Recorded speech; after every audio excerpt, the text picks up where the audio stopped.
Hello. Hi. Hi, it's me. Hi. Hello. Ah, but alas, it's not just me. It's me and Cat.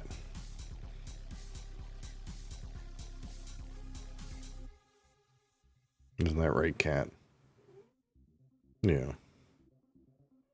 You're being sneaky.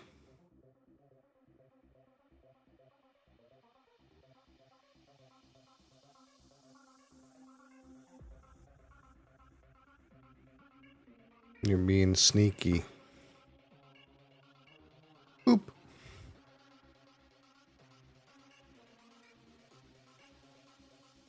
She's being sneaky.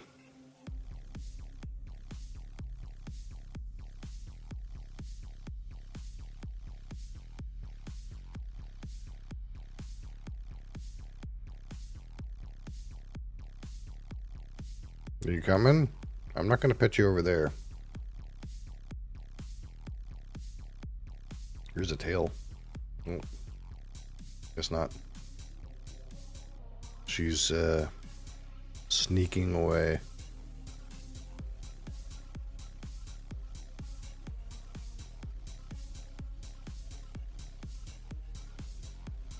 A sneaky kitten. She looks like she's gonna go fuck some shit up over there. As is her wont to do.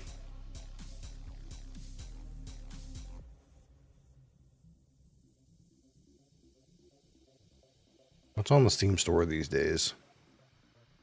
Let's see. I'm curious. I haven't looked at it in a bit.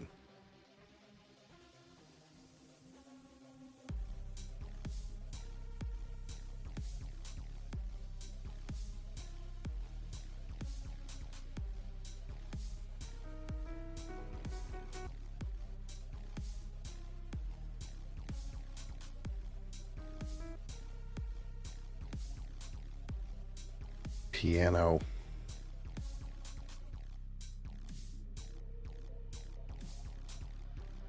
Wait, is this?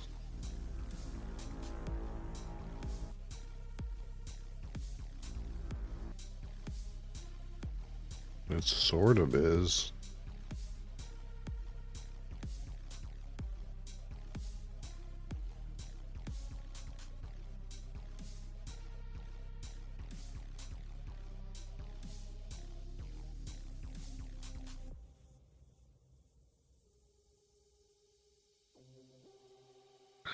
Boom, boom, boom, boom.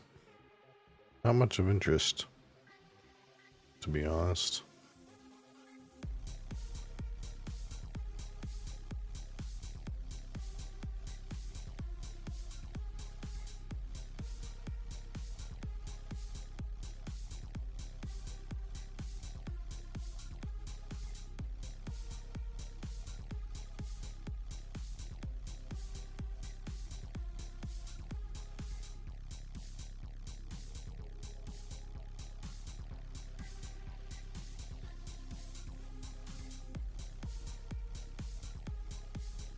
Well, today we have something interesting.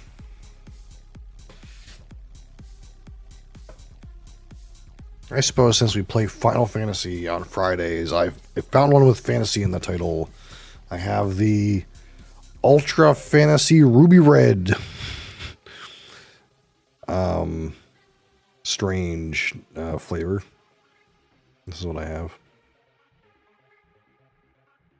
It's something. That's for sure. Anika Miglani? How's it going?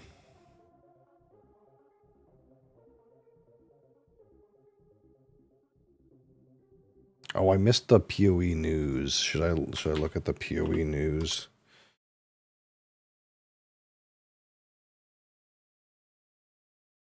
Is it big?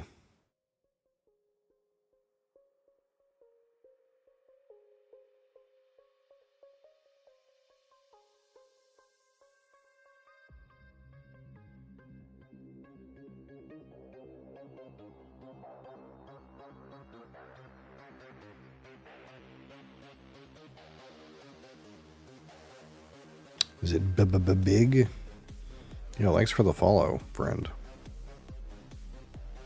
Takika Fowl. I think that's close to right, but it's probably not. Thank you, appreciate it. Yes, we're gonna be having some Monster Ultra Fantasy Ruby Red here. Crassus. Get the coffee at Crassus. Do you also have some Ultra Fantasy Ruby Red? I did not watch. I watched nothing. I was trying to sleep amidst fucking blazing hot temperatures. Do you want spoilers? I can watch it today. At some point. I could watch it after this. How long is... wait. I'm not going to watch Q&A. How long is it?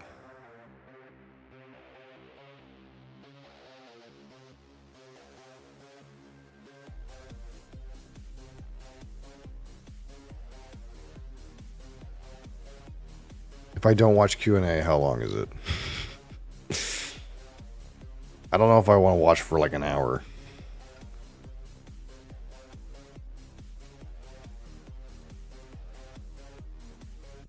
The trailer I clicked on said 2 minutes. It says content reveal is 42 minutes.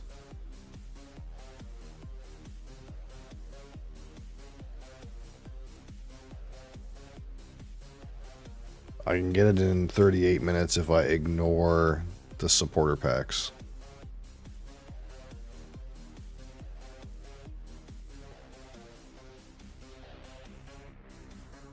Maybe. Maybe we'll do it before Final Fantasy.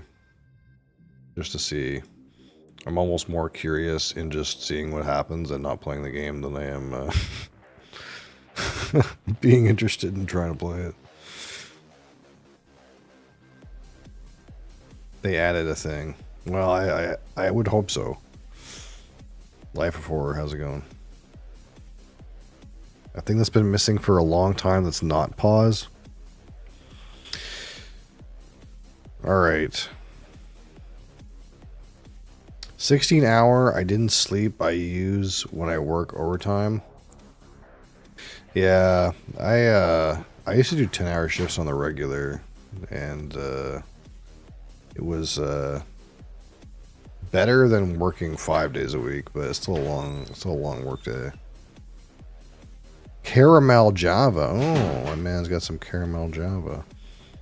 Don't drink the Master Monster, Ultra Fantasy Ruby Red. Why not? Is not healthy. I mean, I drink these every day, bud. This just is what it is. It is what it is. I've been on these drugs for 20 years now. I ain't stopping now.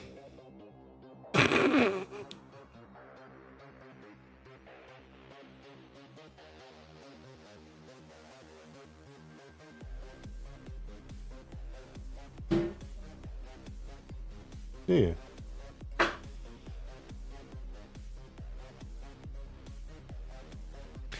All right.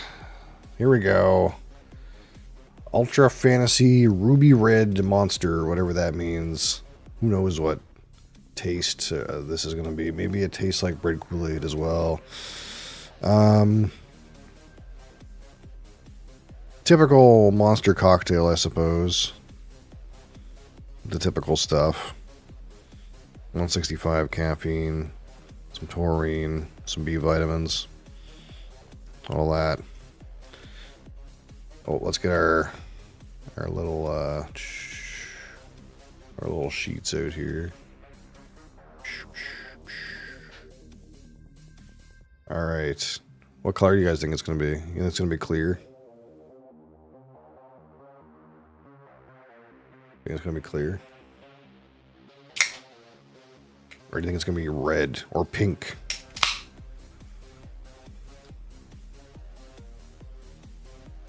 And it's fucking pink. Holy.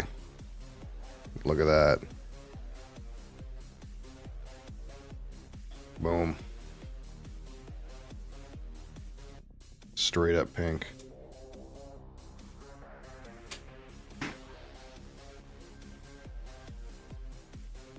Man, that carbonation is out of this world, though. Look at those bubbles.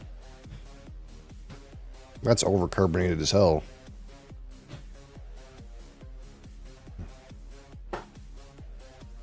It's gonna taste like a fucking Perrier.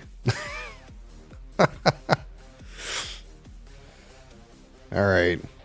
So we're gonna rate this at a 100. 25 for aroma, 25 for palate, 25 for finish, 10 for texture, and 15 for my personal experience. With this one Ultra Fantasy Ruby Red. It looks like it's gonna taste like watermelon. It looks so overcarbonated. Super duper. Looks very watermelon, yeah.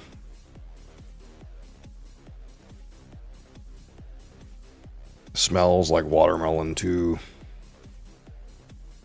But not 100%. It's like somewhat watermelon, but also kind of smells like pink lemonade, you know? Yeah, it's almost like a mix of watermelon and pink lemonade.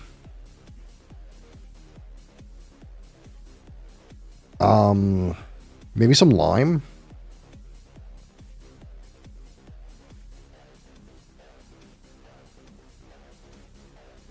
Man. Look, after having some of those inferior beverages, I'm starting to come around to the Monster, man. It seems like, really, that as soon as we analyze these things in a sophisticated manner, that Monster has a clear edge.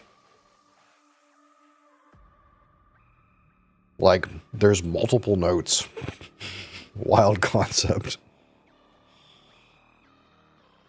Yeah, it's like watermelon, but you can smell the lime too. Almost like you can smell the green part of the watermelon. It's like a lime part. There's a citrus for sure.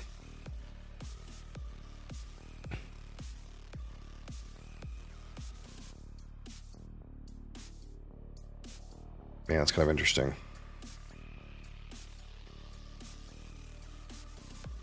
But if you also told me this was like pink lemonade, I feel like that's also not wrong. But it's definitely green. It's like the rind of the watermelon. That's like a lime kind of thing. All right, here we go. Monster Ultra Fantasy Ruby Red on the palette. Cheers.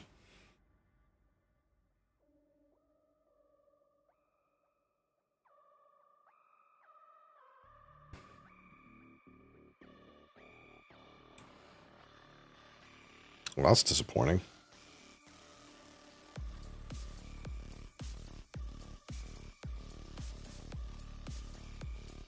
That didn't taste like very much. Like, really not a lot. Like, it tastes vaguely like, you know, when, I actually have some right now. You know when you get like that box of Freezies and no one wants the pink ones? It tastes like the pink one. But not very strong. I get the feeling the carbonation is interfering with the flavor.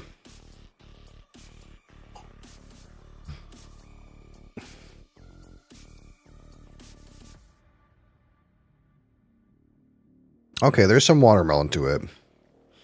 It's coming around a little bit. It's not very strong though.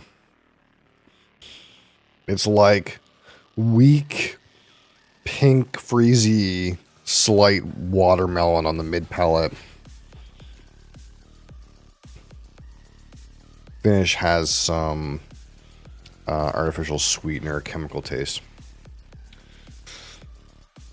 It's very disappointing. I was very encouraged by the aroma. I was thinking like, man, really, you know, if the palate stands up to what I'm getting on the aroma, this could be pretty good. And it's just not there.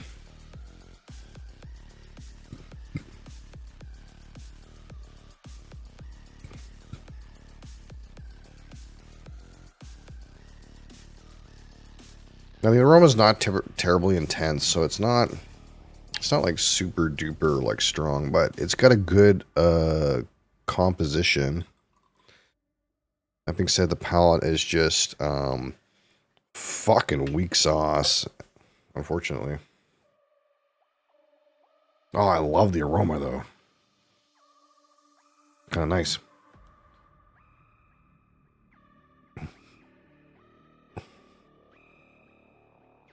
And the palate is fucking trash. Upsetting, frankly. Alright, I'm going to focus on the finish here. I'll get a good glob here. Focus on the finish. It's definitely overcarbonated.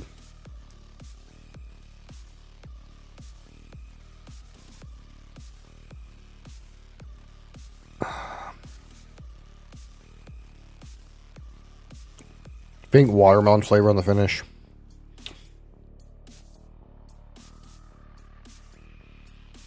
Into some of that artificial sweetener chemical flavor. That aspartame ass shit or whatever it is, sucralose, whatever that artificial sweetener flavor is. When you can tell it's not real sugar. All right. So at 25, let's ponder the aroma here.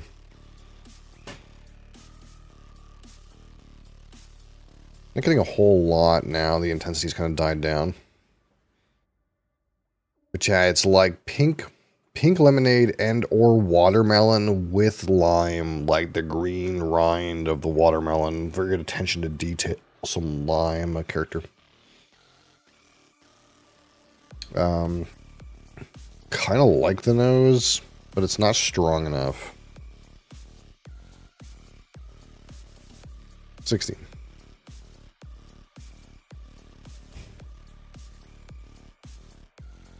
Alright.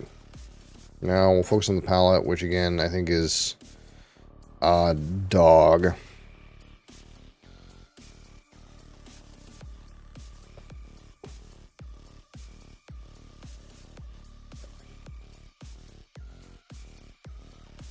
Again, maybe some of that faint pink freezy on the arrival.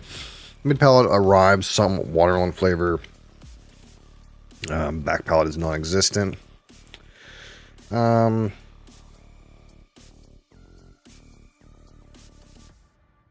the palette 13.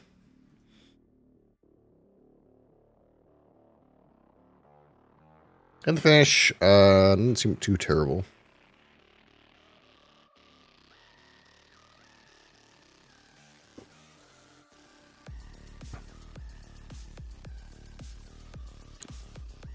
Again, faint watermelon, pink lemonade kind of vibe into artificial sweetener chemicals. 13.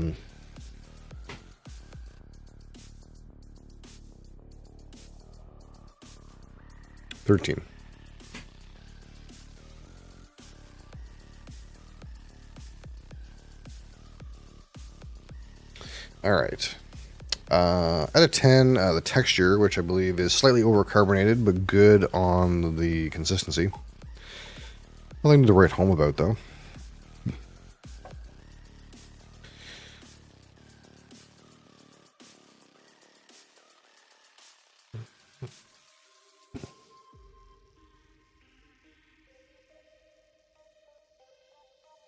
Yeah, consistency is like, fair.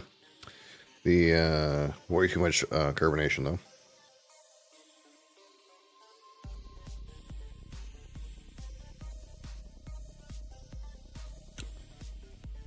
Give it a 5 for that. It's kind of like good and bad. Alright, so out of 15, my personal experience with this one, Ultra Fantasy Ruby Red Monster. Man, I wish it tasted like it smelled. The aroma is so much better than what you actually get on the palate. The palate is actually quite disappointing. You do end up eventually getting some of that watermelon on the mid palate, but it's not like, you know, it doesn't have those layers. It doesn't have that like little bit of zingy lime or any of that citrus. It's not particularly bad. The aroma is kind of interesting. It's a little different, but the actual palate is pretty fucking forgettable. Easy 4 to 15. Easy. Alright. If we snap those together, 16 and 13 and 13 and 5 and 4 is 51. 51 and a 100. It's good. It's barely good. Just barely. Just barely. We'd barely consider this to be good. Man. It's sad, though. I had my hopes up.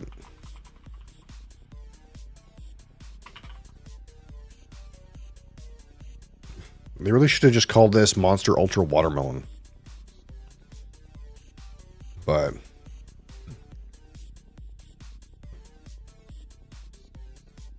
yeah, too much carbonation. Aroma was nice. Palate was flat. Finish was about as expected.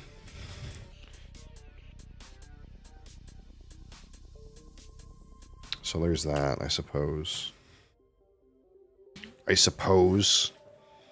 Would have rather had a caramel Java Monster. That's for sure. That would have been preferable. Alright. Let's pause this and we'll see. We'll see how long we might end up skipping through the video a little bit. We'll see how long we can tolerate Poe stuff.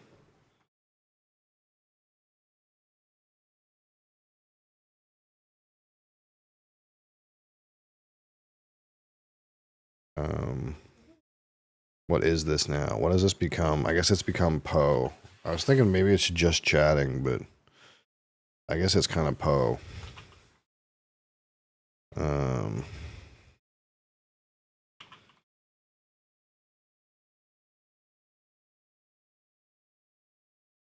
Maybe if I go on Poe 2, I'll get more viewers, since that category is dead. Alright, what is this? You can search 1,000 worlds and still never truly discover who you are. Trust me. What is this? But now, I seek something more tangible.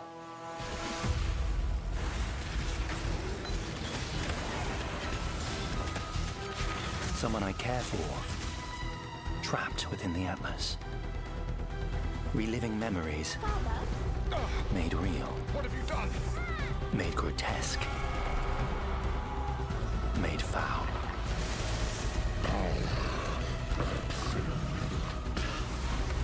These manifestations must be destroyed. Their threads must be eradicated. I must have answers. We must find the originator. Must be destroyed. There's like mechanics I feel like I've seen before Their here though. threads must be eradicated.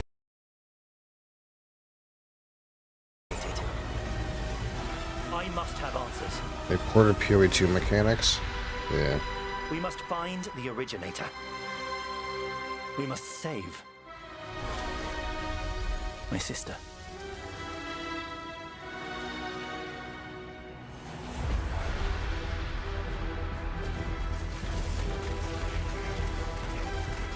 Her power is an illusion made real.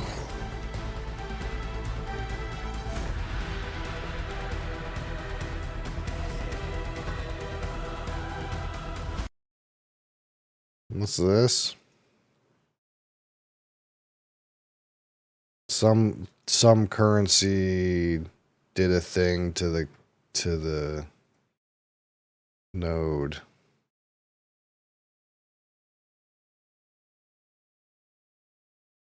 All non-exceptional.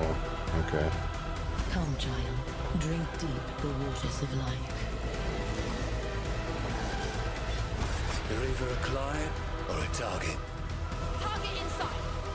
Job's done. Mercs? Mercs? Your sanity is not promised to you here. Nah, that's not it. For me, that's not it. That's not it at all. Hi, I'm Jonathan Rogers. I don't want to listen to you, Johnny. I should know. Not Carry it. promised. On meeting Egan and discovering the tear, he will then Listen to Johnny? I don't wanna. I'm Jonathan Rogers from Grinding Gear Games, and today we're here to showcase a new expansion for PoE 1. It's certainly been too long since we had one of these. Now, we had some struggles as a studio for a little Wearing a wrong shirt, negative points. while there. But we've got our shit together, and we're back in action now. Bullshit. Path of Exile Secrets of the Atlas is coming out 1 week from now on the 13th of June, and we're committing right now to a 4-month cycle for both PoE 1 and 2. That means the next PoE 2 League will be in August, and the next PoE 1 League after that will be in October. Twitch drops are enabled on today's They've never lied about something like that before. Never, ever. live stream, so you'll be able to claim your Skull of Undeath helmet skin by following the instructions below. This Skull of Undeath will track and show your total number of kills, deaths, and your KDR. Just because Path of Exile isn't a first-person shooter doesn't mean this isn't important. Proudly or shamefully, link it to your friends or in global chat to show it off. And with that, let's get to why you're here. Secrets of the Atlas. Yeah, I don't know. Unfortunately, my goodwill with the company is low. Discover who you are. Trust me. I should know. But now, Okay, I already seen that shit. into the core game. Secrets of the Atlas, strange rifts have begun to appear across the Atlas. Zana has returned and appears to be trapped within. Partway through the Starting endgame, Elden you will Ring? meet No, it's Egan, Friday. an intelligent Fuck man of the matter with you? mysterious heritage. These tears in reality he has discovered are actually threads of memory, distorted and made real by the Atlas. Egan is able to create a link to these memory threads and open portals to them. Working with Egan, you must step through and find Zana, or whatever remains of her. I haven't been keeping up with my Final Okay, Fantasy so that's adventure. the story background. But how does this expansion actually work? In the Secrets of the Atlas, the pursuit of Zana with Egon is a new storyline that is introduced in high-tier maps.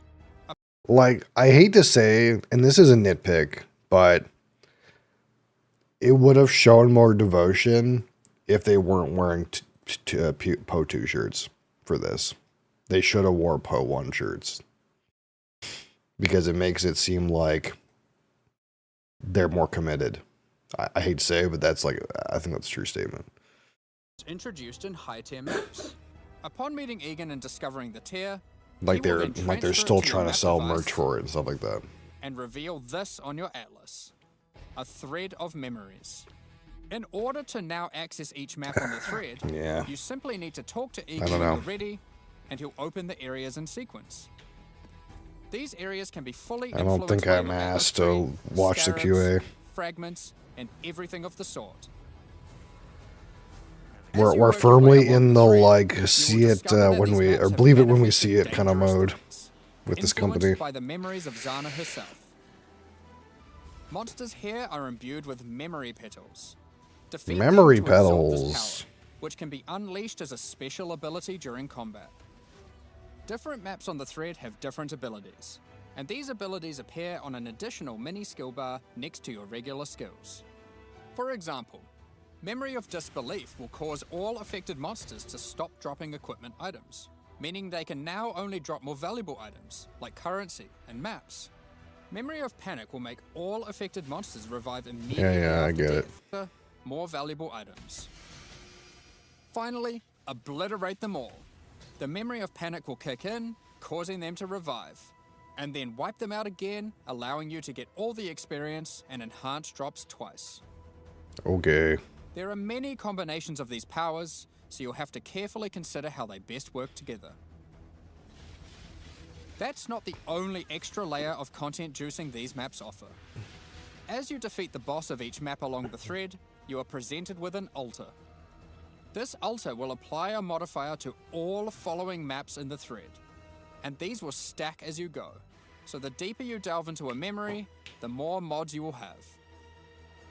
This, combined with the special abilities, will allow for some of the most juice maps ever run in Path of Exile. Let's take a look at some of the altar mods. You are always presented with two choices and must pick one. This mod, for example, will cause some rare monsters to be possessed by tormented spirits, where this mod makes Kerak modifiers free to craft. Both of these apply to all subsequent maps in the thread. The final map in each thread is a true challenge, with all the altar mods applied A true display of by a skill. powerful boss. Each of these bosses are familiar. That's not a new Drawn boss. from Zana's memories and warped by the Atlas into something very different and terrifying. That's not In new. this map, you will fight the pinnacle boss, Sirius. Fueled by Zana's affectionate memories of him, That's his not enhanced new. abilities can prove to be a unique challenge. If you manage to defeat Sirius, or one of the other warped memory bosses, they will drop a map fragment, which Egan can use to delve deeper into the memory tears. With these, you can access a set of 3 new pinnacle bosses. In this arena, the Moment of Reverence, Zana is reliving a memory of her father, Valdo, giving a passionate speech in Oriath. The Atlas distorts this memory of her father as a powerful, influential man and manifests those emotions into a twisted nightmare, the incarnation of dread.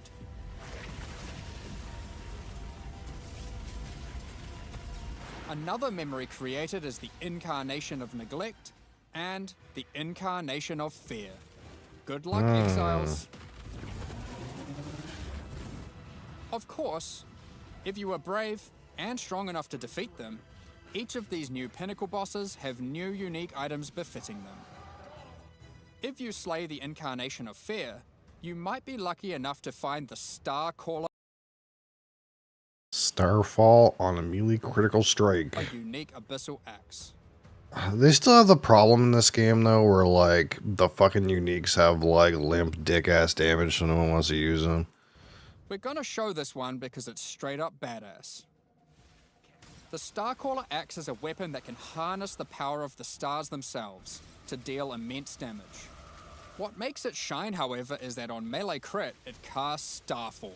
a new Yeah, skill. well, I get With the that, right but build, you can carpet entire it's just something that areas they need to and wipe out fix. screens of enemies It's as been you like that rain for too down the long. elements upon them. That'll like unique weapons Another suck. item you may find, and this one is my favorite, is the Wine of the Prophet unique flask. It consumes a lot of charges, but every time you use it, you draw a random divination card. This card appears above you and correlates to a powerful buff. If you draw the Escape card, you'll gain increased movement speed. Or maybe you'll draw the Doctor, which will cause you to gain the modifiers of slain rares you kill. Doctor. Effectively, you can think of this unique as being many other uniques all in one. Or it's a poor man's headhunter. Varying degrees of power to go. That's a poor man's headhunter. Does it stack? But let's get back to the Atlas. After defeating all 3 new pinnacle bosses, you'll be able to find new memory-influenced Tier 16 maps.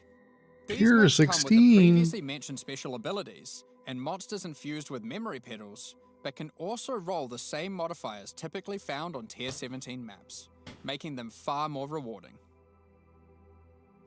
With all these Far new more memory likely to maps beat your comes a ass. new item mechanic. Items in these maps can drop with memory strands. Memory Have a random amount, strands. up to 100. This does a few things. When you identify the item, it will increase the tiers of modifiers your item has. Okay. Generally speaking, the more memory strands, the better the item will be. Is this some On top Weaver's of Will this, shit? Whenever you're crafting that item using currency orbs to replace or add modifiers, such as alterations, chaos, and so forth, it will consume some memory strands to make the crafted mods more powerful. Oh. The new Yeah. pinnacle bosses also drop new crafting currencies, which can be used to manipulate the amount of memory strands on an item. The Orb of Remembrance will let you add memory strands to any normal equipment.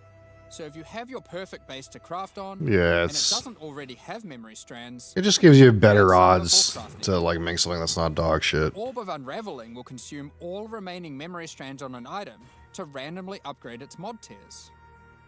This orb's effectiveness is based on the number of memory strands it consumes. The Orb of Intention can be used on memory influence maps to reduce item drops, but improve the chance to find items with memory strands. In the process of adding these new currency items, we realized something was missing. The Shaper and the Elder did not have their own Exalted Orbs. This has now been rectified. Both bosses now have Exalted Orbs, which can add their influence to an item. Okay. Zana was there from the beginning, when the Shaper Pinnacle fight was first added. She helped defeat the Elder, and she was a critical part of the Conqueror's storyline. Now, with all 6 influence types having their own Exalted Orbs, the cycle is complete. It's almost as if we could now do some sort of new, epic, unique item to interact with them. In other news, there of course has to be Atlas passive tree support for this new endgame content. Let's take a look at a few things we're adding. The Grasp the Past notable passive skill increases the chance for the amount of memory strands on items dropped in your memory influence maps to be lucky. This means it will roll the number of memory strands twice, keeping the highest value. By allocating traumatic experience, remembered kindness, or educated upbringing, you'll decrease the chance of finding memory threads that lead to specific bosses. Meaning you'll have better chances at finding the memory threads you would like to run. Target firm, something. This is especially useful if you want to target farm a specific boss because of its unique item drops. In sum, the secrets of the Atlas will have a system. You might have noticed that a lot of gold was dropping. Let's talk about that. Gold was introduced during the Settlers of Kalgur expansion. Not It it. funded the development and operations of King's March, along with various new features such as the currency exchange, the black market, That's not it. and the passive respec system with Faustus. Those features offered by Faustus will be It's okay, I don't have to play anymore. along with some of the other services King's March has to offer. We'll get more into that later, but don't worry. King's March has already been completed. There will be no more town building.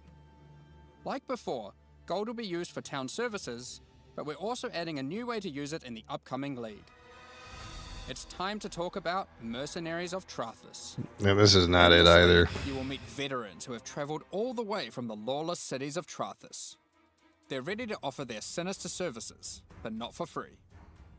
You will encounter these mercenaries as you journey through Rayclast, one in each area.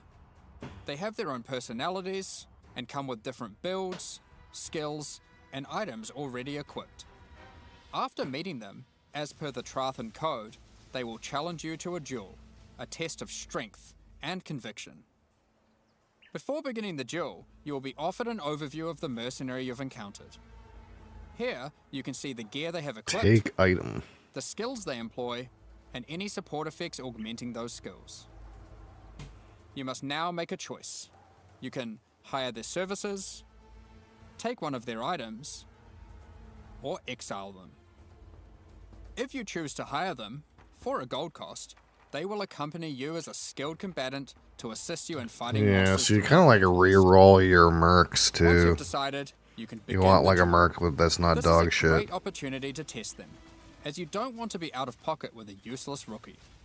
However, they're testing you too. They also don't want to be working for an amateur. So, what items might they be using?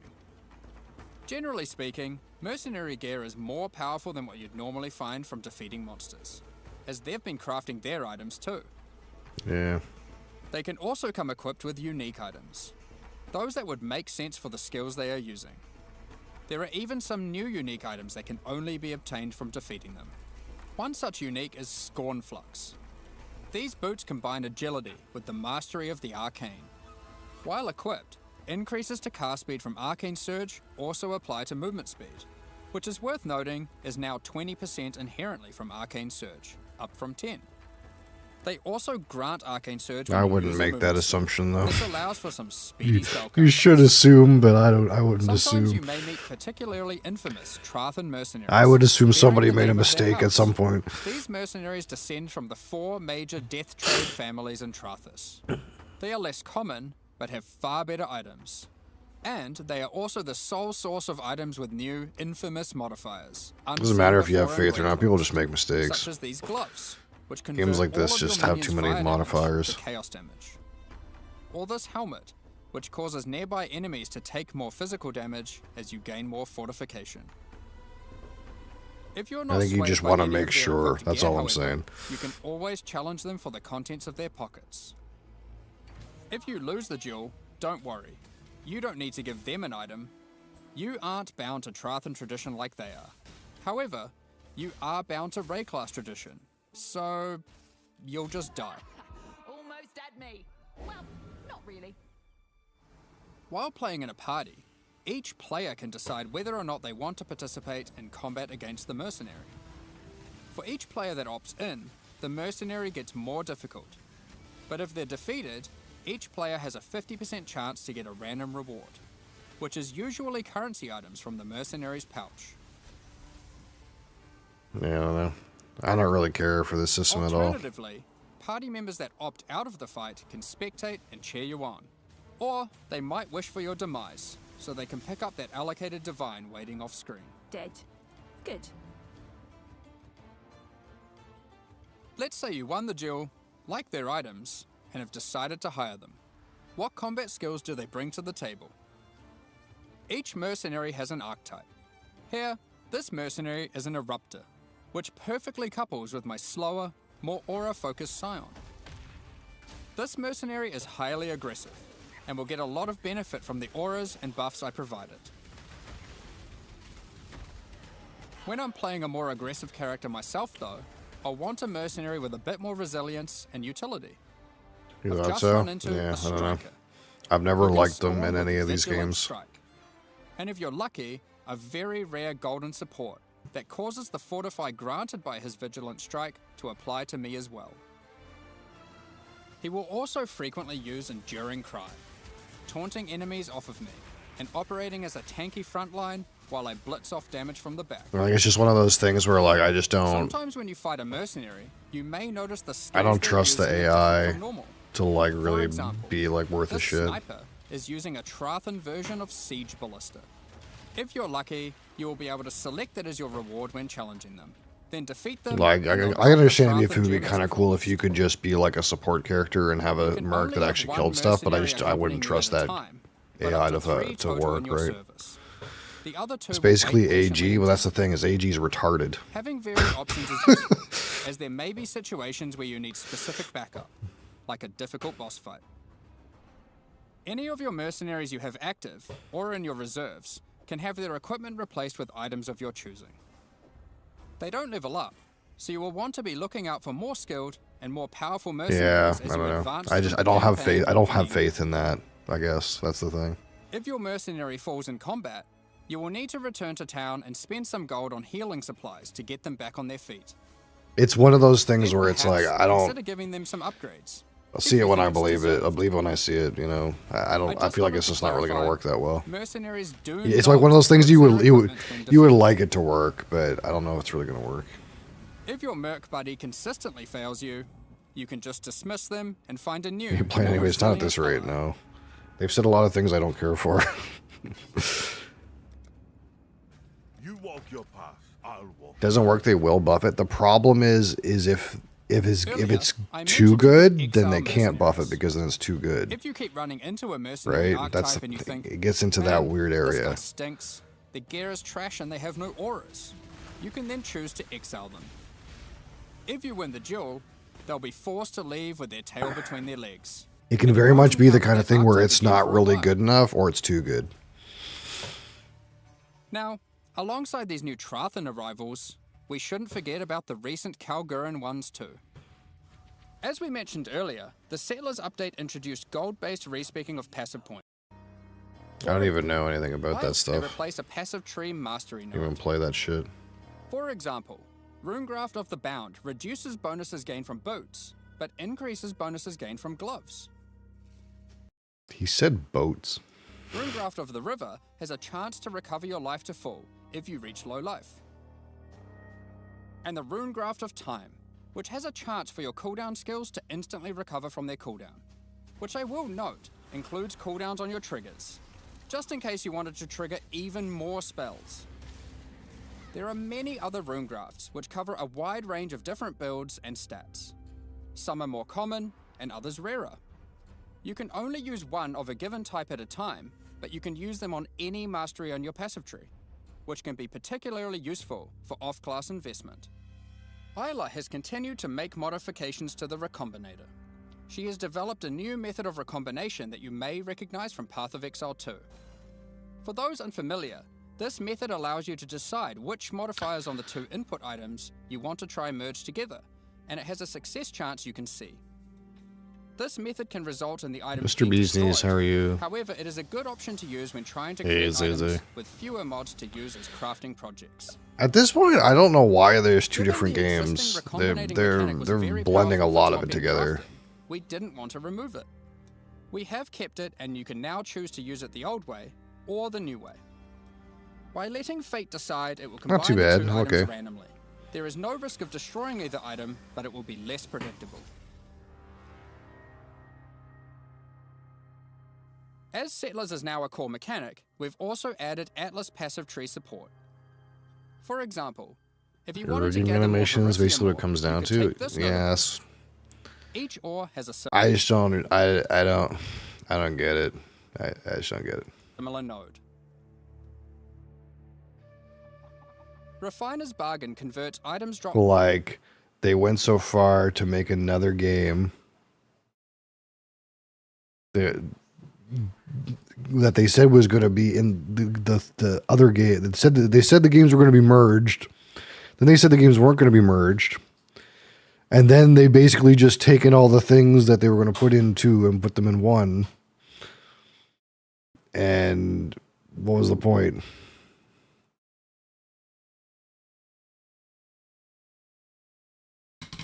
I don't know. I just think it's very strange. By possessed monsters into thaumaturgic dust, sulfite into random ores, important mechanic. Betrayal. Now this did need change for a while. I hope they'll say something I don't hate, because I fucking hate this mechanic. As a refresher, and to explain to new players, let's briefly explain what Betrayal is. Betrayal is a mechanic introduced in Act 9 and tells the story of Jun Ortoy and her investigation of the Immortal Syndicate. This is a mysterious group of exiles who can seemingly come back from death. You must help Jun to uncover their leader, the Syndicate Mastermind. The Immortal Syndicate is organized into 4 divisions: transportation, fortification, research, and intervention. As you encounter the Immortal Syndicate members, you'll gain intelligence for each of these divisions to discover the location of their leaders, tracking them to their safe houses. Defeating the division leaders at their safe houses will reward you with intelligence on the Syndicate Mastermind. In your journey to track down the Syndicate leader, you'll manipulate the members of the Immortal Syndicate to change divisions, form friendships and rivalries, and even banish them from the Syndicate for a time. What's the new part? Historically, after encountering and defeating the Syndicate Mastermind, the state of the Immortal Syndicate would reset, requiring you to start from the beginning of the investigation again. This has always been a difficult decision for players and can often feel bad. Yeah, it did Do feel you bad fight and the clunky. Mastermind for a chance at the special Clunky loot, ass design. or keep farming the safe houses that you've spent so long setting up? Well, in the Secrets of the Atlas expansion, we've split out the Mastermind to be completely separate from the core mechanic. Okay. The boss is now accessible through a new fragment that has a chance to That's drop a- from the safe house leaders at high levels. That is a W. The Mastermind no longer resets the state of the Immortal Syndicate. You can now build your betrayal board to your liking, optimize it, do Mastermind fights, and reap the rewards without having to lose all your progress every time. The boss fight itself has also been improved, now with significantly fewer immunity phases and new rewards. By the way, if you're a new player to Path of Exile 1, don't worry about all this detail. This content is optional, and you can discover and engage with it at your own Optional. pace. Yeah, okay. The Mastermind still has a chance to drop a Veiled Orb, now renamed to Veiled Exalted Orb. Veiled Chaos Orbs are being re-added to other safe house leaders. In addition, the Mastermind now drops What's that? Are they melting?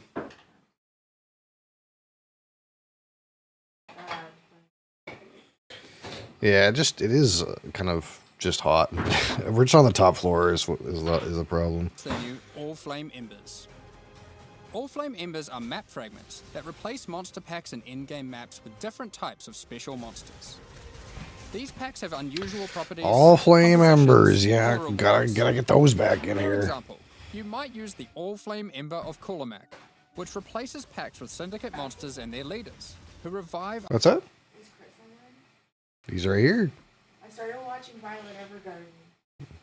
Violet Evergarden? Yeah, I started watching it. Like 4 episodes in, but I had to look up the watch order because you have to do 4 episodes, then you have to go watch something, like the OVA, and then you have to come back for episodes 5 or whatever. Do you hear that? That is one of my favorite animes all It's really time. good, but I feel like it's going to destroy me before it's over. You should be able to watch season 1, then do OVAs, and movies. That's not what Google said. But you should be able to Google the order. I don't know, that's what he said. Okay, I'll just watch season 1 then, because I was going to start watching the OVA tonight. He says he doesn't remember the order. I don't know.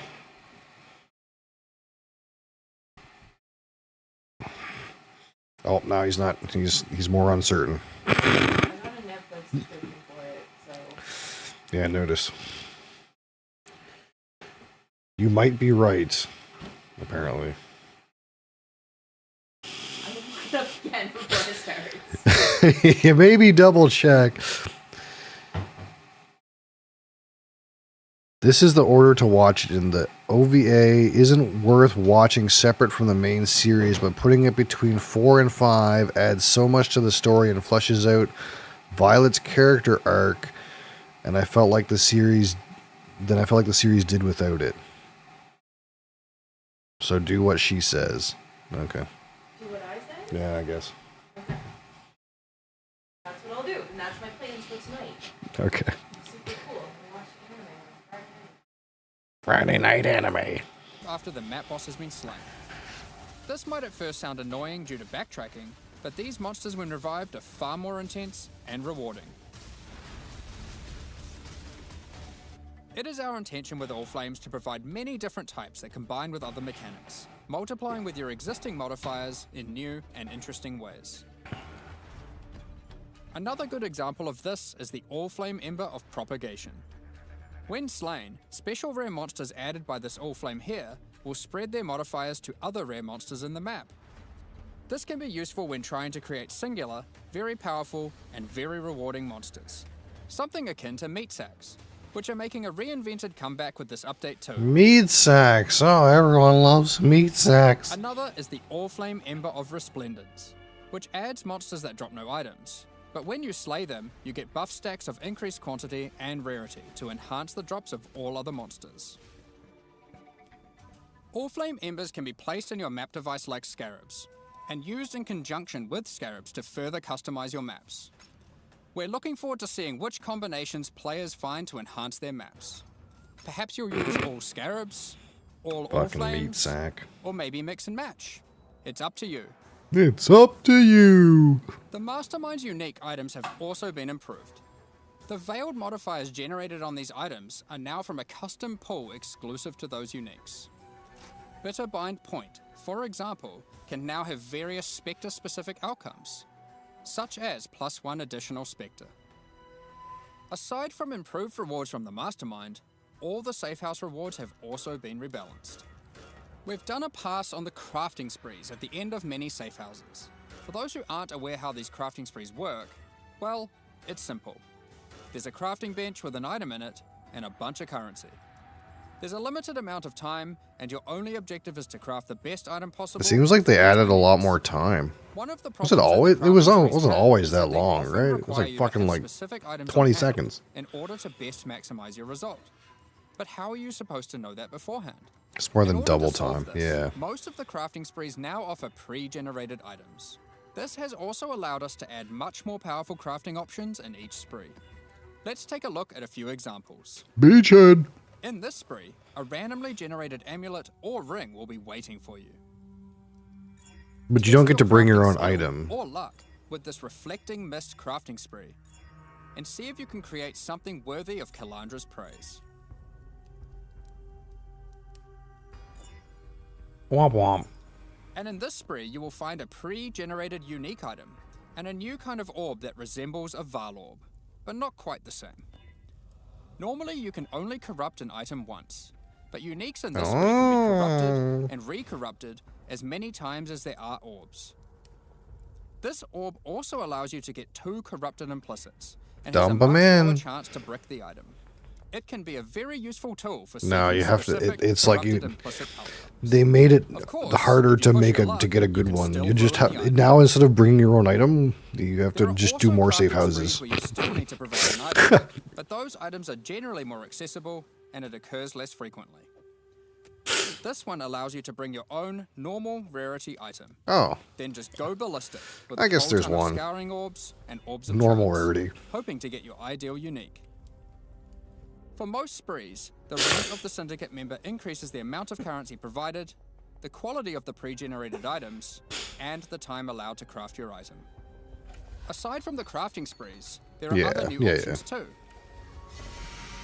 If you love gambling for currency, how about you try opening Varici's Emperor's Luck chests? These work just like the Emperor's Luck divination card and provide full stacks of currency. If you're lucky enough, unlike me, you could end up with a whole lot of divines. Betrayal is a good source of veiled items. This does seem veiled better. Items have some important quality of life improvements in this expansion too. All of the crafting bench options normally granted by unveiling items are instead now moved to the core game.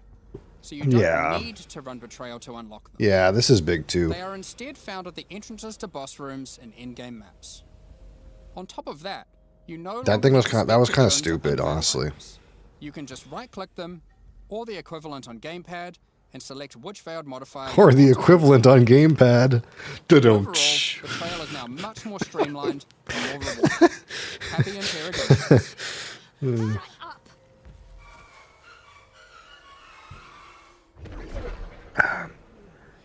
Now, before we get into our quality of life additions, let's quickly talk about some character. Quickly.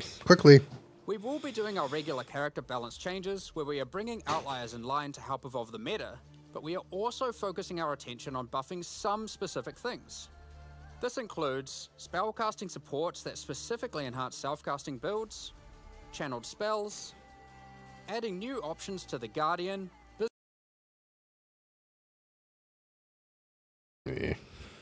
Berserker, Elementalist, Saboteur, and Champion Ascendancy classes, which includes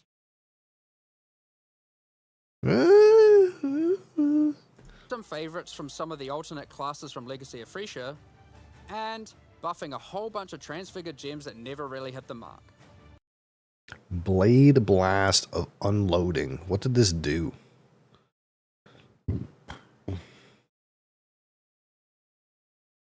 Oh.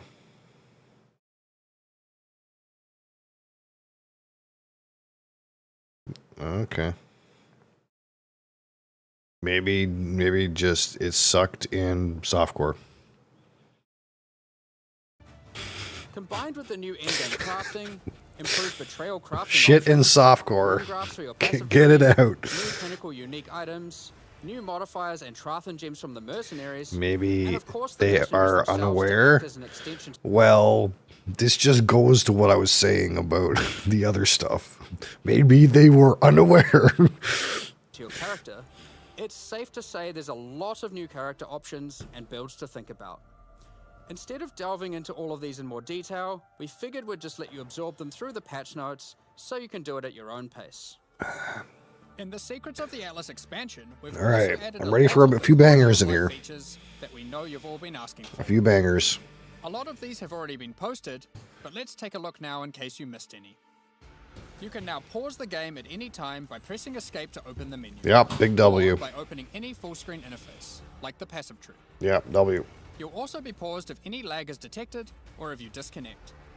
It's worth noting that in certain Pinnacle arenas, a debuff will be applied to you that prevents you from pausing. Oh, weird.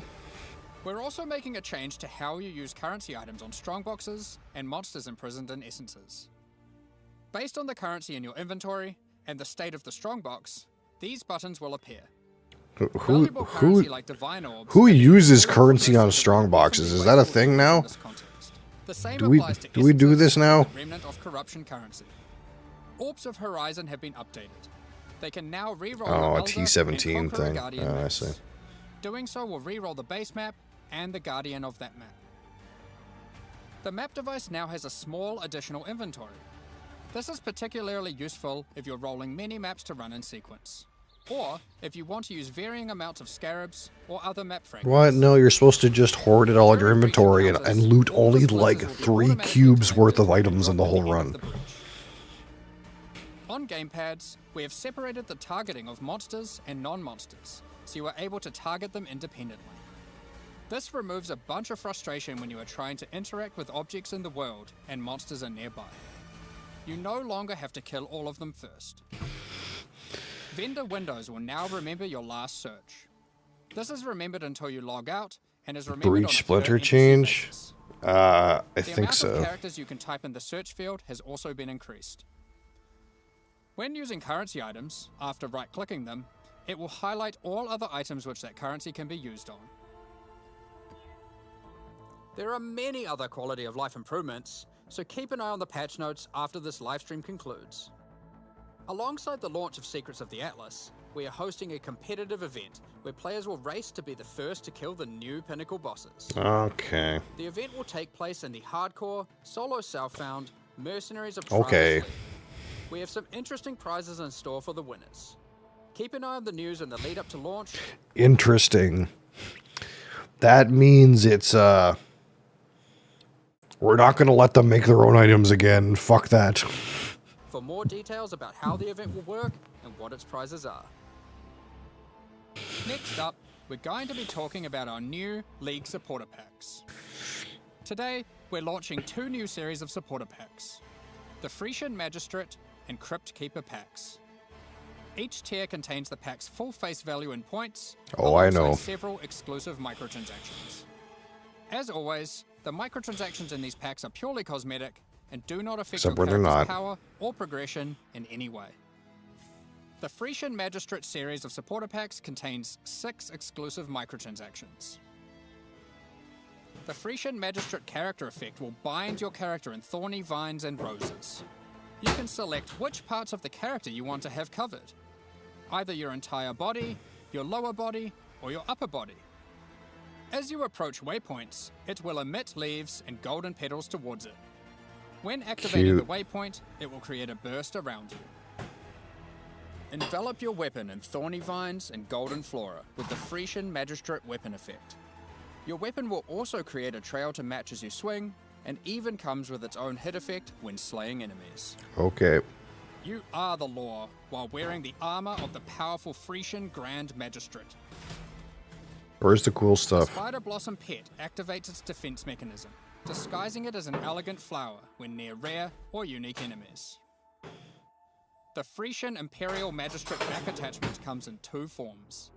Equip either the Tombstone variant, which will leave tombstones in your honor when you meet your demise, or equip the Cape variant to cause the corpses of slain enemies to become enveloped in rose-thorn vines and blossom with golden flowers. Usually there's some cool shit. Keep track of how well or poorly, your ultimatums with the Trial Master have gone with the Trials of Chaos hideout decoration. It will keep track of the total number of waves completed, the total number of ultimatums succeeded, or even failed. On top of that, it will track the total number of times you've defeated the Trial Master himself. The Crypt Keeper Pack series also contains 6 exclusive microtransactions. I mean, the bookcase is kind of With cool. the Crypt Keeper finisher effect, death itself will tear through into the realm of the living and steal the soul of slain unique enemies. The Crypt Keeper portal effect creates a gateway for lost souls to pass through.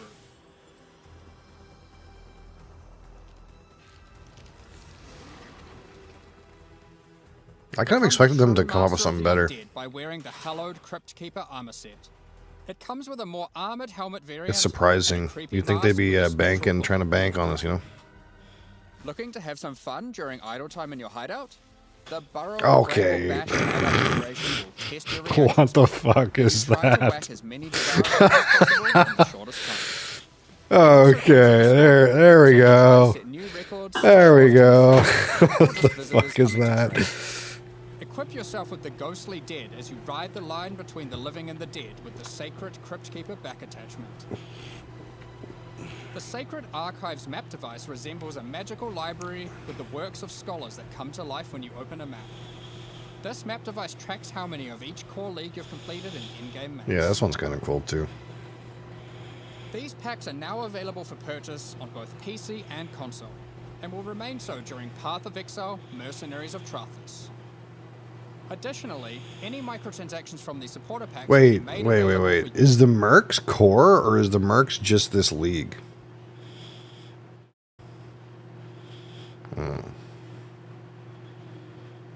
No? It's called... It said something. The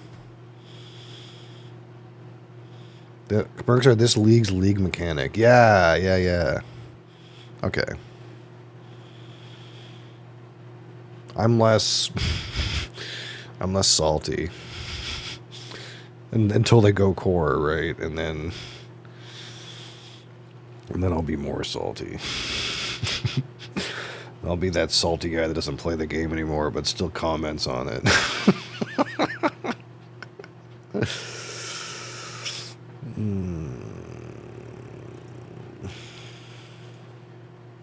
Okay.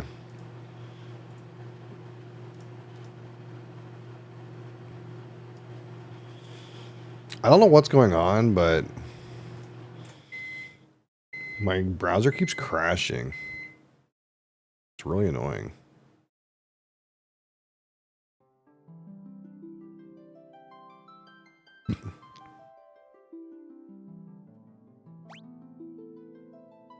Tell her Made in Abyss was not a real recommendation. I don't know, you'll have to tell her that, I think.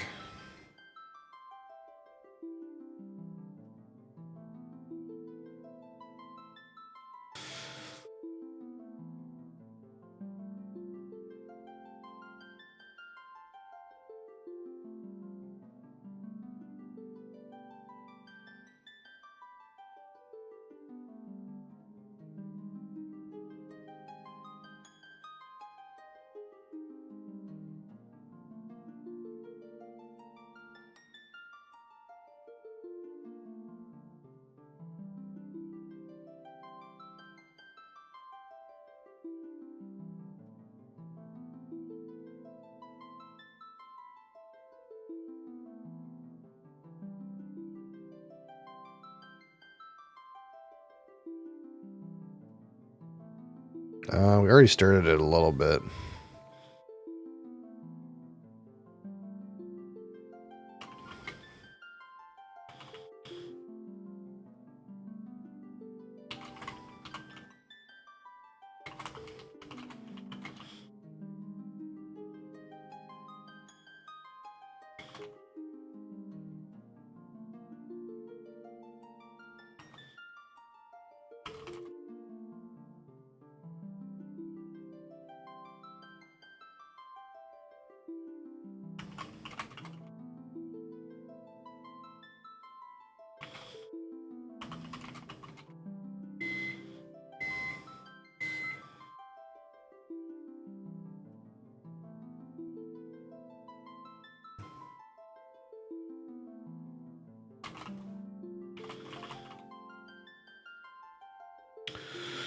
Um.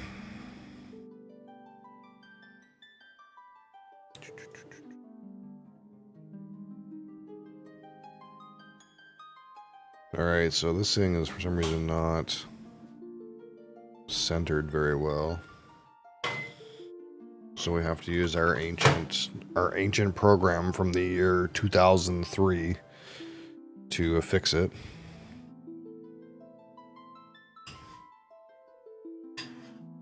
This random man programmed some app from like 20 years ago, and I still use it to fix stuff like this.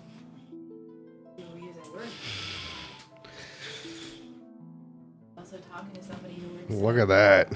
Talking to someone who works at Service New Brunswick at the conference. You should hear what the government is using. I'll tell you right now, we're ahead of the government.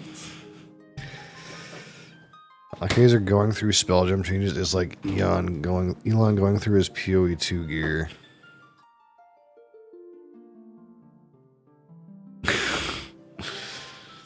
I'm not sure exactly what that means, but I know about the Elon thing. I guess no idea what's going on. Oh, it's nothing to do with that.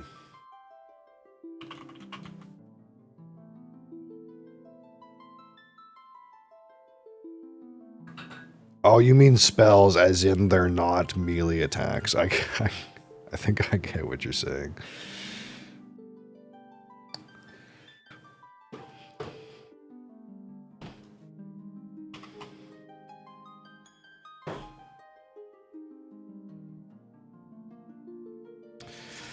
Okay, load game. Our party leader is Nilo.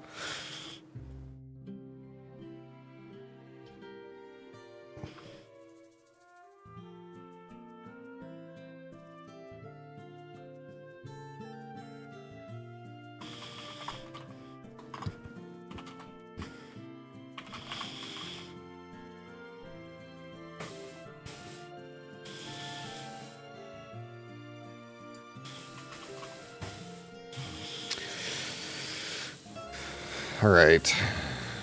What do we do? Oh, right. We're in a like a enemy town sort of thing. What do we? We're looking for. We're looking for Cap. Yeah, you were here. You were here. I said. Remember, I said we're gonna name Crassus. The female character can be Crassus because he would pick a female character.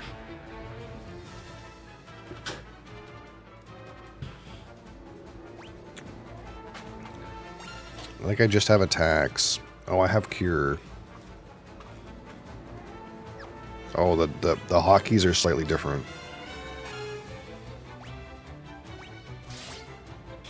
Fast forward's the same.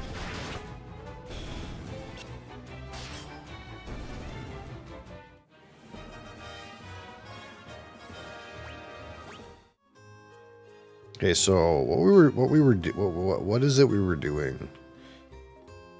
I know, like, this town has got enemies in it.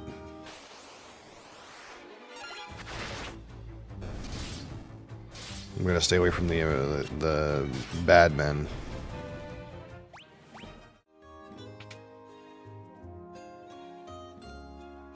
Weapon shop is empty.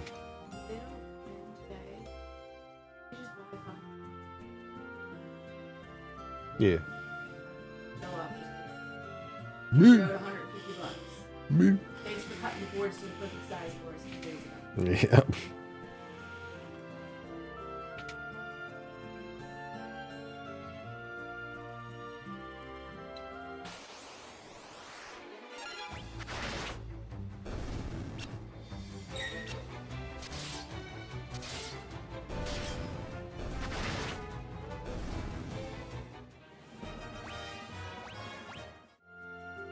Part of my brain feels like I should rotate the gears, you know? Because, like,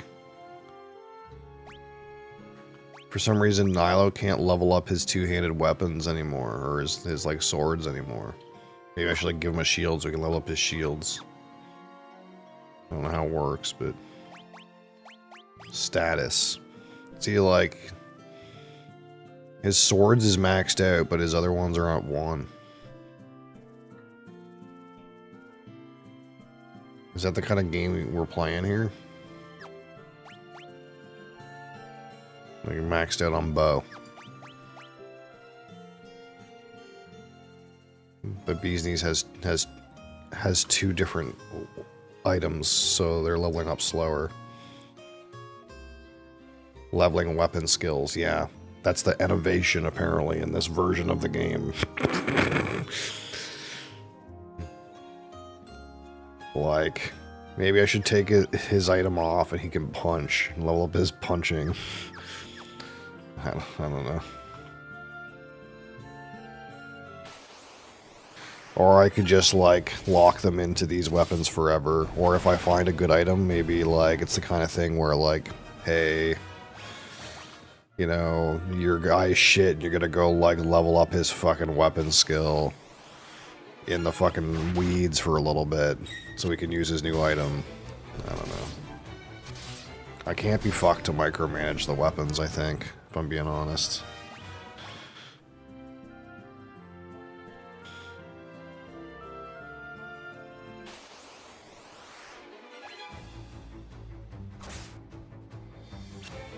Poison.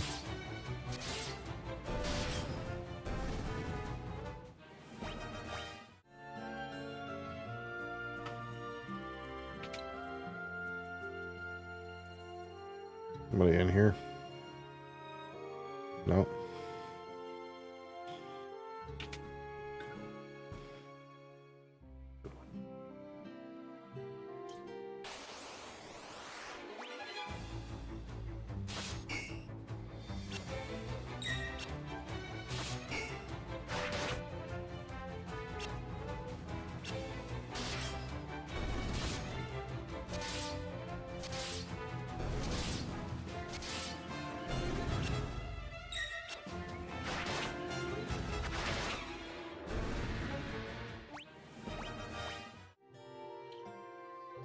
Well, I guess I didn't go to that bar that's like outside the city.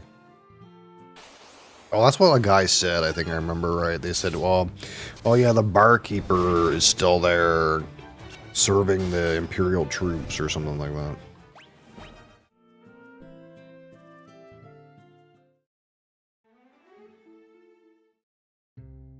How do I get to outside? As soon as I do this, I get cut off.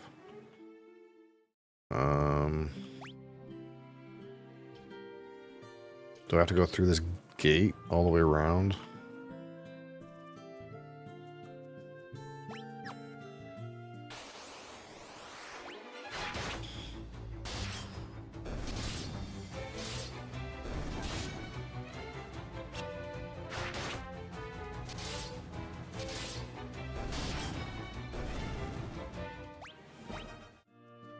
The shippers, I feel like I'm not even getting experience for this.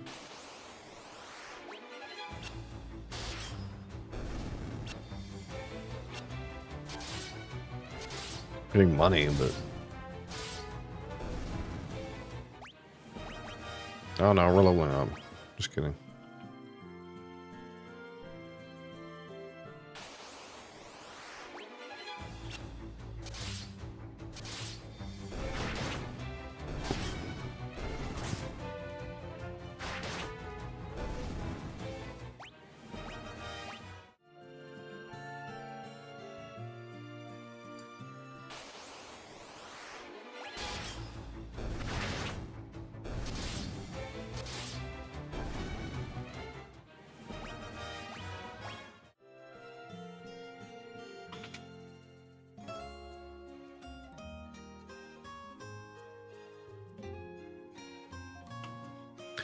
Whoa, where do you think you're going? Customers aren't allowed behind the counter. These Imperials are ill-bred as they come.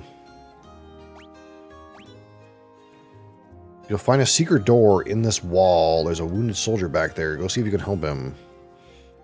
What am I going to do? I've had it with this place. You guys can take it from here. Don't let us down. This guy fucking took off on me.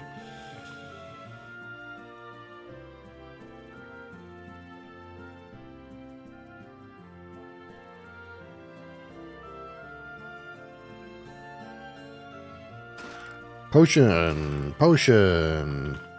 Potion. Are you going to turn me over to the Empire? At least have the decency to kill me first.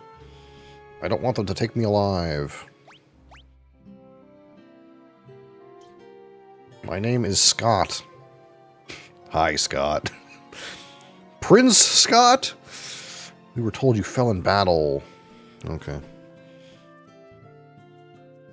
Oh, he's dying. I'm afraid I must ask you a favor.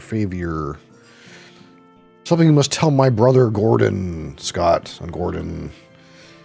Tell him I know he has great strength. He must learn to have more faith in himself. I also have a message for the king. Tell him the reason Finn fell so quickly is that Count Borgen betrayed us. He's been made a general in the Imperial Army. Oh no. Tell Hilda that I love her. What a name. No, don't deliver that. I'll fucking tell her anyway. Too late. My brother El Capitano, have you heard of him? I'm sorry, but I have not. Oh, unlucky. Take my ring. Maybe it's all this talking, but I've grown extremely tired. If you'll excuse me, I just need to rest for a little while. You gone. Hey guys, I don't got a Phoenix down. You obtained Scott's ring. Okay. Did Scott's ring do anything? No.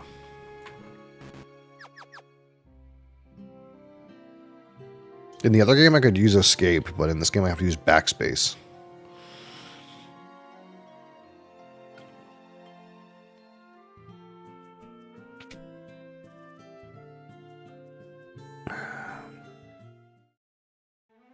What about the castle? Think I'm allowed in here? Absolutely fucking not. No, like, ulterior way in, eh?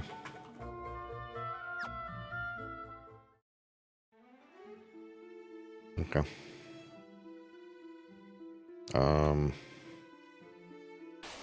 How did I get here?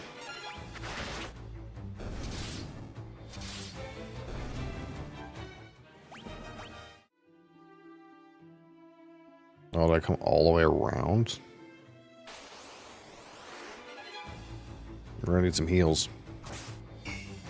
0. Miss. Miss.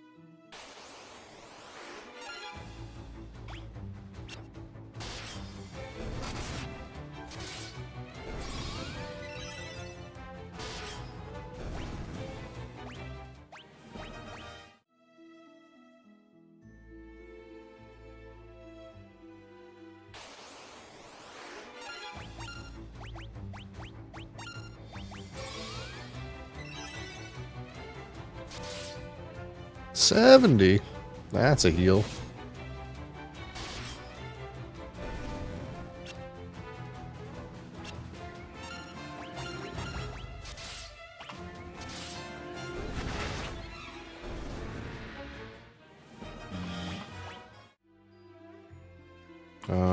Here's a bridge.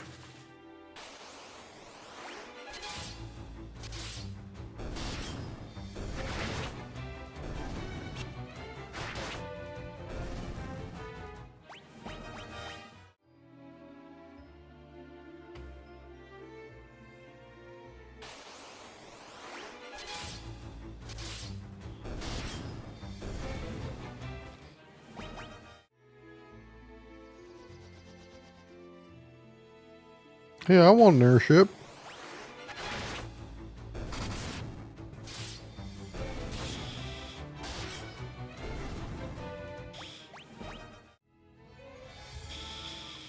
Alright. Where are we supposed to go from here?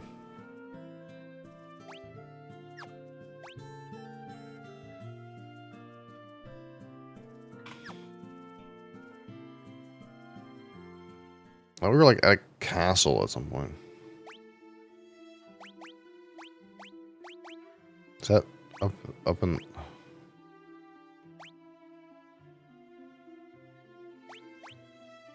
Oh, is it there? Is it there I'm supposed to go?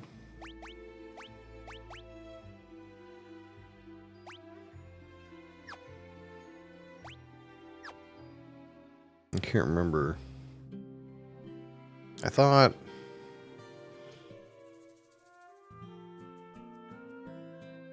My name is Gordon. Oh, we found Gordon.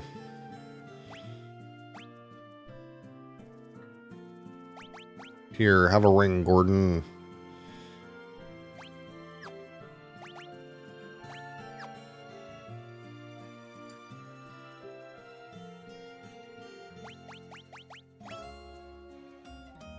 I don't understand.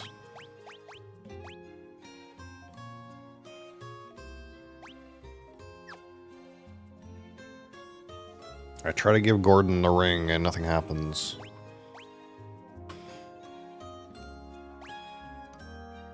I just had a chicken chimichanga for breakfast. Rip the rest of my day. Why? Why does that impact your day? I understood you were going to be on the toilet anyways.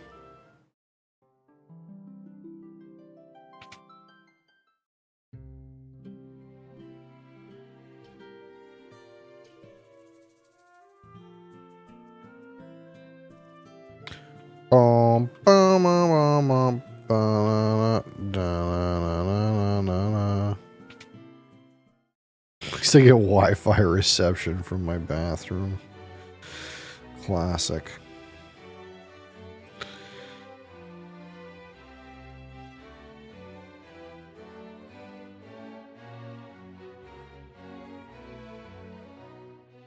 Alright. It's like the shit in here that I gotta do.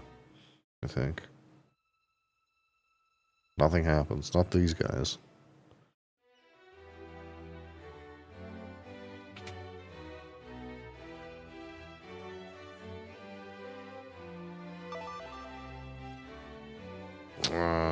What if I give you this?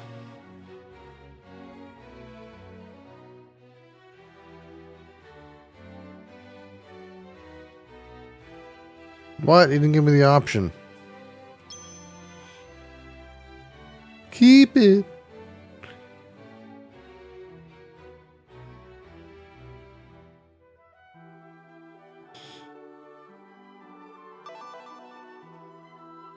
There's a magic metal known as mithril, and we need strong warriors if we are to obtain it.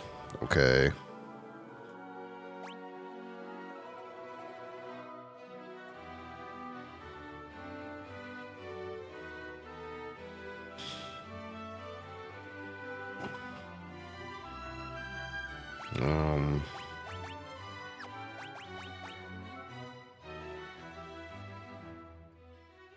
That's the stuff I already...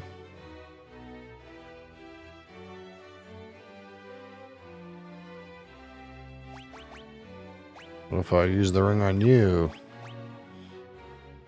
Okay, I've already found this out. Like,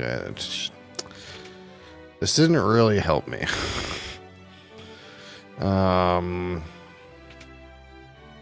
Is there someone else I'm supposed to talk to?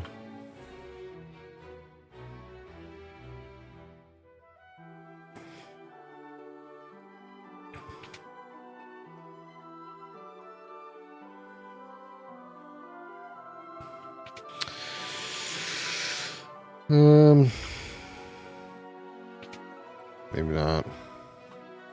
I talked to Gordon, I talked to Hilda, I talked to the king guy, I didn't learn anything. Now what? Gordon Ramsay's in this game? Yeah, didn't you know?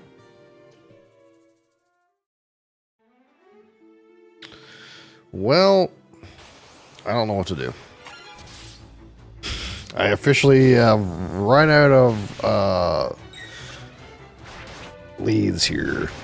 All I know is El Capitano's in the castle. Milo's sword leveled up. Great job, Milo.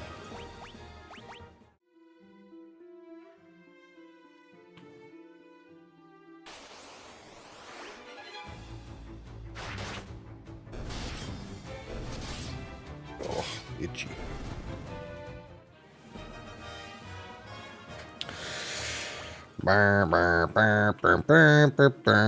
Anything here?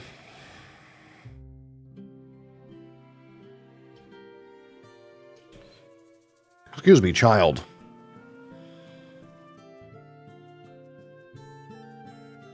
Hello, old man.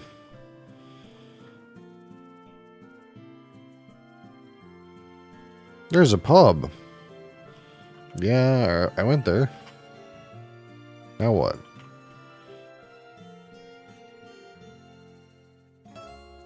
Okay.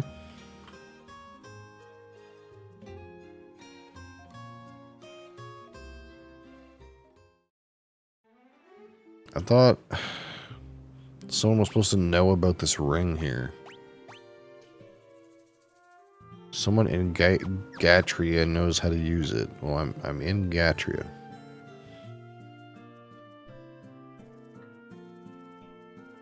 I talk to you, I talk to you, I talk to you.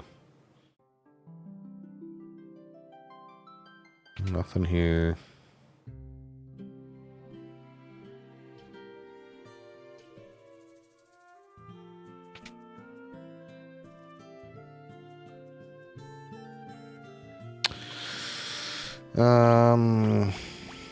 We're good.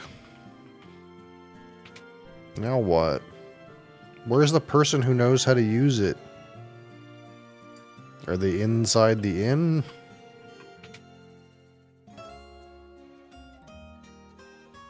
How about you? Do you know how to use it?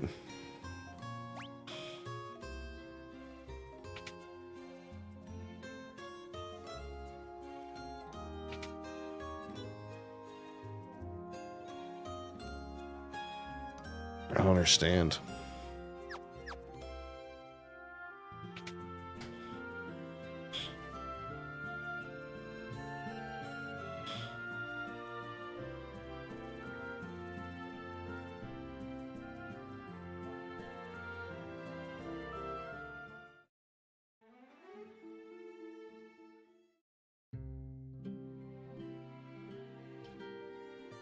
There's somebody else around I don't see?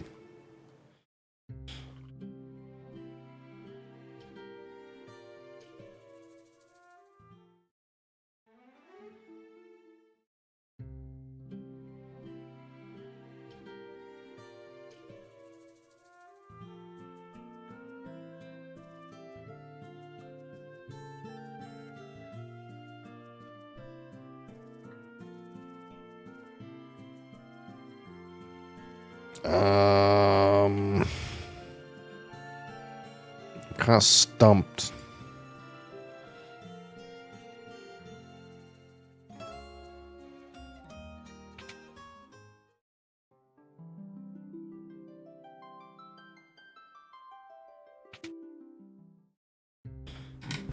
Yep, classic. Eyes closing already, yep. I don't understand, man. I hate this part, dude. The game tells you, okay, here's a key item. Go to this city and find the person it's related to. Okay, I'll do that. So here I am. I've talked to this person. Nothing happened. I talked to this person. Nothing happened. I talked to this person. Nothing happened.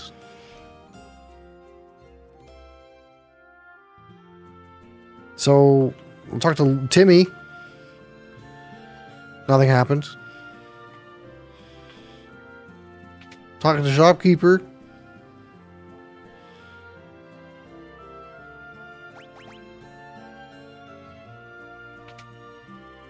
Click the wells.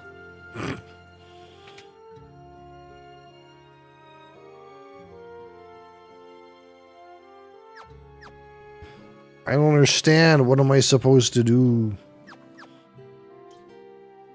I have a key. I have a ring. It told me to come here, and like it's happening.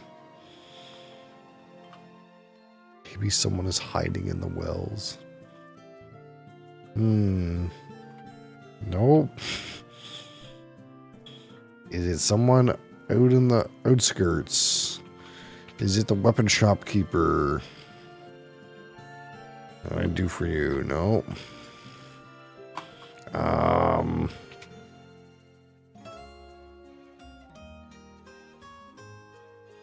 What?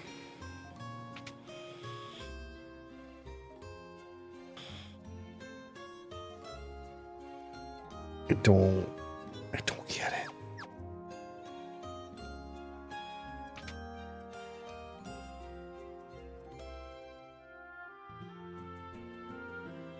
What do I do?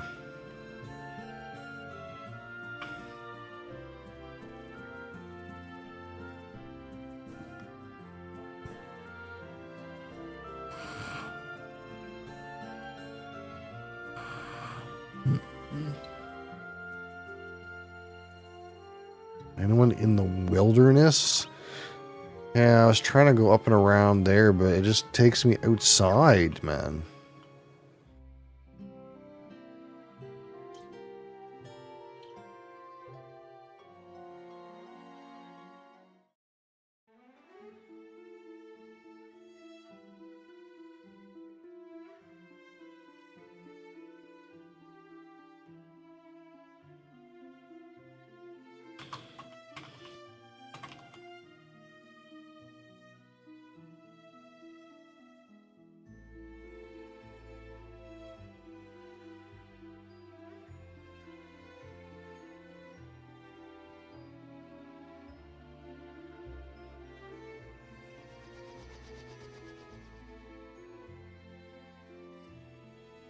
Do you want it? Do you want to know?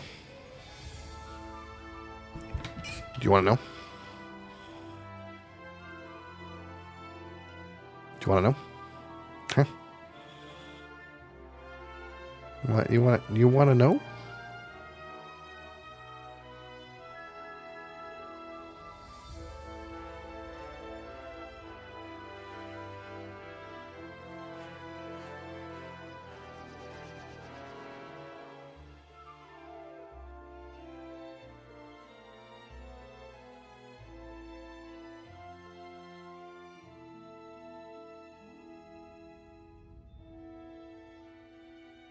You want to know?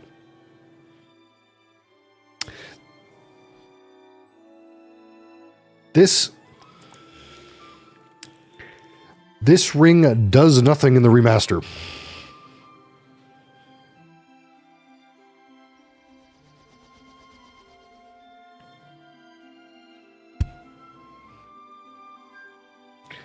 In the original game, it teaches you how to use the map.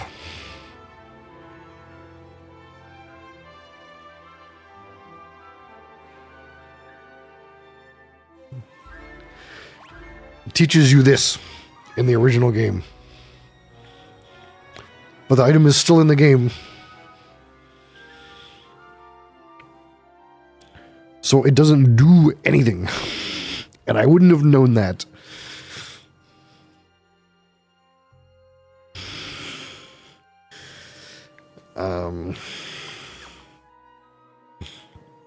Okay, so I have no idea what I'm doing. And the game has no leads to give me, so we're on wander around and hit stuff mode.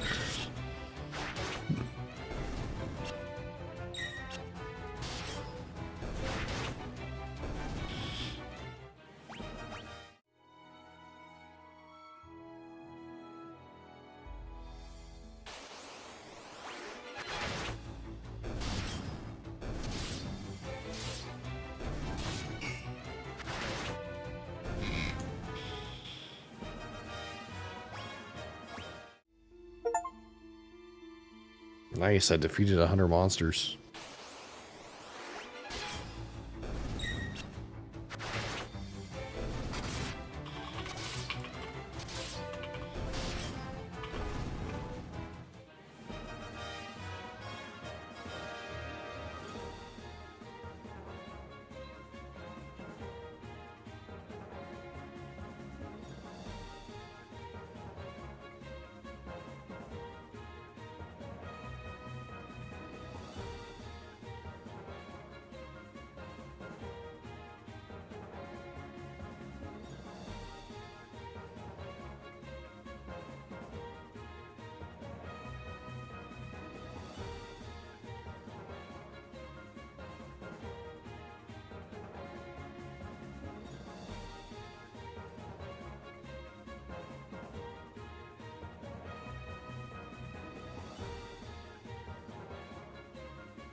What?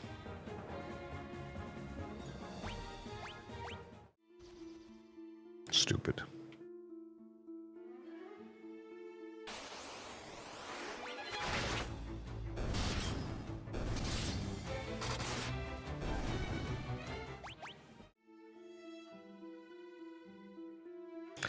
Big stupid.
I don't understand.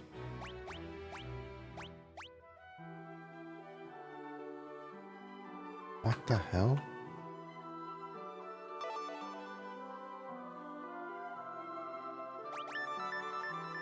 Oh, okay.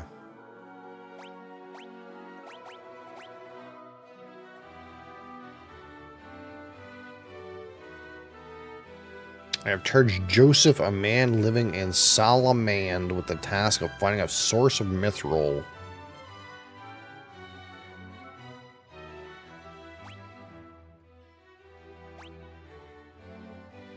Okay. This, like, learn-ask system is kind of weird.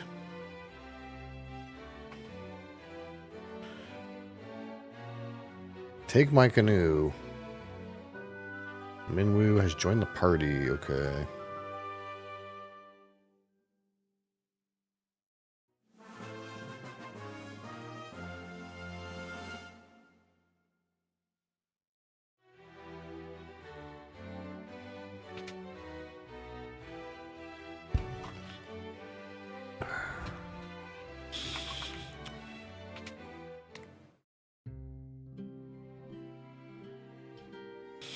Where the fuck do I go? Paloom? Where the fuck is that?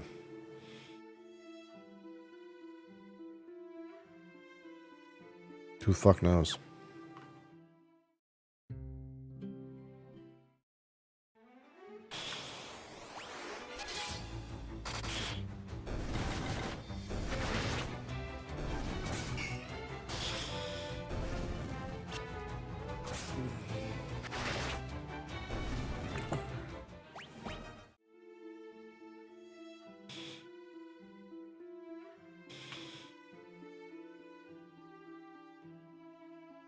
Maybe it's across the way. Ah, here we go.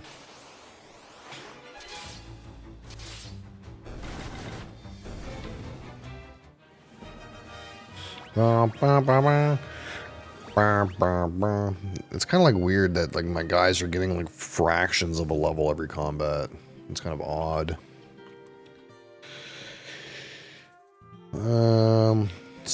See you safely to Poft. Hold on. I want to see what's going on in this town. The Empire hasn't attacked here yet.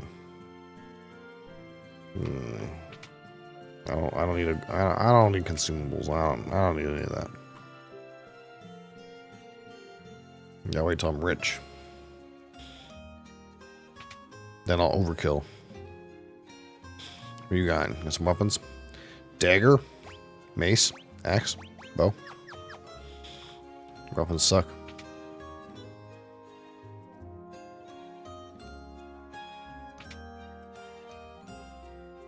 What do you got? Bronze shield.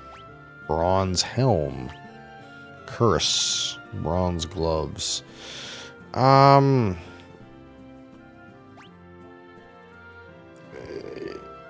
you just put that on everybody?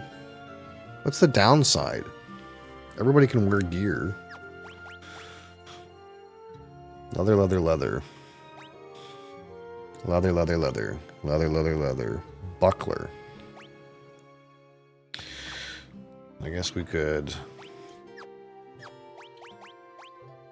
buy a bronze shield and 3 helmets and 3 cuirasses and 3 gloves.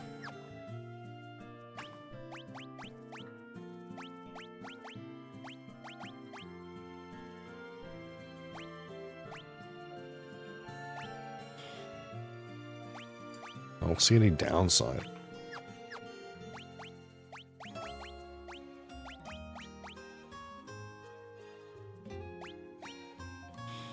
Evasion down. Evasion up. No rhyme or reason.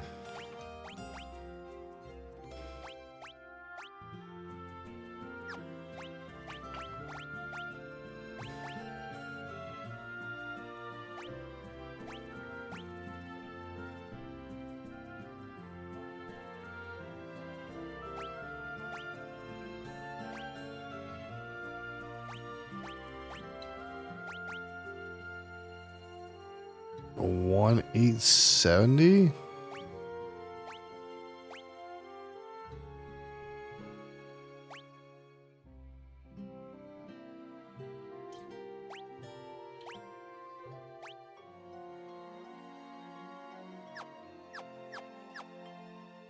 Confused.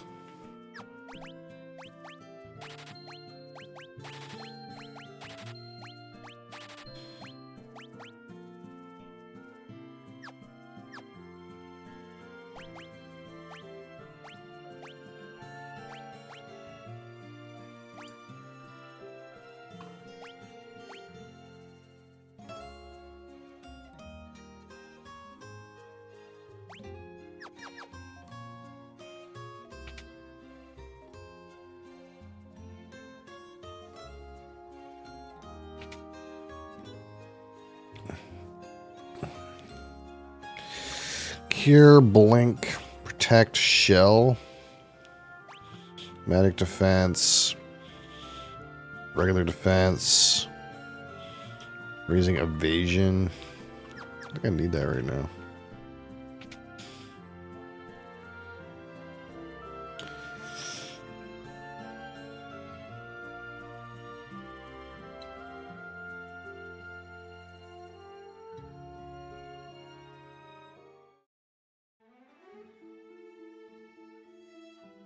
I'm supposed to like take a ship. Can I talk to everybody? For the most part.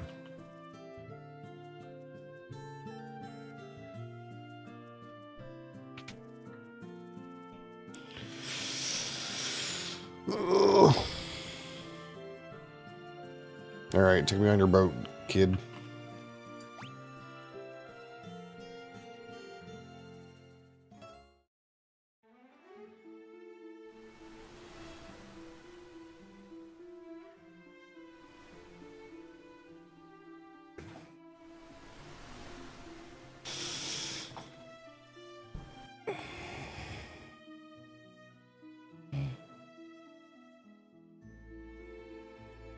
Let's get some friggin' ice water, man. It is starting to be piping hot in here.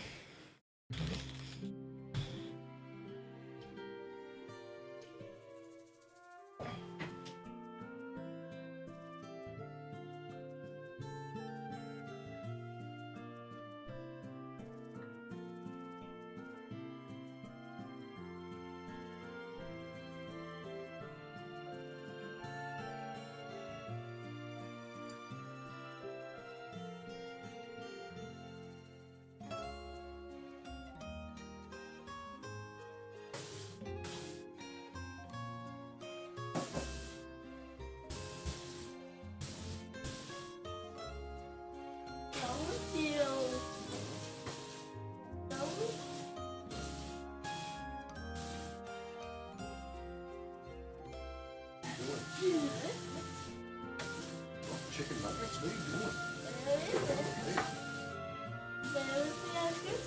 Just take it. It's right in front of you. Look straight.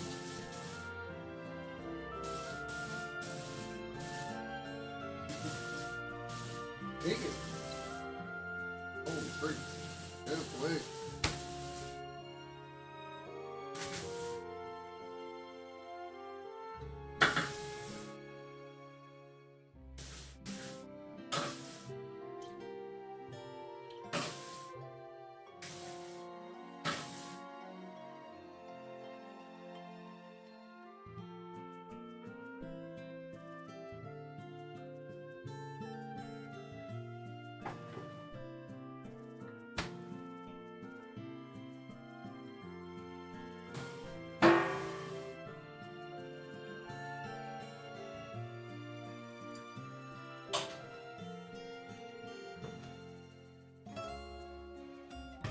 Holy.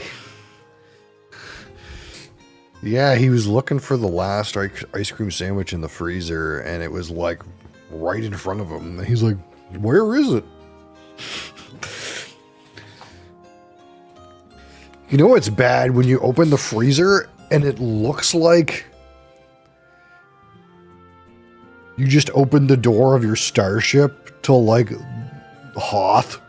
And it's like, and there's like fucking fog coming out of it and everything. You know, you know it's fucking bad.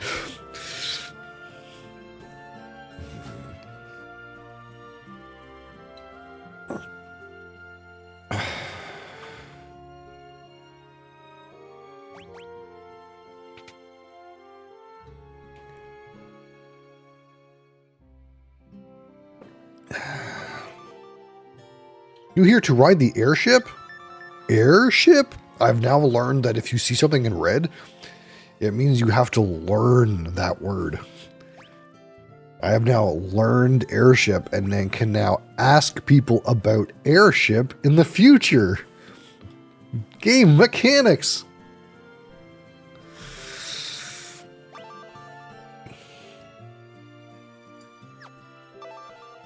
What if I ask him about Mithril? He has no idea what to think of that. What if I ask him about Wild Rose? He has no idea what to think about that. Wait, is that Sid? It's Sid. Of course it's Sid with the airship. Of course. Of course it's Sid.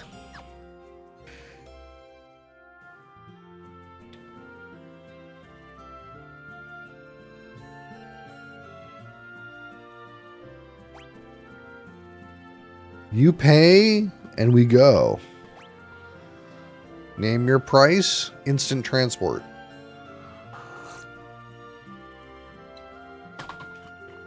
On Sid's fucking airship.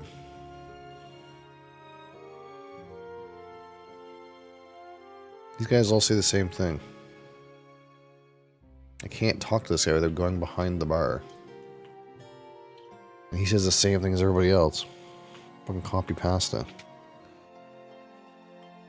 They're all the same person. Dun dun dun.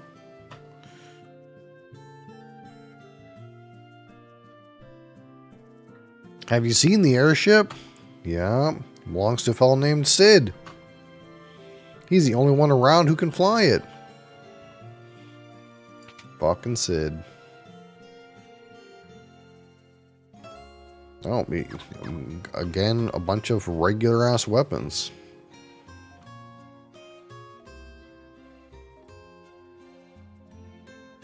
You'd be looking for Sid? No, I'm not looking for Sid. You just said the same thing as those guys in the pub said.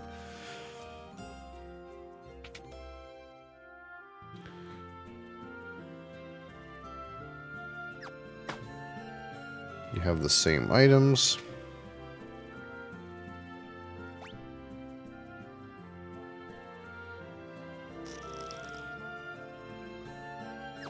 Right, I'm supposed to be going to Salamand or something like that. But first I had to come here for some reason. Sprinter. Oh, well. We have this weird Minwoo guy in our party.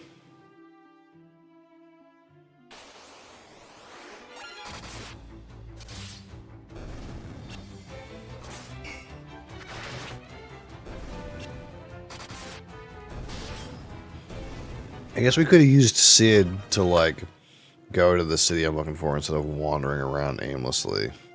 But I get the feeling I found it. Yeah.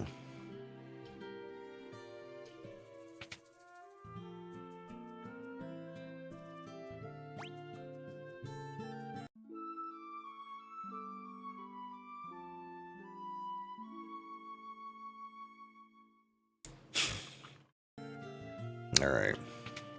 Think they got anything new at this shop? Mace, long sword. Battle axe, longbow.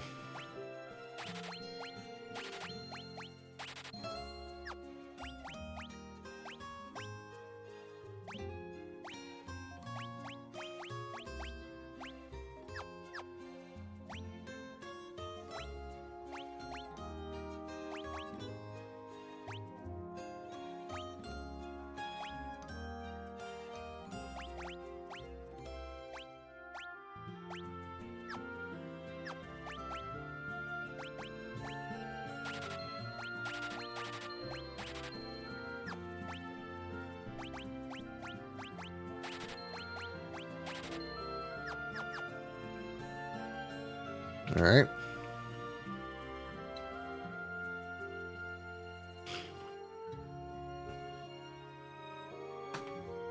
That's for Emperor's money. It's mithril. Help some people down there. Okay. I love Joseph, but I know that if I'm around, I would just get in his way. Wow.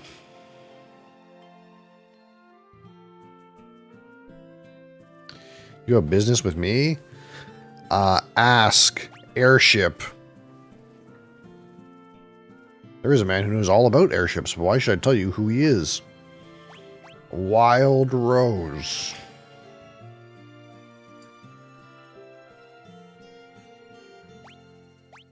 Mithril. Using primitive words to try to get information from this bald man.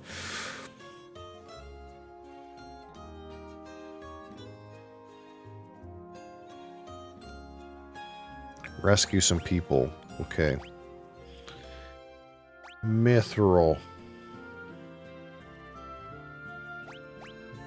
Wild Rose.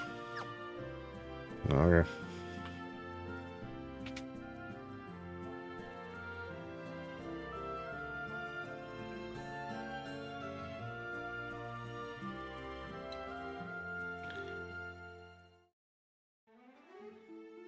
I gotta save some people down here somewhere. That's what I learned. Down here somewheres.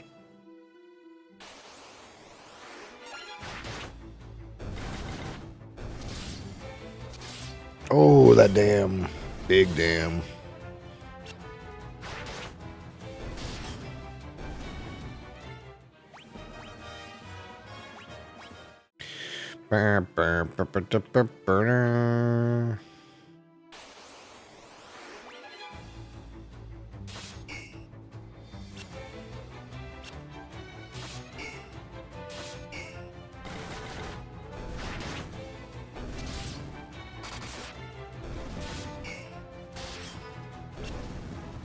I need you to log in on Friday and fight mercs in campaign so I know if they're safe.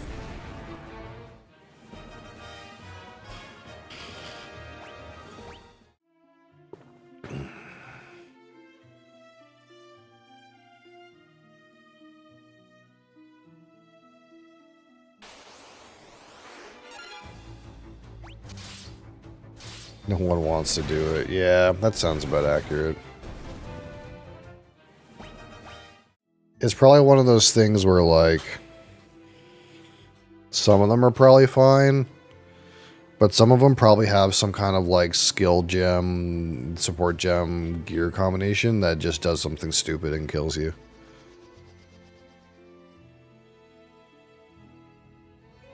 They have brand new skills? Yeah, even worse.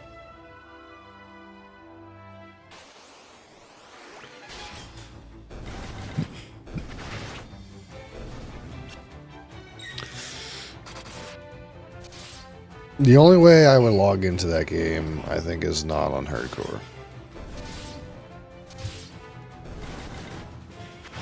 Self-found slow man gameplay.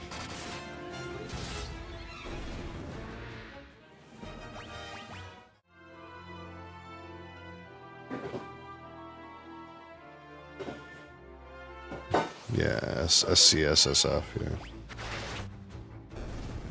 Yeah, software trade is not real. No, absolutely not. I want trade to be real, but at the same time I don't want to die. So it's an impasse. I don't have the time to die these days.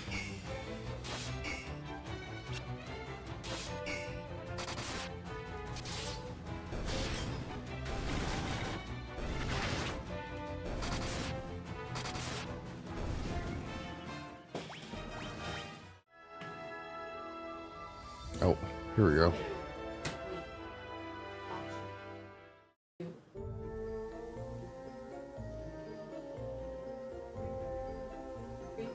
Yeah.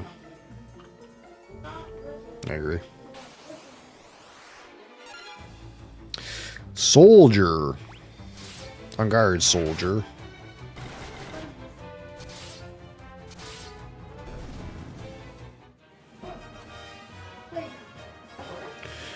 Bum, bum, bum, bum, bum, bum, bum. Garlic. It always works unless someone's watching. It's broken until someone watches and then The real question is, do you think I'll beat Sea of Stars in 3 days? Or no?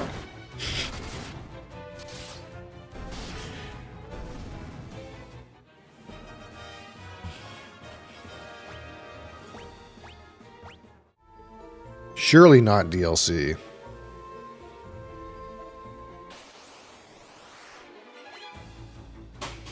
Ambush. It's a balloon. It's dead. 200 gil. I remember this game. We run around in the dungeon and collect all the chests. And then we have way too much money.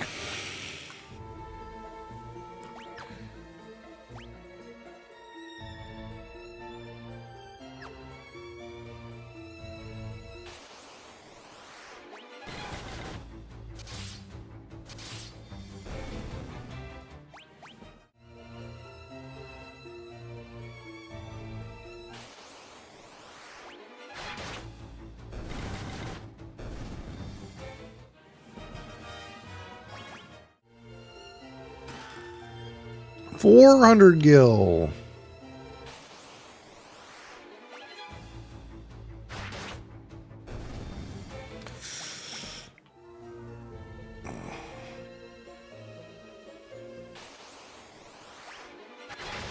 Sasquatch. Oh, he's dead. Well, guys, we found Sasquatch. He was real, and he killed. He died in 1 second. So all you cryptid hunters.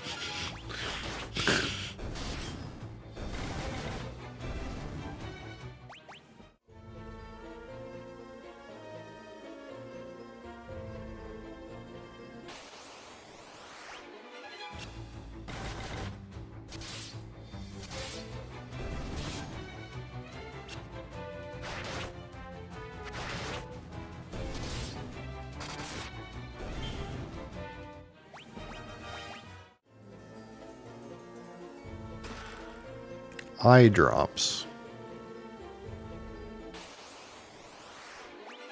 Oh, more Sasquatches.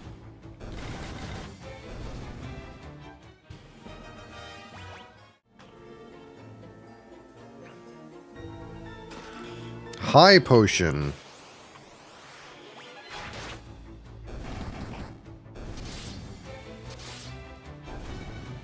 You know, I think we're like killing stuff too fast. I think I'm gonna have to switch Bee's Knees up in the turn order so he gets to level up some. Kind of a weird thing.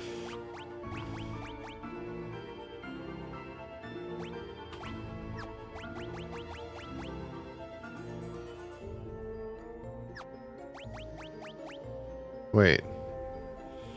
I can't like move him up? Where? I can only just put him forward or backwards? It's fucking weird.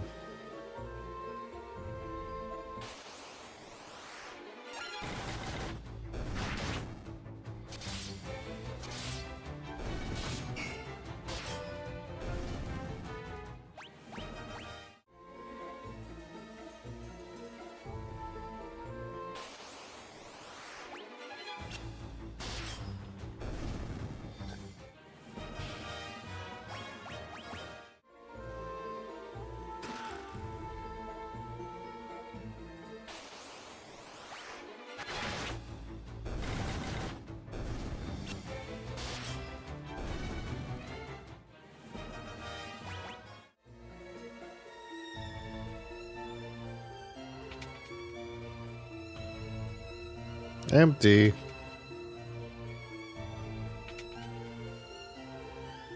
Empty.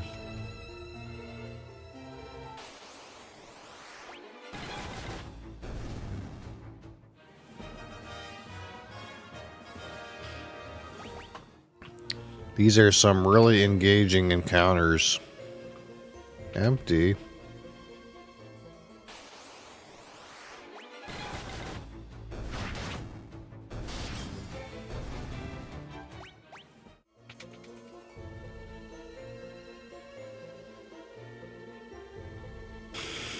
I said to skip the first couple games.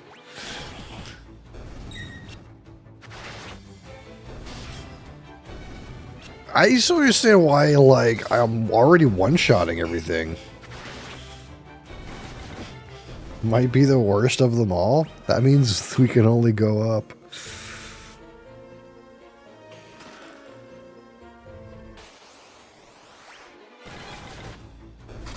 Let's see, let's Google this question. Worst Final Fantasy.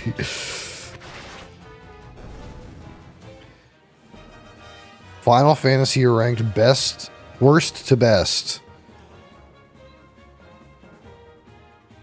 I'm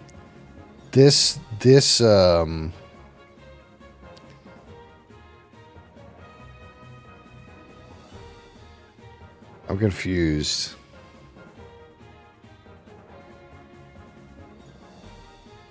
This one says Lightning Returns Final Fantasy VIII. I don't know what that means.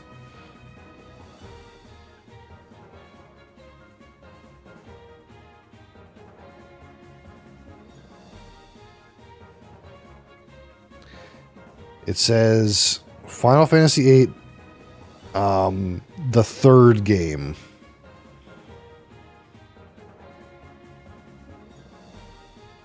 If that makes any sense. This says Final Fantasy VIII was a trilogy.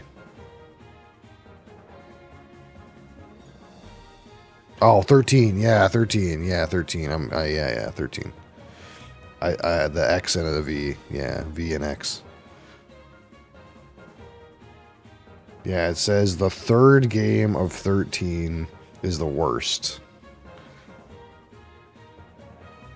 And then it says the second worst is the sequel to Final Fantasy IV, the After Years. Whatever that is. That's not a game. And then it says Final Fantasy II.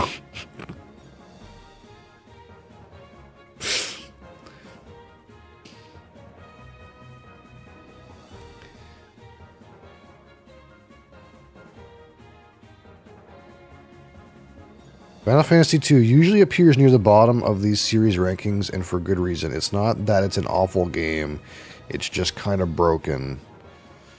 After the first game turned into a surprise hit, Square greenlit the sequel as quickly as possible, without much of a plan beyond cashing in on the success of the first game. Slightly better story than the original, but the team also decided that abilities should be upgraded based on how often you use them in battle as opposed to using experience points. Yeah, we're finding that out right now.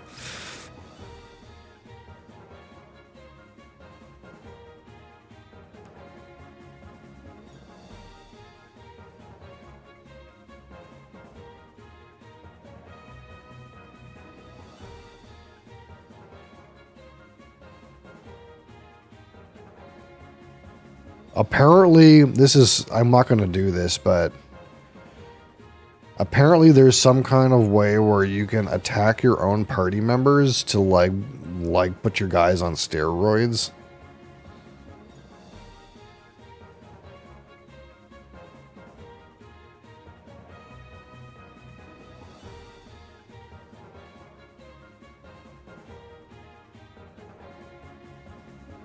Yeah. Nice. Okay, we're not going to do that, but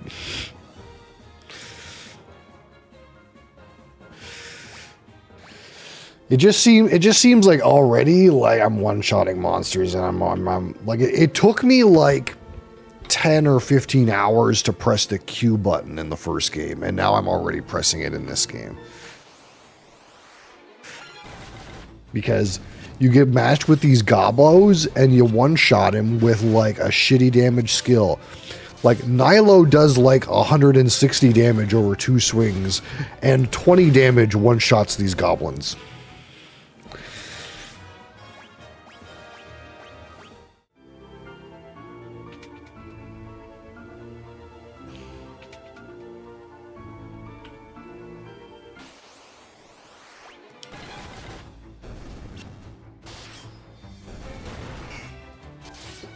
And the Sasquatch hits for 0.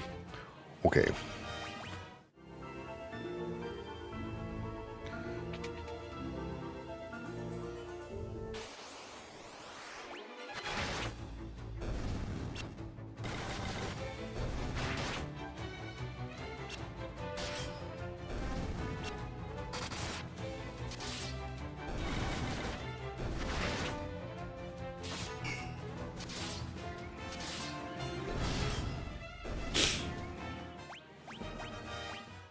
At this point,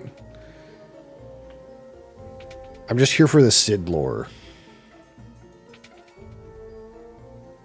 Yeah, this was not released in the States originally.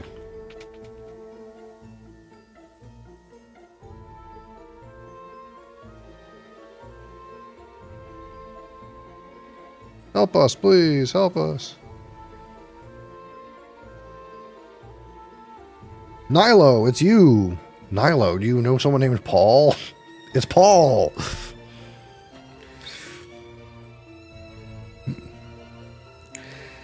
This is Joseph's daughter, Nellie. I think that dastardly Borgen's been holding her hostage to threaten Joseph.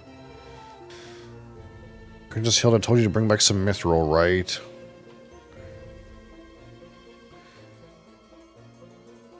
Nab the mithril before he could get to you. I messed up and got caught.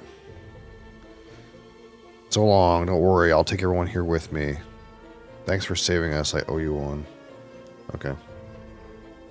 You saved Paul. I haven't seen any other reoccurring character. The only other thing that I noticed that I was like, oh, I remember this, is Mount Gulg. G-U-L-G, Gulg. Mount Gulg. That's one I already seen before, and Sid. I don't know if there's anything else that's so far that's like a reoccurring reference, but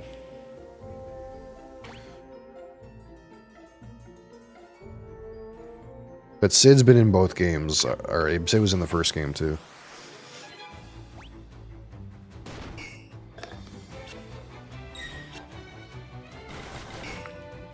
I need to cast a heal for once. 0. Uh-oh. I'm gonna have to use magic spells. Weird.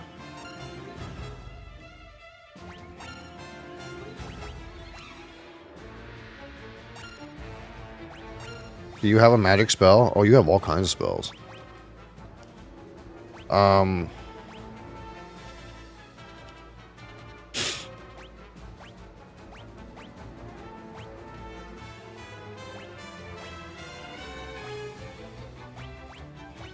kinds of white spells.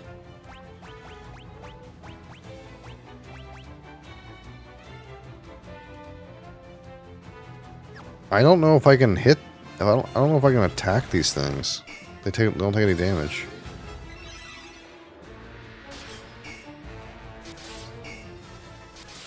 Sounds like a dock leave. This is some real great balance, I guess. Can I flee? Like, oh. Like, I haven't been given a character that does spells yet, and these are melee immune mobs. Like, that's kind of fucking whack, you know?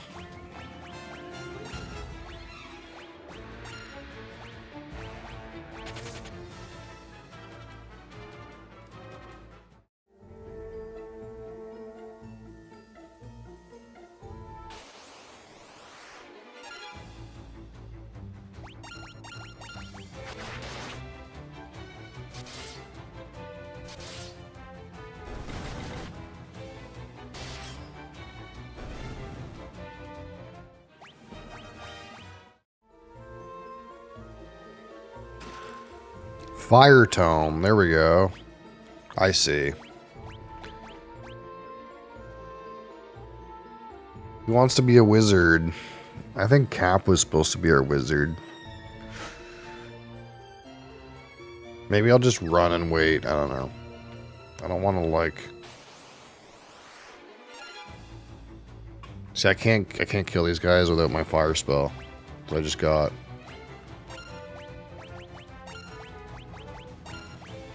But I can just run away.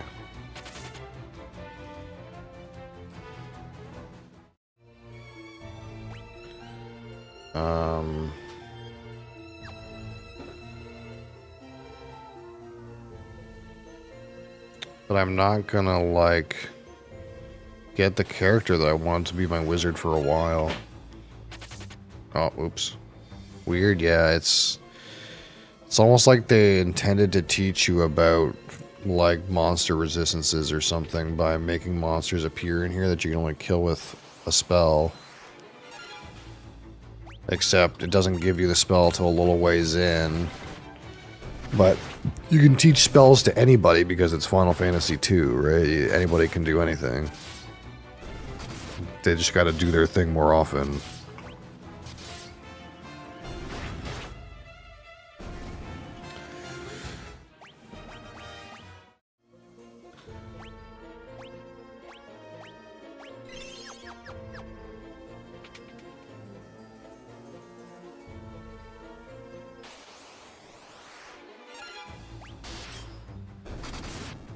But I kind of wanted, like, my last guy to be the wizard.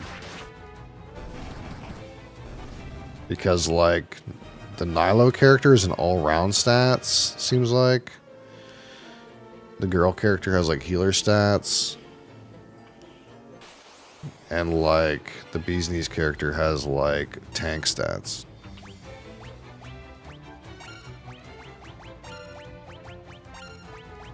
So I assume the other character is going to have, like, wizard stats. Maybe that's a bad assumption to make. But... oh my god.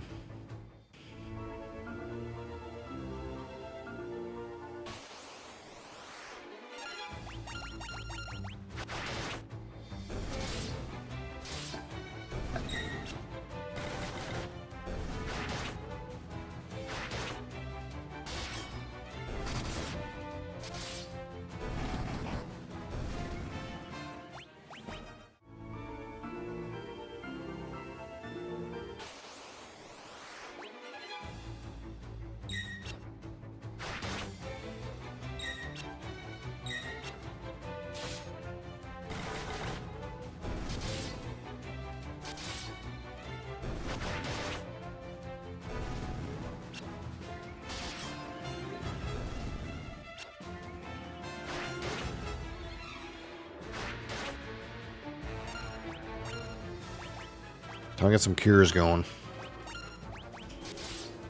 Oh, I guess I could use Minwu to heal too.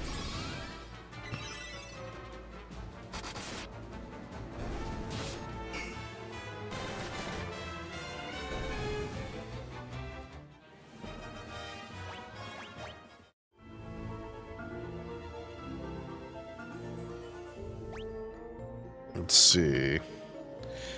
Chest and 3 doors. I was kind of assuming I would get something if I went deeper.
Nothing.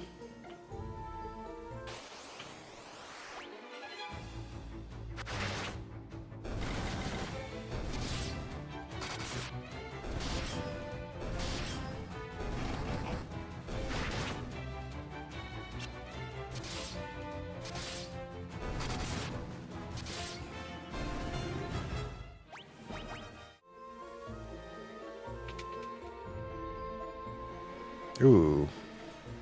Heh, rebels, never thought I'd have to deal with your kind down here. Well, if you think you're getting mithril, you'd be right. My mithril blade straight through your heart. Wow. Time to fight. Sergeant. He's got strange music.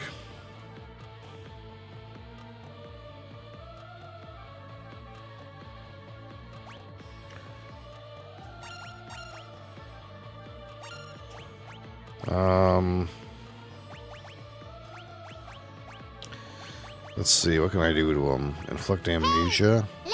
Fear him? I'm listening. Levi smells, I'm listening. I'm listening to you. Let's fog him.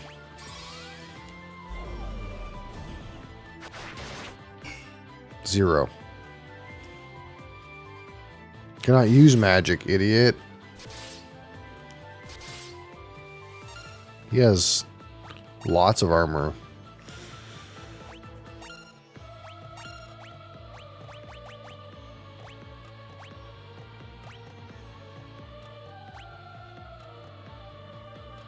Strikes fear in the target's heart.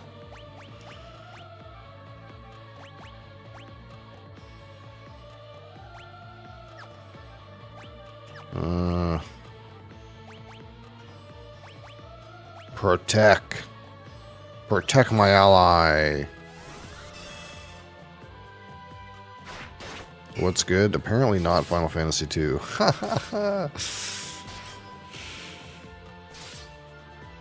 Oh, here we are anyway. This guy seems fucking invincible. Do I need fire damage to beat his ass? Uh-oh. I didn't think about that.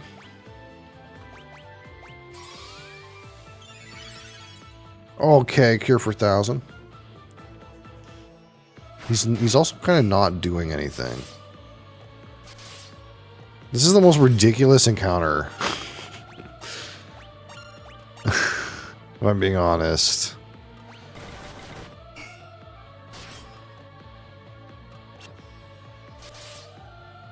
We hit him for like garbage damage, and then he also hits for garbage damage. Or he tries to use a bow and can't.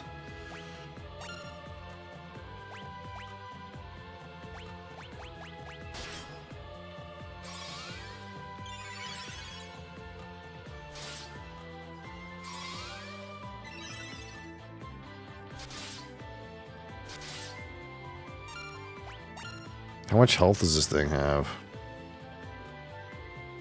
I guess if I keep casting Cure on people, then I'll level up my Cure. That's how this game works, right?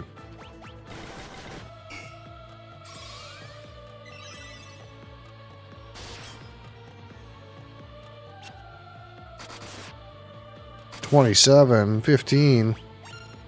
Big.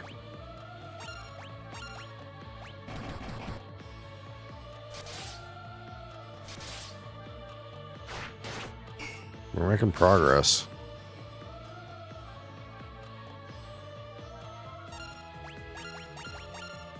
I don't know what Bow 3 does, but he can't use it for some reason. I think it's because I fogged him, but I'm not sure. How much health do you think this guy has? We're doing like literal the poopiest amount of damage.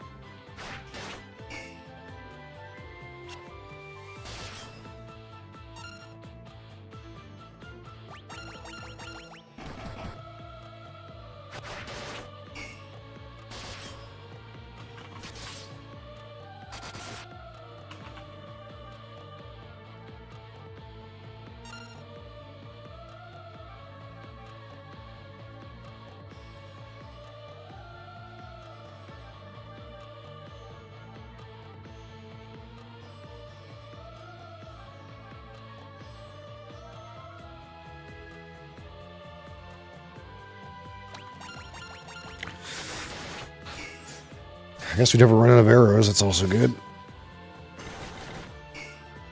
We're doing some big zeros.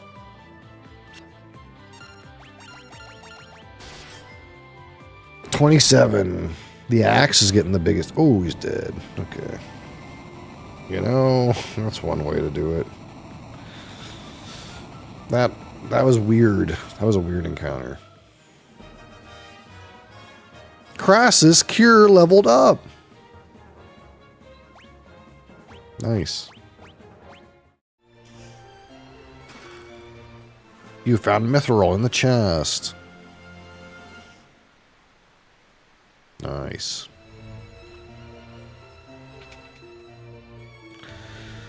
Now, how do we get the heck out of here, Mr. Wizard? Cross the bridge and up the stairs?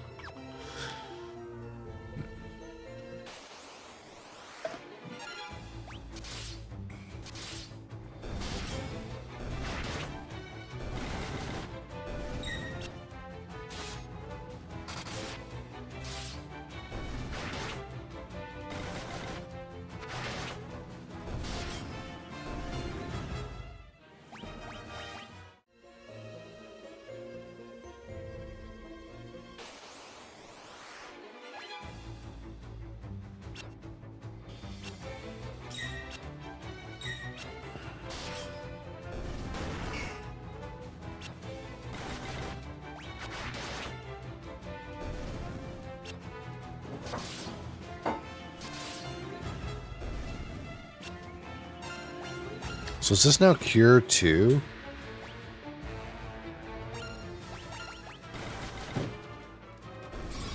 Yep. Nice.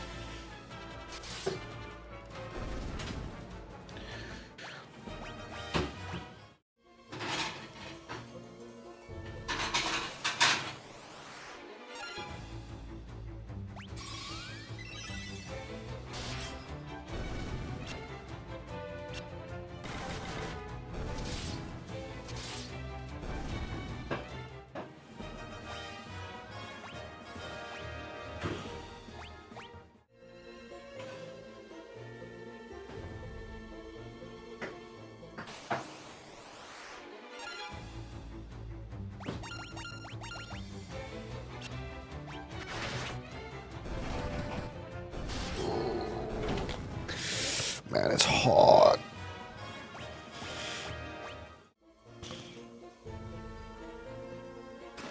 Monsters. Land turtle. Oh! Out of cures.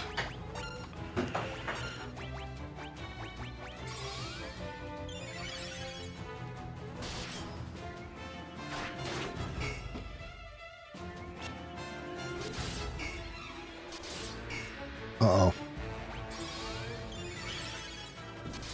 This thing seems fucking fat as hell. 2?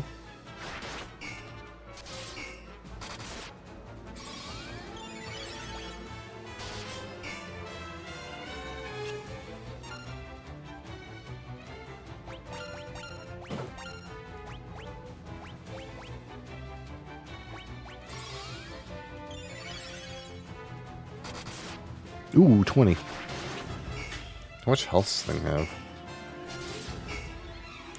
I think you're supposed to use spells against monsters like this. It's just kind of weird, you know? Okay, it's not that bad.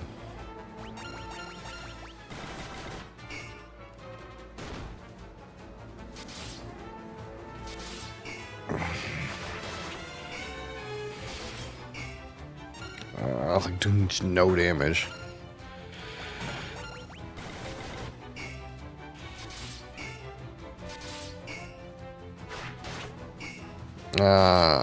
Man, this might be a flea, dude.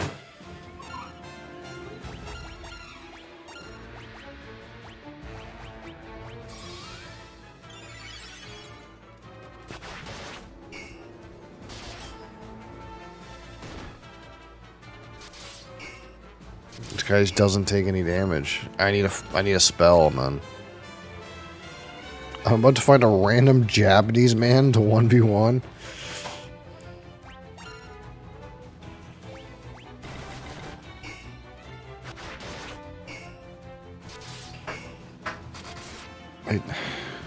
I don't do any damage unless I crit, man.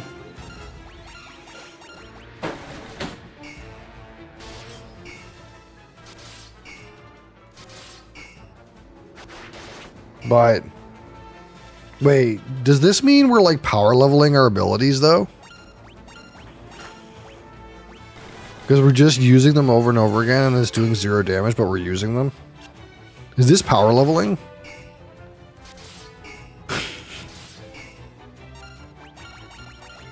Is that how this works?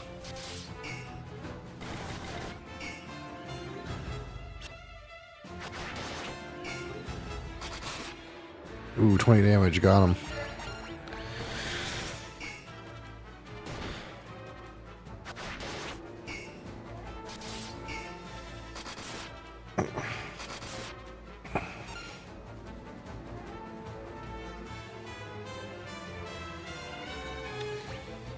Yeah, I can't really play a game while I'm playing this game, unfortunately.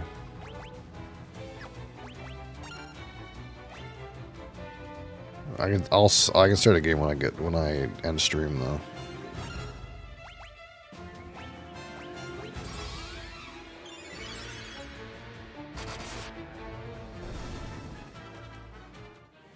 Apologize to the Japanese man then. Nilo's sword leveled up.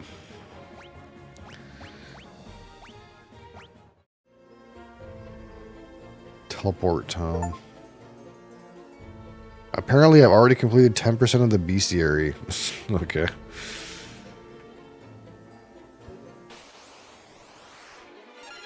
Oh, I can't fight these.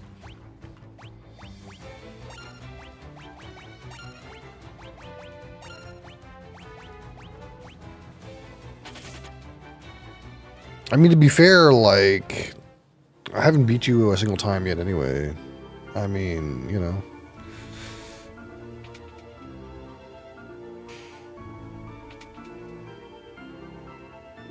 I was like, I'm going to score 100 points, and then you were like, no, I'm going to score 100 points, and I was like, oh, okay, guess not.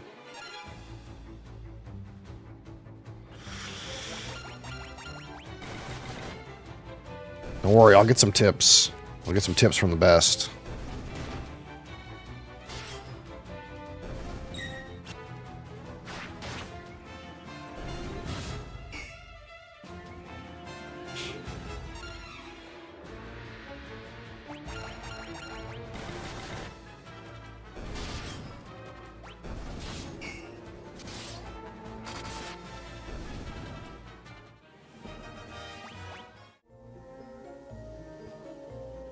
Okay, guess we're done in here.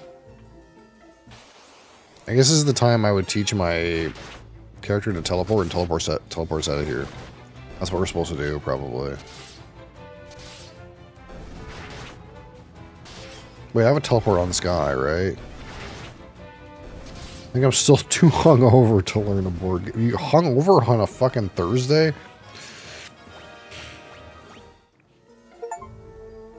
I've defeated 300 monsters. Go me. National Day. Okay, whatever that means. Get me the hell out of here. Teleport.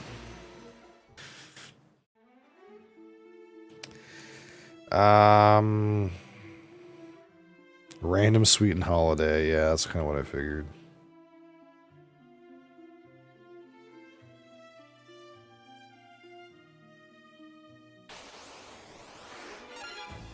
Upcoming departure. Where are you going, though?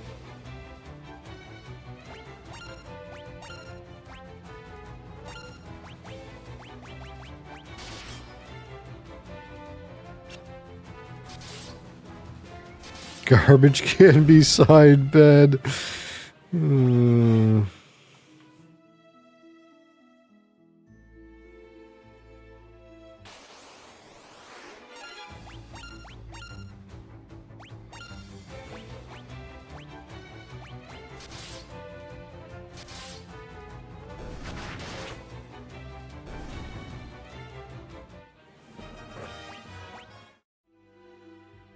Yeah, but my plan is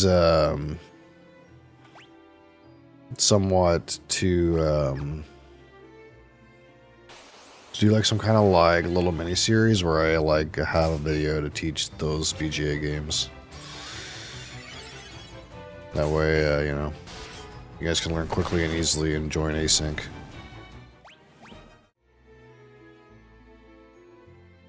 You're moving to Poland. Where we elected Polish Trump. Yeah, I heard that.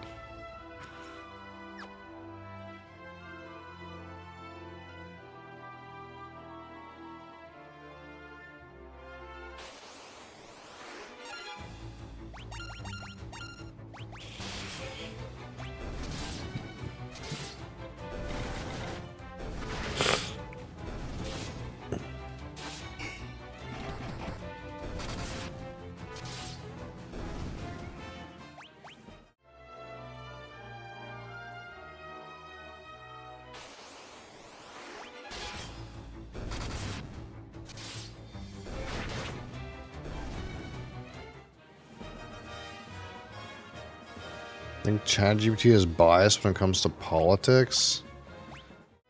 It's probably weird. It's probably like one of those things where like what articles it randomly like it's like depending on what you type, like what articles it like pulls from to make its answer, it's like whether or not those ones happen to be biased or not. It's probably like biased one way or another depending on the day.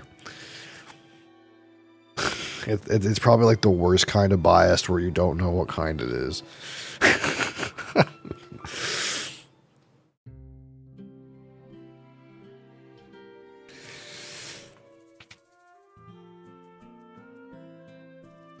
Or it'll be like both. It'll be like right leaning in one paragraph and left leaning in the next paragraph, and then like split sentences.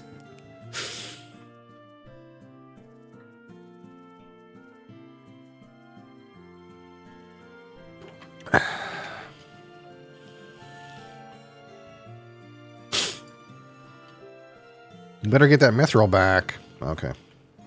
I guess I'll take the mithril. I wasn't sure if I had to come back and see you, Joseph, considering you're the mithril man.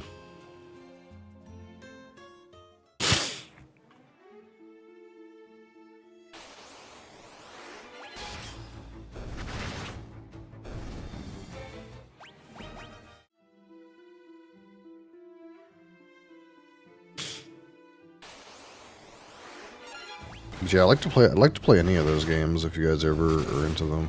Any of those, like, what do you call them? WSG games.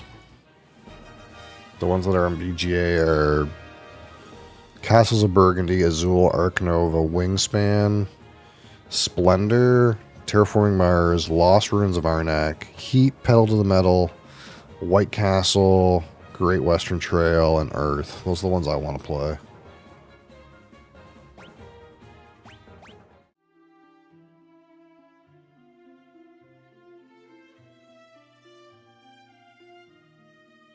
You have 1 week.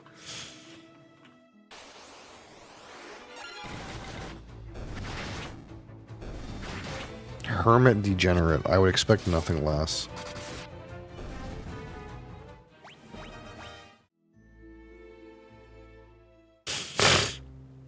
So we could take the boat and fly and go all the way back, or we could talk to Sid and say, hey Sid, can we go to Altair $700?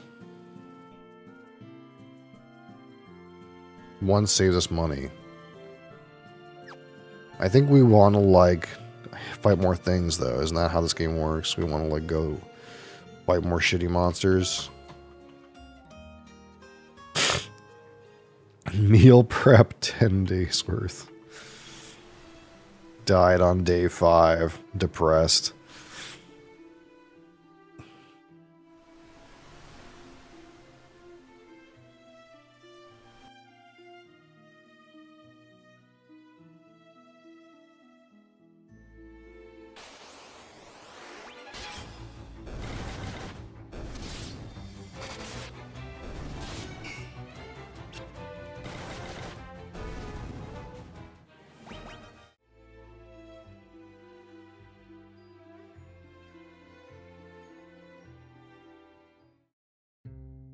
I mean, if you dump all your money into your character and then die,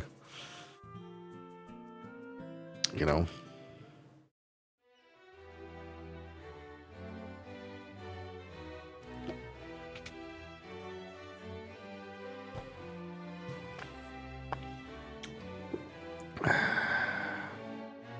The Empire also suffered heavy losses. They're building the Dreadnought to help compensate for those losses. Okay.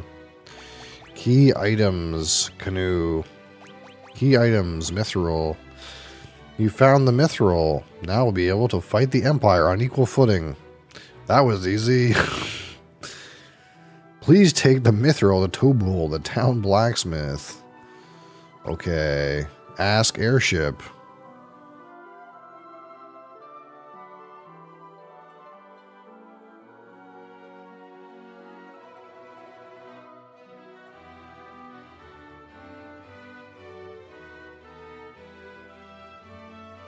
Wait, so if we give Sid money for him to fly on his airship, he'll just use all the money on his airship? Sounds like Sid.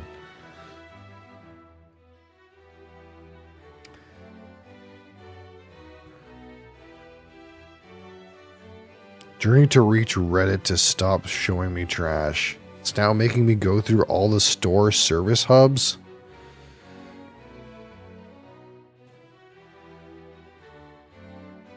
You must have, like, looked at something like some kind of, like, Walmart, fucking people of Walmart type shit at some point.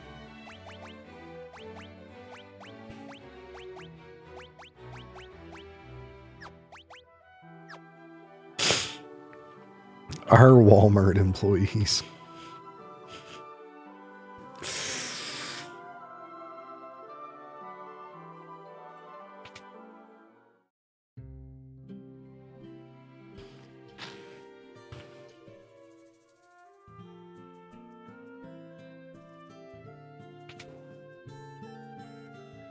Alright, here's the mithril.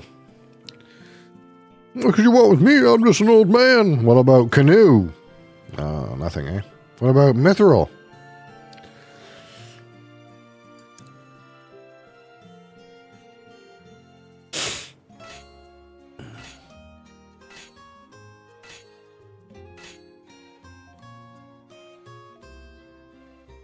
You can buy the equipment I made at the shop counter. Okay. Mithril. Sword. Spear. 2 mithril sword, please. A mithril mace? No one in my party uses maces. Knife?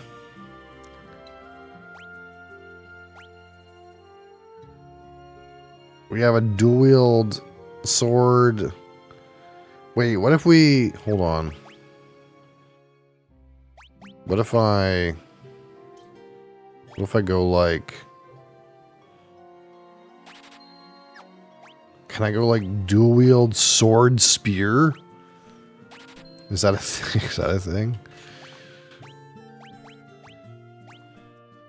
Right hand, sword, left hand, spear. Badass.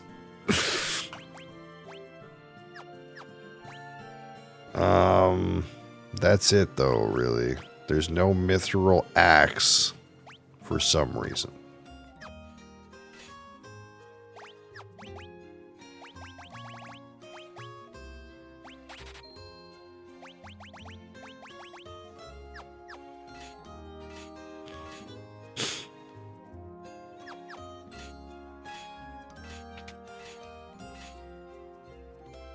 You think there's some mithril stuff in here now?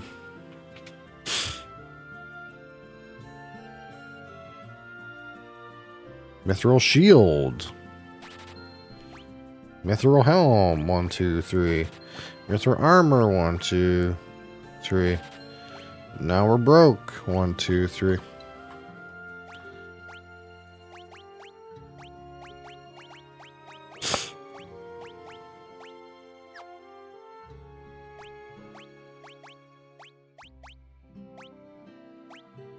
Well, it didn't take us long to get mithril gear for our guys. Feels like the game just started.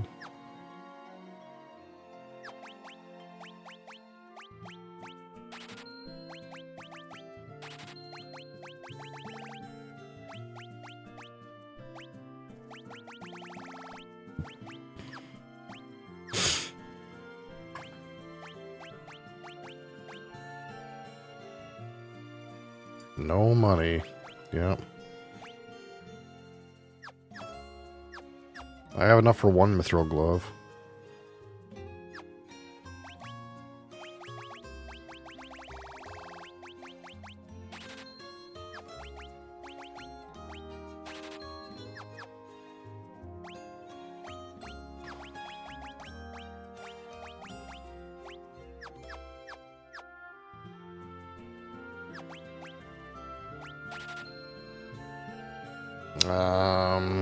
I would need a grand.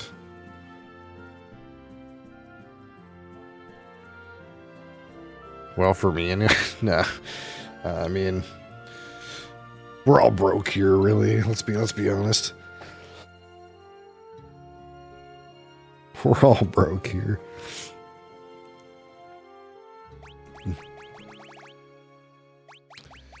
There's no way I can make a grand out of this, right? I probably shouldn't sell the teleport tome.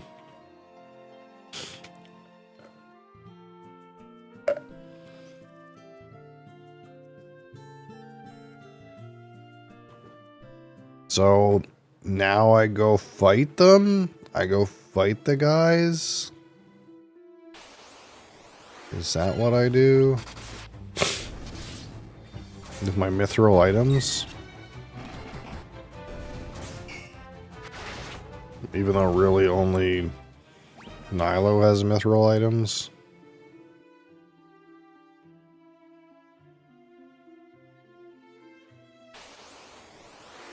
I guess you have mithril armor.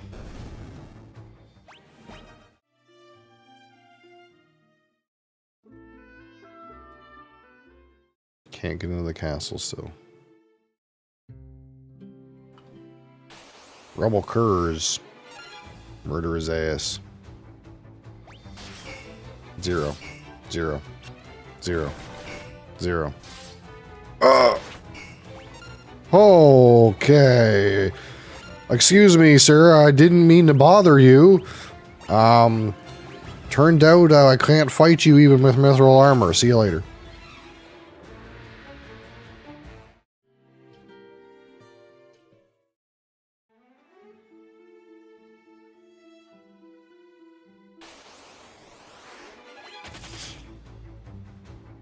I thought... Farm up some Gilligans. I thought I was supposed to have the mithril armor and then go get them, dude. What happened? Was I lied to? Was it a ruse, dude? What am I supposed to do now?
Okay, so...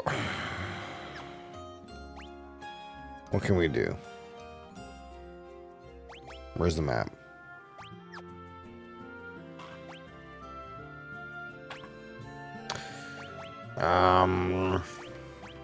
We can't go here, we get owned. We already went here.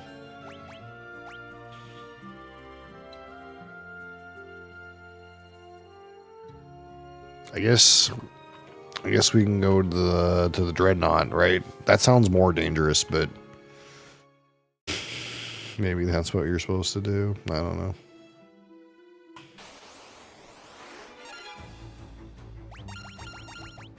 Clearly attacking those guards in front of the castle is not it.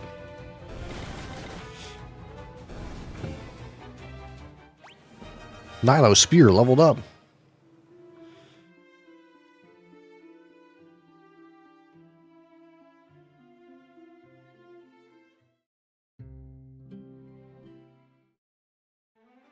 I'm broke. I can't afford a good airship. I gotta just take the boat. The slow boat.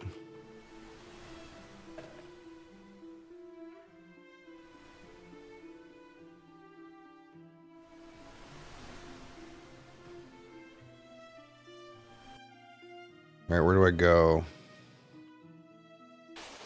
From here. Soldier. Dead.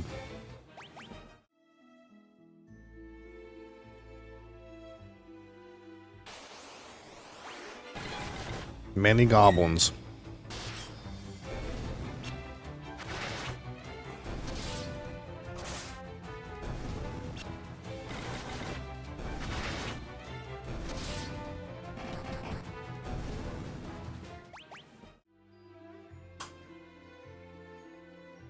Like, do I go there?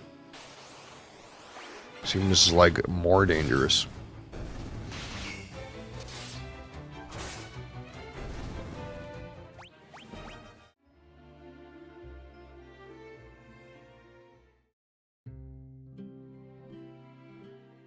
Oops.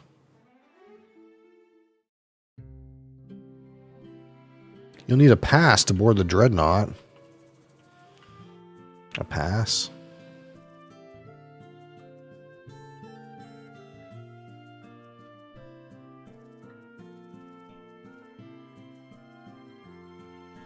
Okay. What's this? Back to work. Work, I say. If we finish even one day sooner, my glory will be exponentially greater. Okay. I can just work like slaves.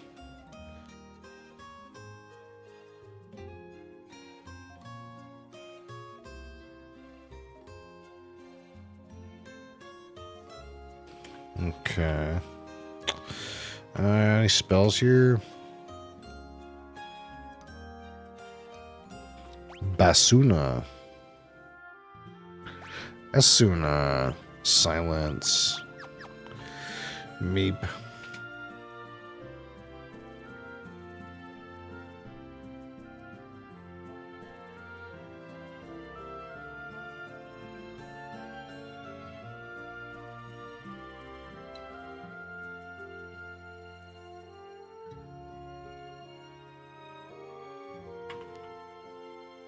Sleepy. Hey, Sid to carpet bomb your enemies. Yeah, I feel like he doesn't want to do that. Oh my god.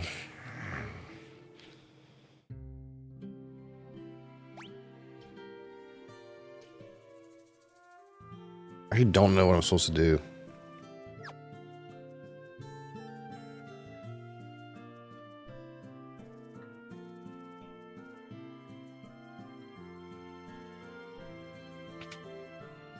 Yeah, for some J dams. Silver Curus. I have Mithril, idiot.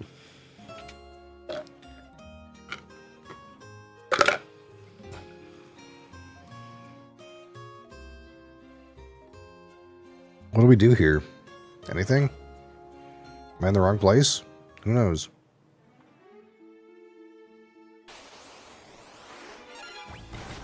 Now what do I do? I need to walk through. What's happening? How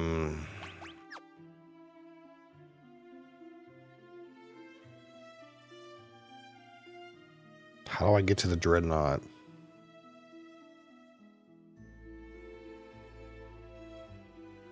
Maybe it's Sid. Maybe Sid takes me to the dreadnought.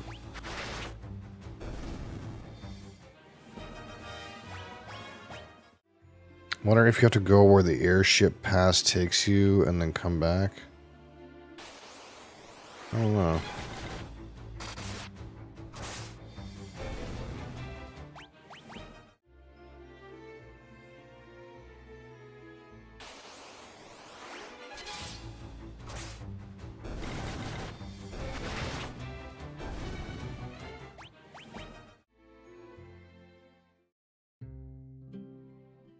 Oh my god.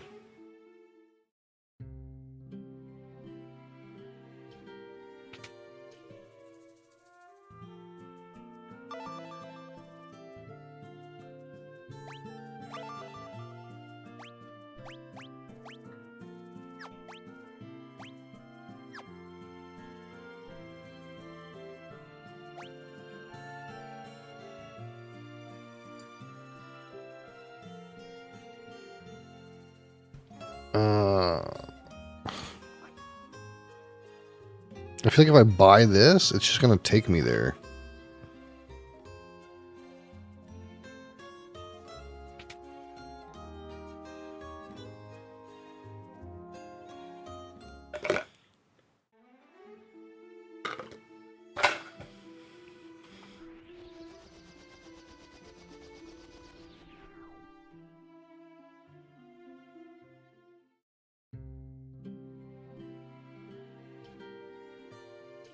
You need a pass to board the dreadnought.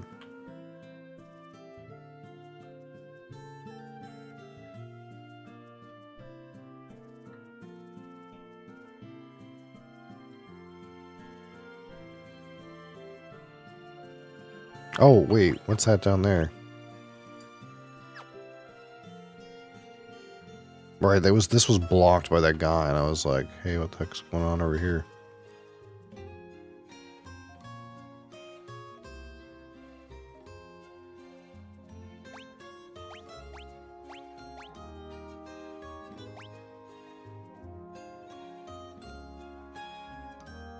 Oh, this guy's on the inside.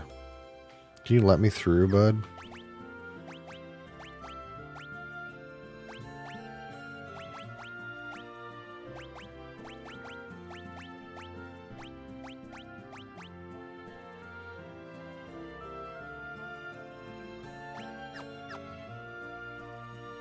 Can I get through? Let me in, buddy. What's happening? I don't know what to do.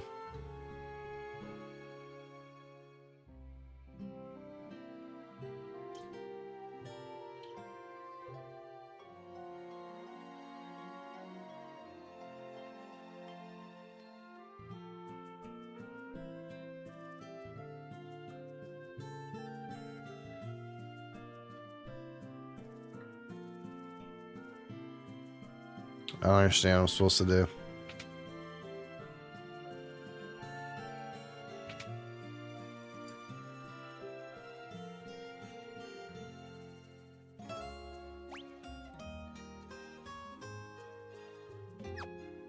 Am I even in the right place? I have no idea.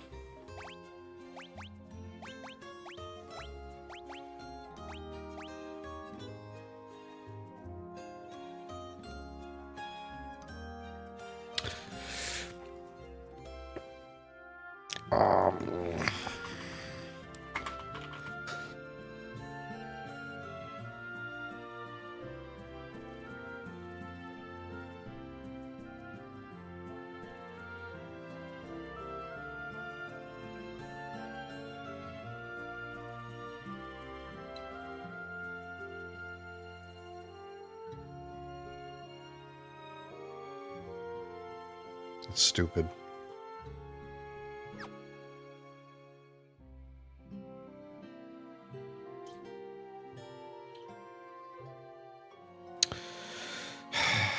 This game is worse than the first one in that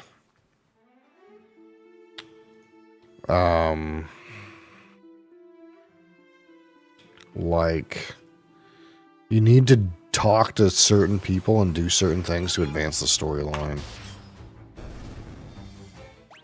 And it's not obvious that you need to do that or who you're supposed to talk to.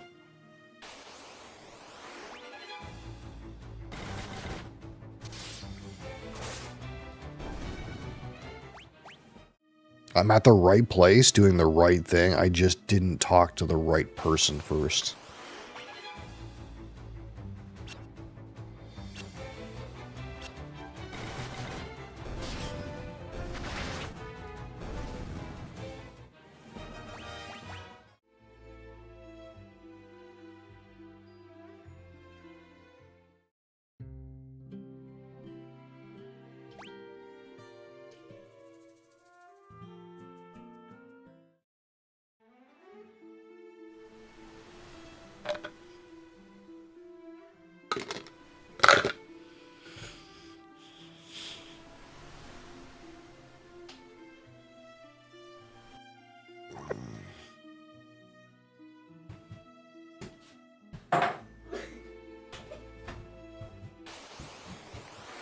Meant to be time sinks?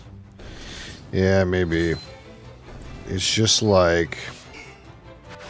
maybe if the monsters were slightly more engaging.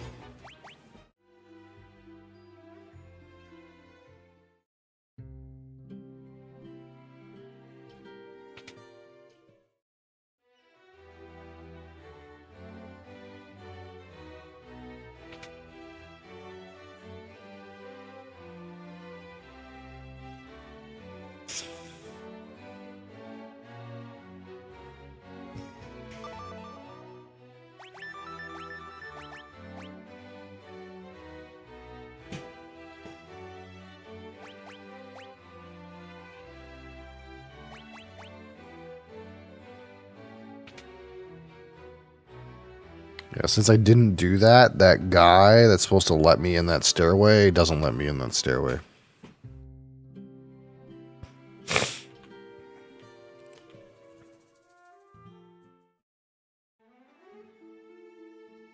Hours and hours into 3, maybe.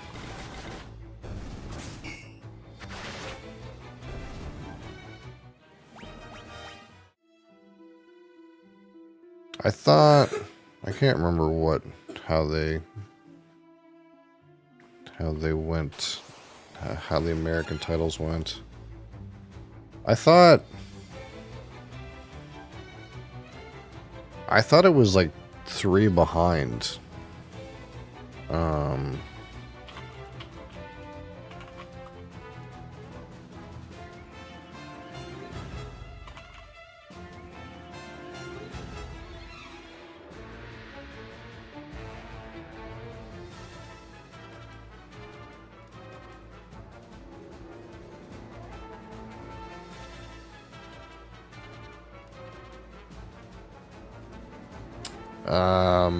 So what this says is, 2 in the States is 4.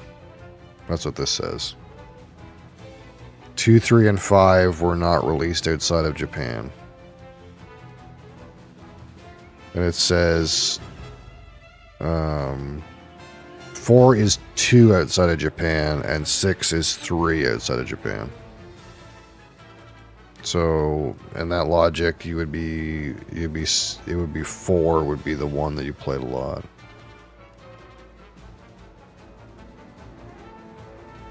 Which I think that's the one Crassus said was good too.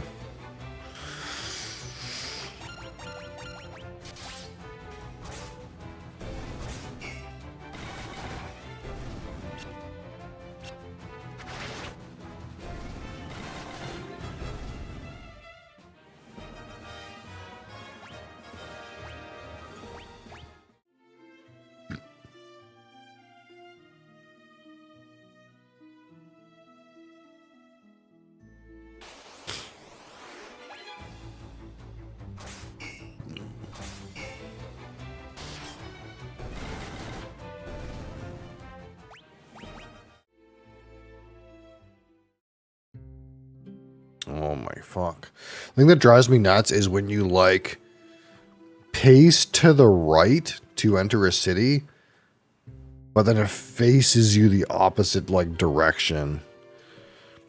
And then you get all confused like which, and then you automatically leave the city in 1 second.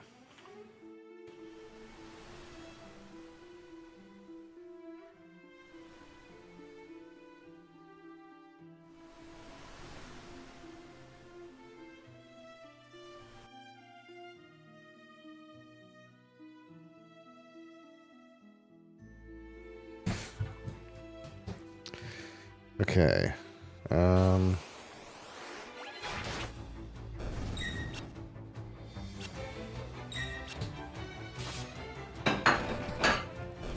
Yeah, we were looking this up earlier. I don't know if you were here, but like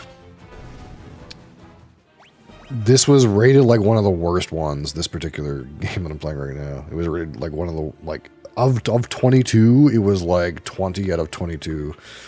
Apparently this game was terrible among the series.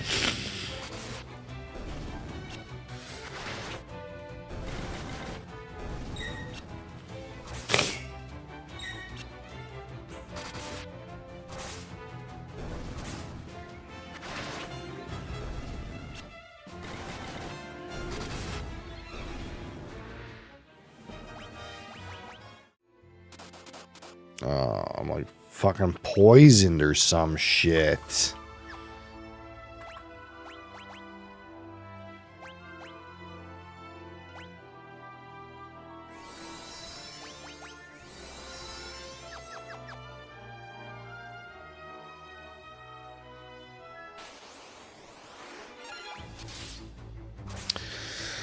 The list I looked at said the worst one was Final Fantasy 13, the third game. And the second worst one was the sequel to Final Fantasy IV called The After Years or something like that. And then it was this one.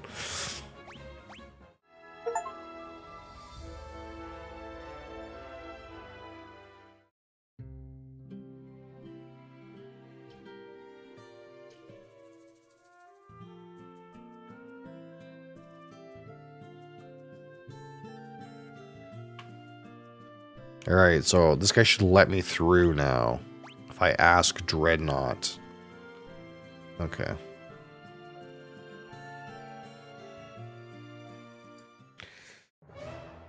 And it told me that thing about the past. Like, it was like a complete red herring.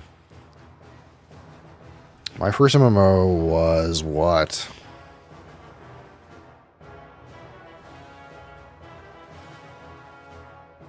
The first one I spent time on was Dranzik, but I don't know that it was my first one. Which Dranzik is like a Ultima Online clone.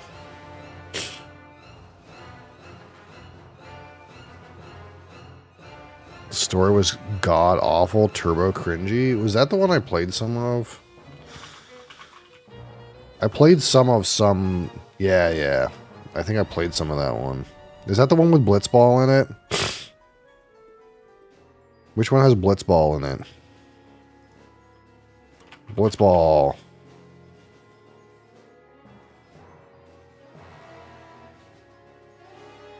Yeah, 10.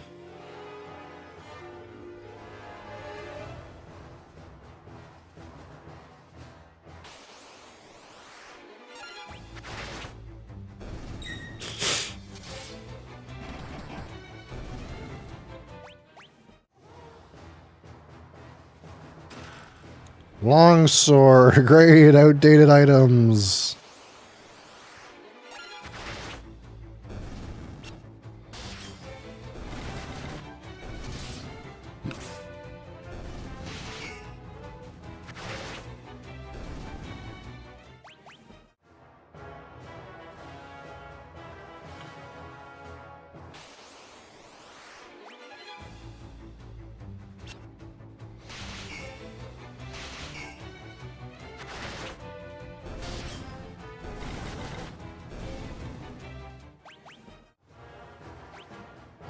Any more chests in here? Just the one that's on the way.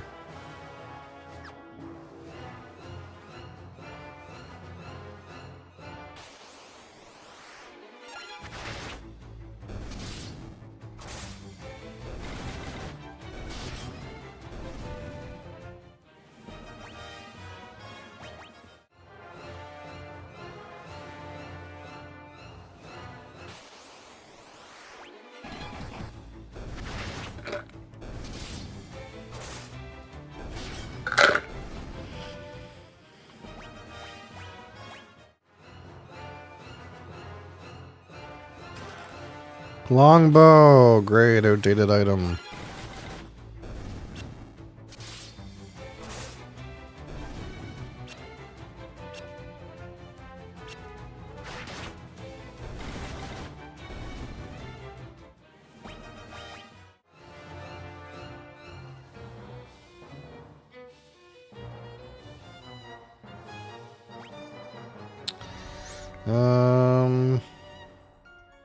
Nowhere to go, actually. Just one way to go.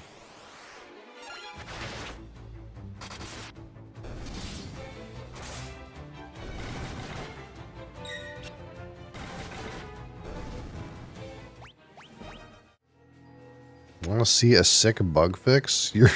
You're so in the sauce. You're looking at the bug fixes.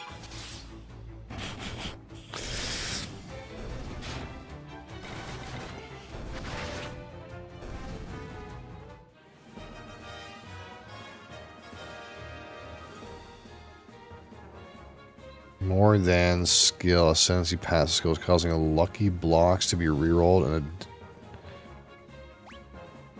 What the fuck?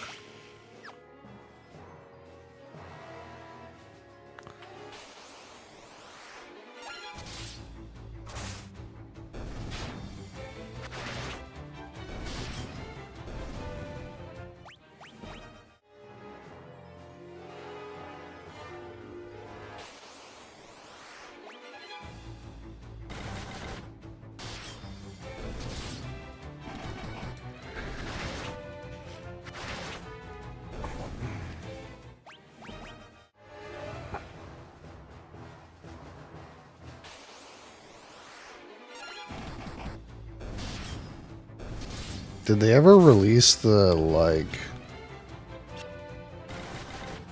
Gladiator new tree for 1 or no? I can't remember.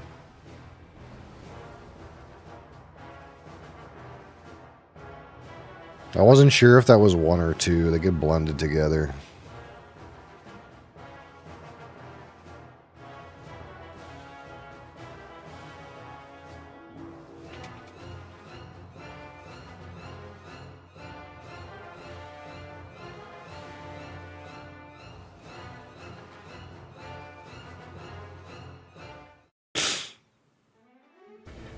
Oh no, the Dreadnought is active. There it goes.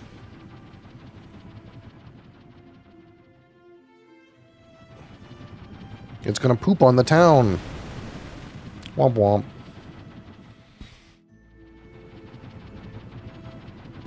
Uh-oh. We in big doo-doo now.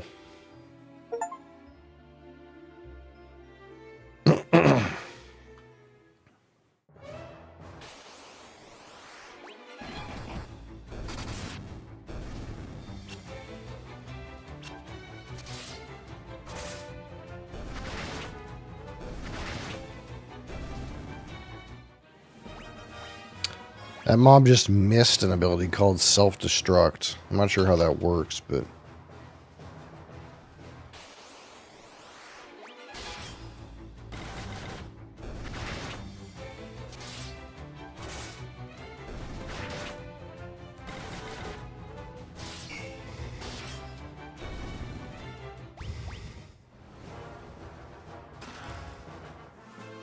I found a pass in the chest.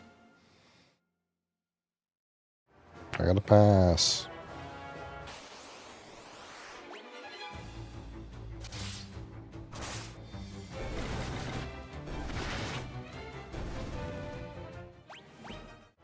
What does this do?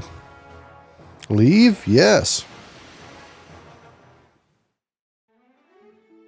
Oh, I see. Well, where did the Dreadnought go?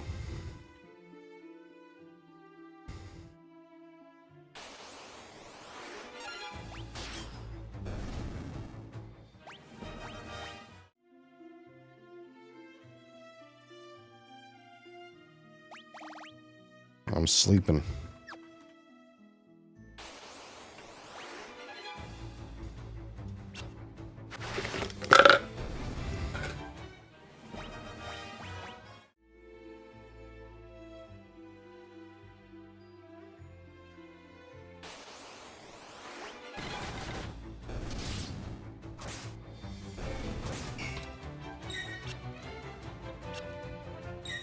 Miss! Miss! Miss! Miss! Miss!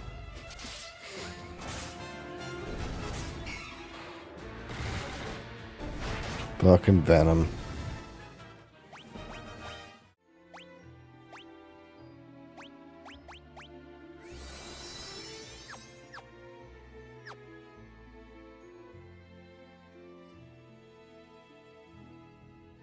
Well, it's a good thing we're about done with this segment. Oh no, they bombed the place.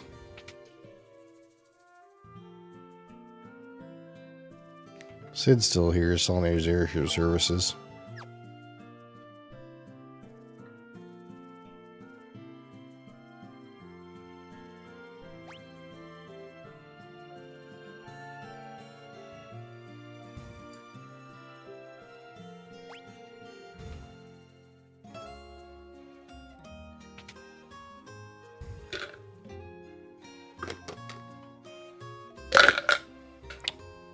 I'm assuming I have to go back, like all the way back, to Altair again, and talk to that princess again and see what the fuck's going on.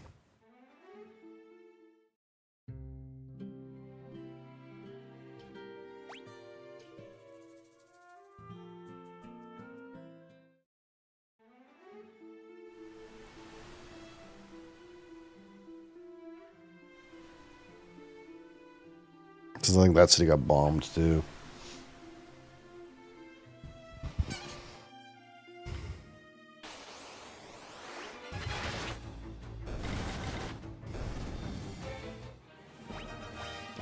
We need to cast Cure some.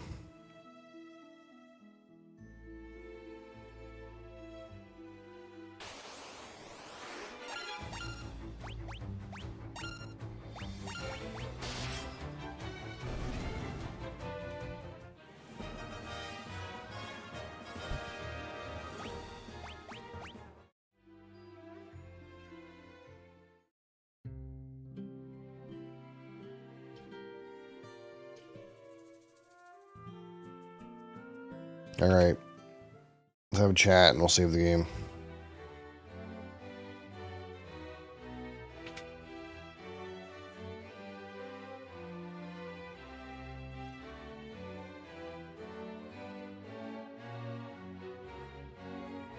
Many were wounded in the Dreadnought's attack. The shock has caused even my father's condition to turn for the worst.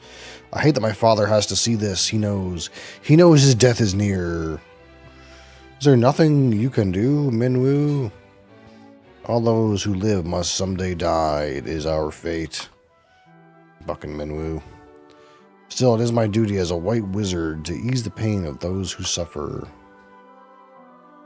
I shall remain here and devote myself to the care of the wounded. I take my leave of you. The fate of the world rests on you, Nilo. Waste no time in destroying the Dreadnought. Yes. Now what?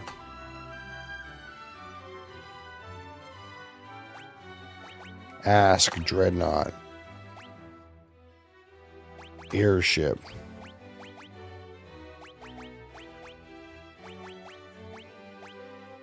Learn. Ask Dreadnought. What am I supposed to do?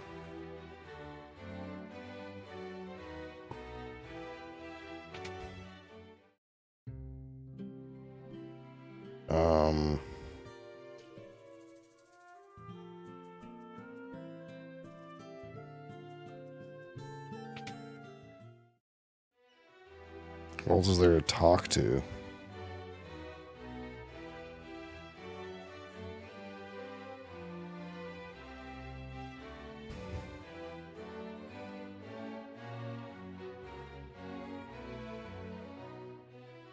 Well, time for a save, I think. I don't know what's going on, and we'll sort it out next week.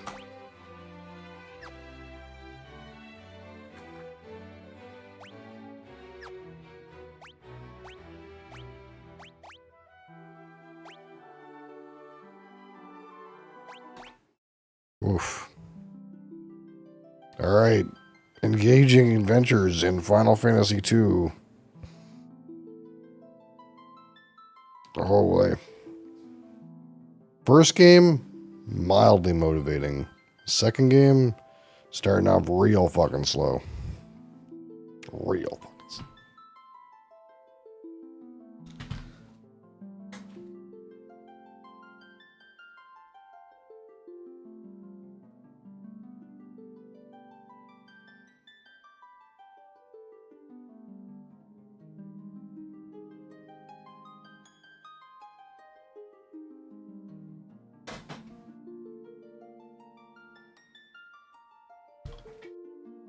It's going to be the hardest one to get through. Yeah. I can't skip it though, man. I can't.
Okay.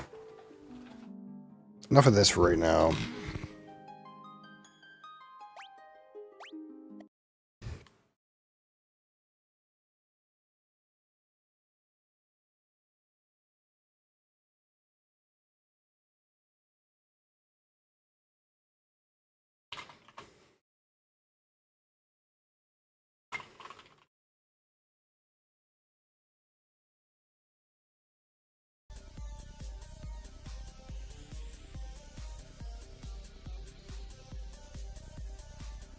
All right. Here we are again, another Friday. Let us find a Target alcoholic beverage for live review, even though it's fucking hot as balls in here. Feels like not the right day for this, but feels like a day for a popsicle.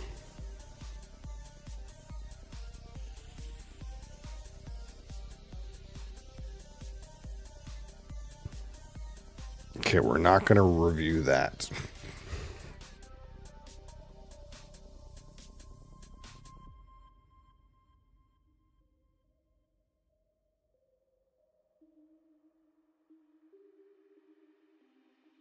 Compass Box Spice Tree. This has been done, right?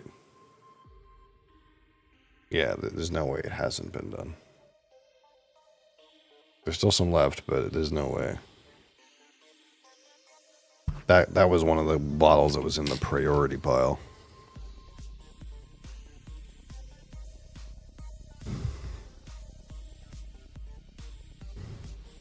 We're gonna have to expedite the alcohol. I think we're still only have reviewed half the bottles I own.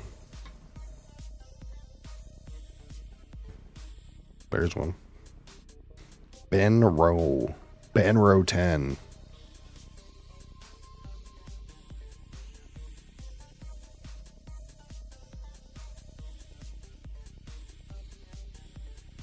That's one to do.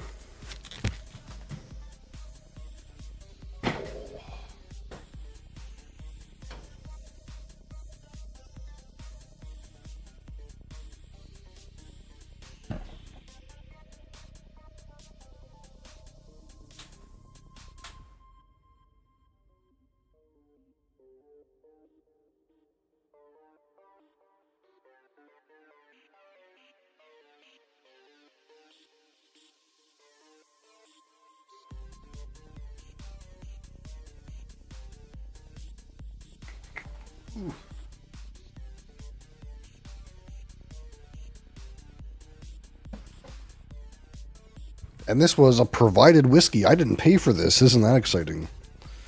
This bottle was provided by a fellow named Fred Wretched. That's his Twitch username.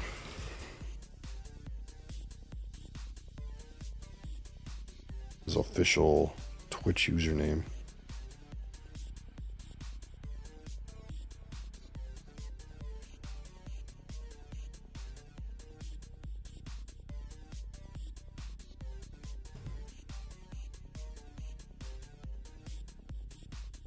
What am I missing? Alright, the bottle note.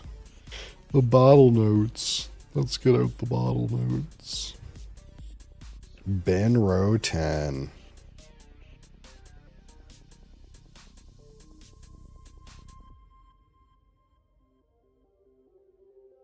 Boom.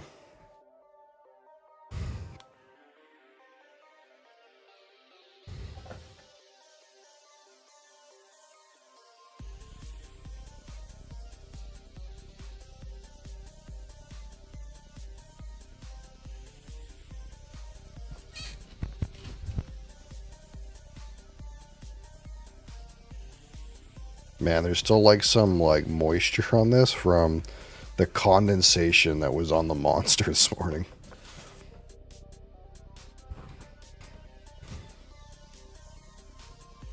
Alright, today, live review of the Ben Romach 10-year-old Space Ice Single Malt Scotch Whiskey, provided by one Fred Wretched. Thank you, Fred Wretched, for sponsoring this bottle.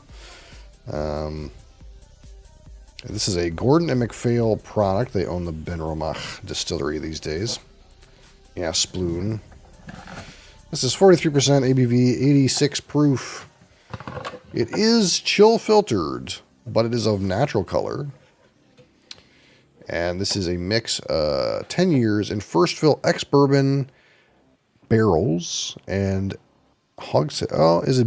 Actually, I think this is first fill ex-bourbon and ex-sherry hogsheads. I think it's not bourbon barrels and sherry hogsheads. I think it's actually all hogsheads, bourbon and sherry hogsheads. I think that's what that's written there.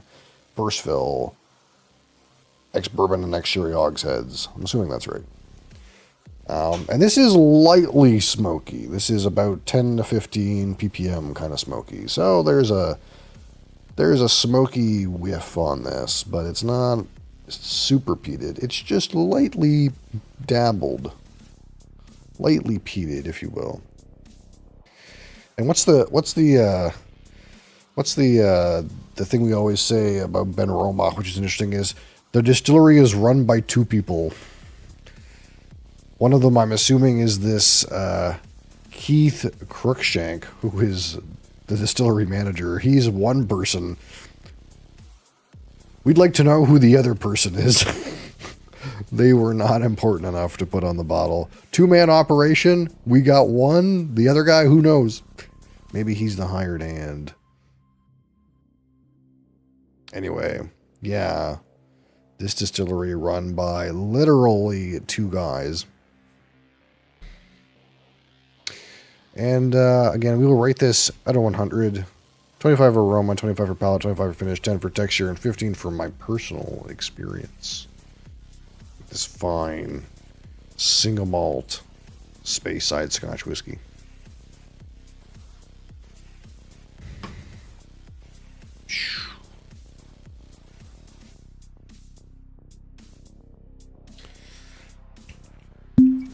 Boom.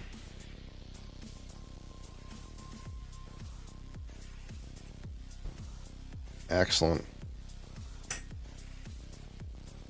We've actually gone through this a little bit, to be honest. This one must actually be good, because I have bottles that are like a year older than this that have the same amount of liquid out of them. We've been enjoying this Ben Romach. That, or it's, I think it's a good compared target too. It's just that subtle smoke has got some interesting A/B comparison potential.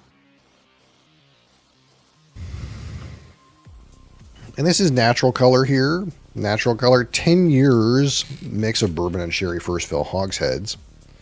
Au naturel. So pretty nice actually for 10-year natural color. But again, there are small sherry barrels in this. Again, we're not talking about a big sherry butt. We're talking about a first fill sherry hogshead. Naturally, it's a seasoned sherry hogshead probably. But, you know, a small sherry hogshead gives you some real color on this guy in only 10 years.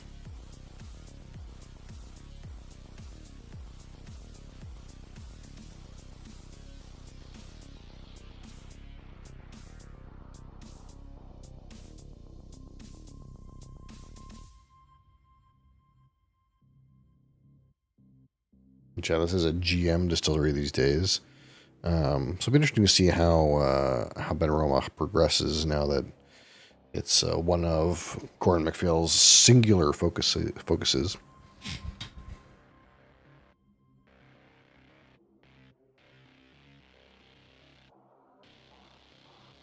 Yeah, so right on the nose there's a good like sense of smoke, but there's also like a luscious orchard fruit, and there's a sherry influence as well. You kind of get some of that like slightly nutty, dried raisin kind of character alongside like a more full like apple pear kind of fruit. And there's just a slight whiff of smoke, like there's a campfire over there kind of idea.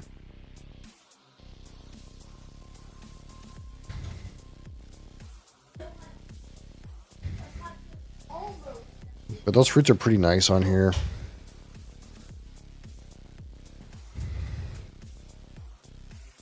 Getting some good strong elements. That being said, nothing super duper surprising. And lacking immediately is any kind of like malty note. Or like inherent like sweet notes. But again, this is an entirely first fill maturation. So as a result, that barrel impact is at the maximum for this age statement. Especially using smaller than normal sherry barrels. Again, we're not using a sherry butt. It's a sherry hogshead, which for those of you keeping track of at home, a sherry hogshead is basically just slightly bigger than a barrel. Rather than like twice the size of a barrel.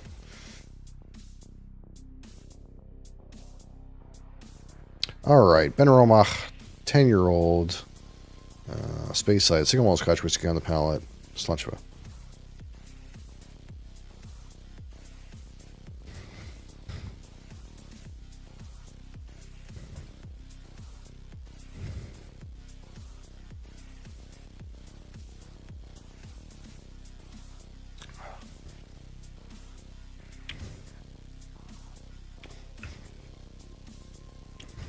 Good smoky notes on the palate. Today I'm mostly getting that sherry character, that kind of like raisin character on the palate. Into like a bit of spiciness on the back palate. And finish today is mostly that darker spices into like chocolate with a smoke component. That like unsweetened chocolate on the finish.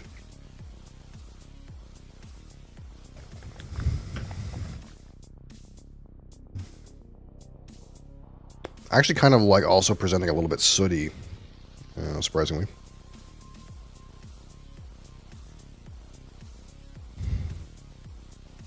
I'm not quite getting that malty note, and it's not guaranteed, but it's almost surprising. Like even in like very aggressive, like sherry bomby whiskeys, sometimes you can get in there and get that malt note or that underlying like honey kind of sweetness. And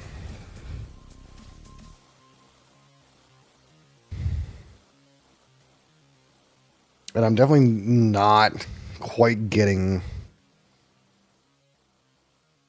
much more than that like nice orchard fruit, some dried raisin component, maybe some like fresh berries.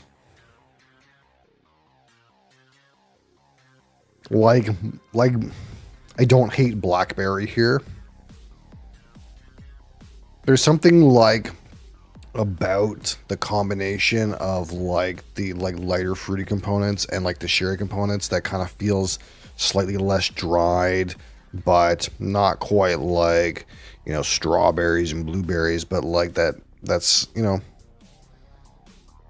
I don't hate blackberry as a note here. It's not that sweet though. It's like almost like a tart blackberry. Bye, King M.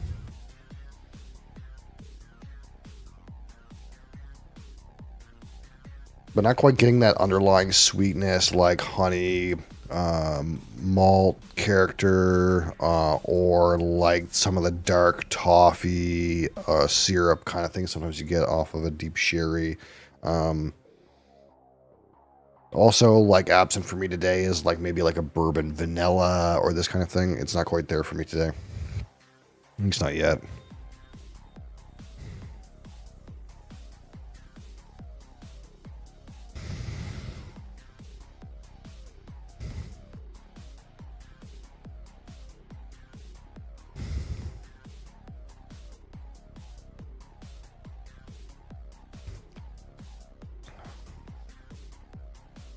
Again, palate has a nice touch of smoke. You get that kind of like blackberry, raisin, dark spices, kind of character to the palate. And then you kind of get into the finish with some of that, again, slight smokiness, a little bit sooty, that unsweetened chocolate on the back end. Finish is like medium, like fair. It's like a fair. And texture is like reasonable. It doesn't come across as super watery, but nothing to be excited about.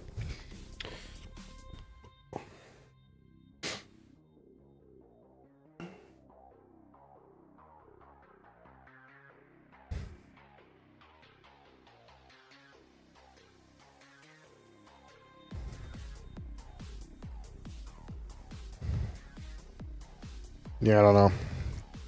I feel like I've gotten malt notes out of this before, but I'm not getting them today.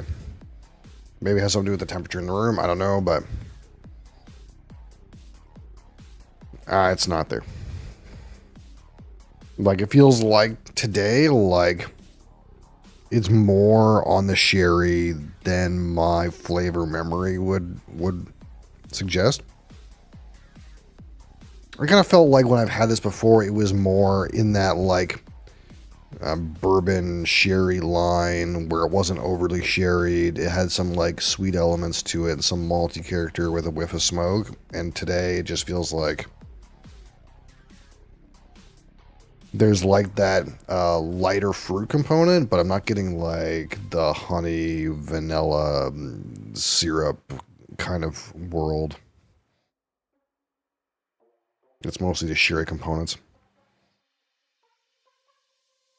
There's maybe something in there that I would get close to, like maybe like a hay, but not like a sweet malt or anything. One more sip and we'll talk about some numbers.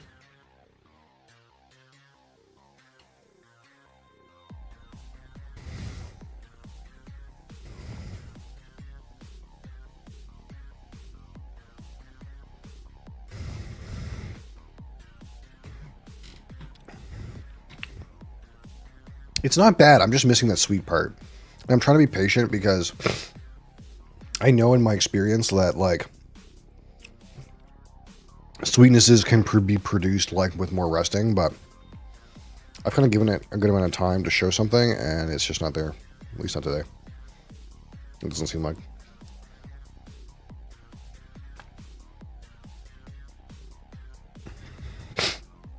One glass. Everyone knows the rules. Right.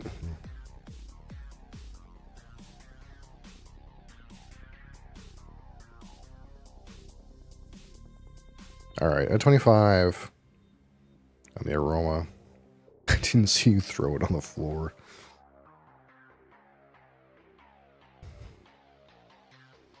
There's no honey note today. Again, nice, fresh orchard fruits. Some like maybe like berry fruit, blackberry especially, blueberry, strawberry, no, raspberry, no, like blackberry, kind of dark berry fruit, a little bit tart, not too sweet.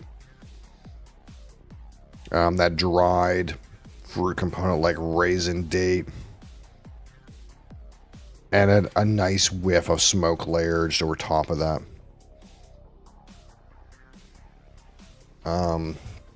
On a day where this gave me more sweet and bourbon notes, it would definitely be above 17. Today, I think it's just 17. It's pretty good, but it's not the bestest ever. All right, let's talk about the palate. Again on a 25. Mostly sherry kind of notes here.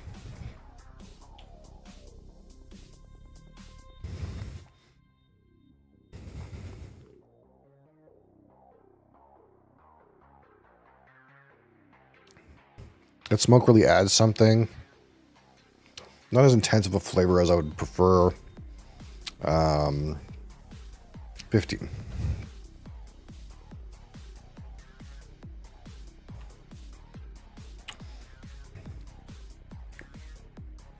And now let's talk about the finish.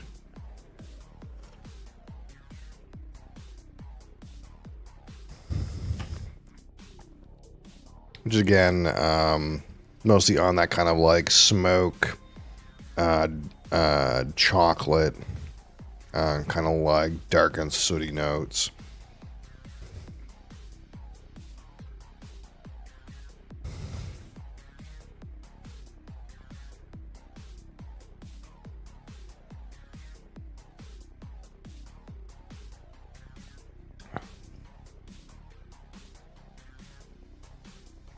A little bit of a barrel actually in there too.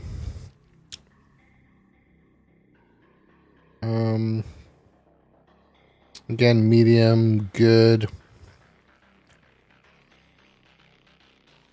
16.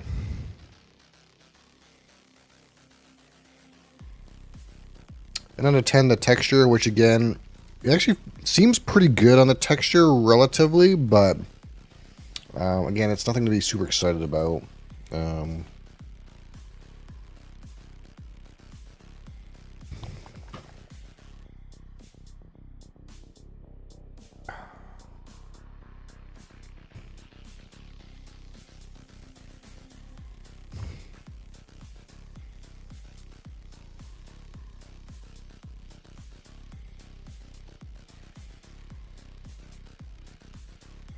I think 5 is fair. It's not too super duper watery, but it's not that thick. It's not really got that oily thing going on like, you know, similar low proof, high texture things. It's not triple distilled. It's fine. So out of 15, how do I feel about the Ben Romach 10-year-old Space Side Single Malt Scotch Whiskey? It honestly is pretty good, but today it's not as good as I remember. And of course, some bottles get a glowing review day, and some bottles get an unfortunate review day. And I don't know if it's like because it's just hot in here today, or this is something that happens at this fill level of the bottle, or what the deal is. But I remember getting more ex-bourbon characteristics out of this whiskey. More kind of like sweetnesses, some more like rich sweetnesses, and like, you know, like maybe like slight vanilla, slight syrup, kind of thing. And it's not hitting for me today. There is some nice fruity characteristics, and the sherry is like mostly dominant. But it kind of feels like a little bit lesser dimensional than I remember. That being said, it's still pretty good. I like the light smoke character. There's just enough smoke that you really can, you know, feel the impact of the peat, but it definitely gives way for lots of other notes to be present. You're not fighting through smoke to get those other flavors. They're the main player, and you kind of like detect the smoke around them. So that's kind of nice. But nothing wowing me about this one. Really missing some ex-bourbon flavors for me today to be truly delicious. I think it's pretty good, but it's not wowing me today. It's like fine. Like, it's not forgettable, but it's like maybe a 6.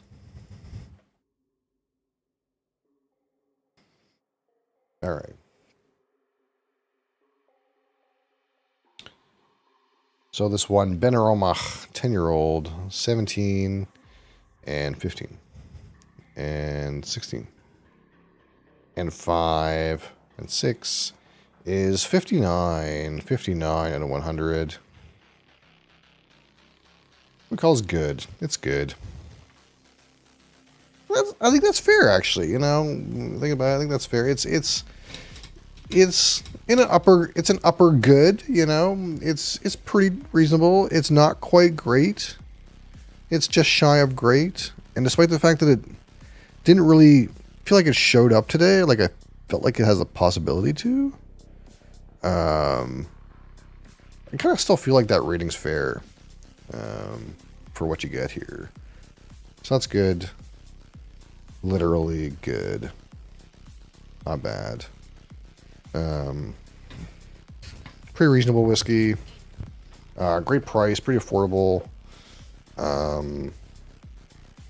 Shame about the proof. Shame about the bourbon barrels today. But it's like pretty good, you know.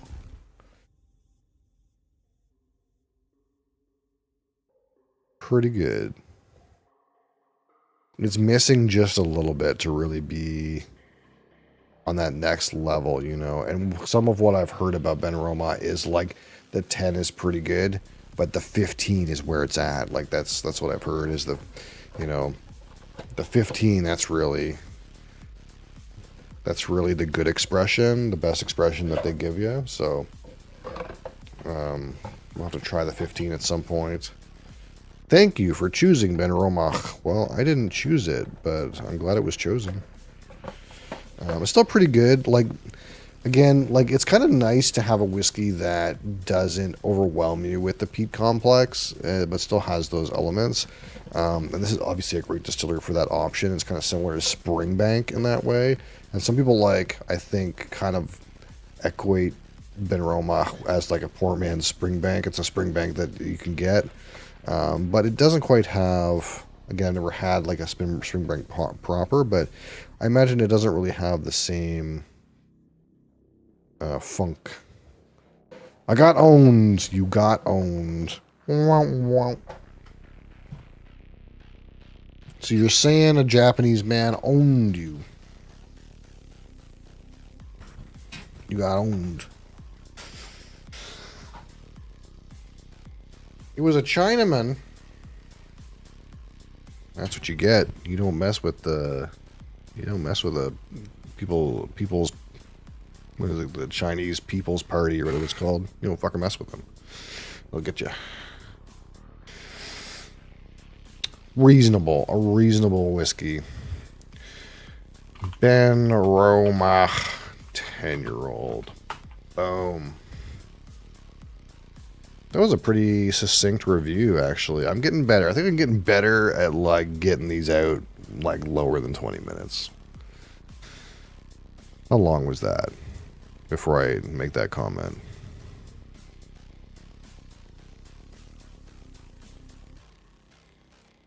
"20 minutes and 22 seconds. Not quite. Not quite. Because I know for sure a lot of the reviews that are like 30 plus minutes, it's kind of a little much. But I want to be accurate. It's a weird thing where you want to be accurate and provide a good input, but you also don't want the video to be over 30 minutes long.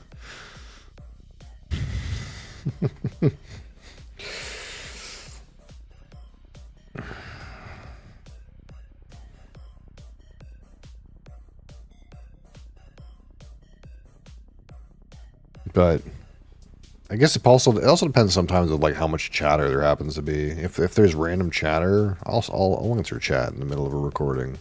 But there wasn't much chatter today.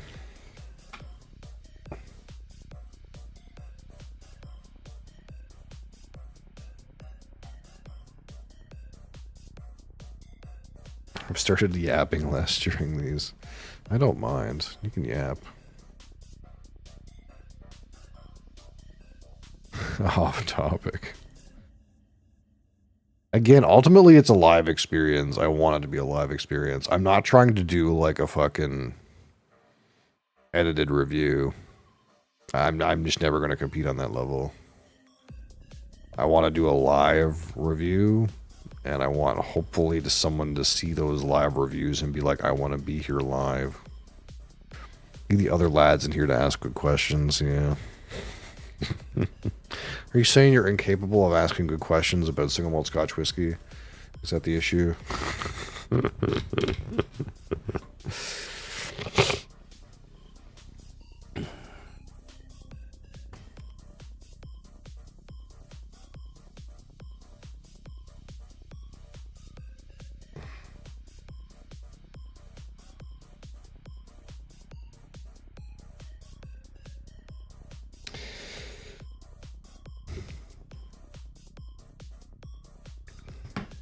Let's see, do I have tables to play? I might have tables to play. Let's see if I have tables to play.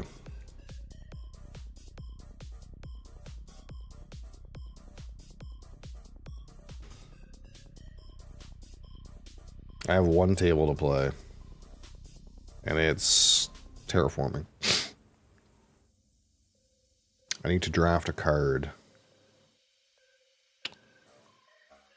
I don't want those cards.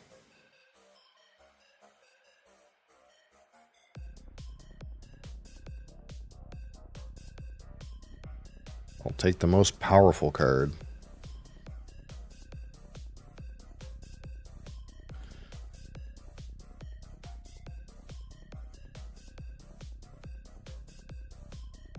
As you can see, I have lots of games going. I have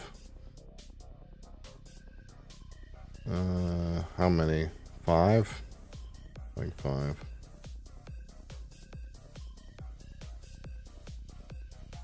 And all I'm learning about the White Castle is I suck at this game. I'm pretty sure I suck.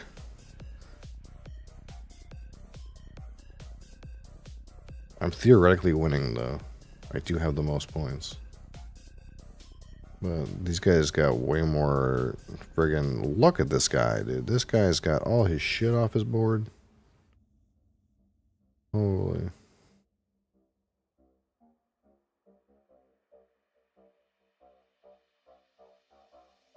What the heckin' dog is that? It's called the White Castle.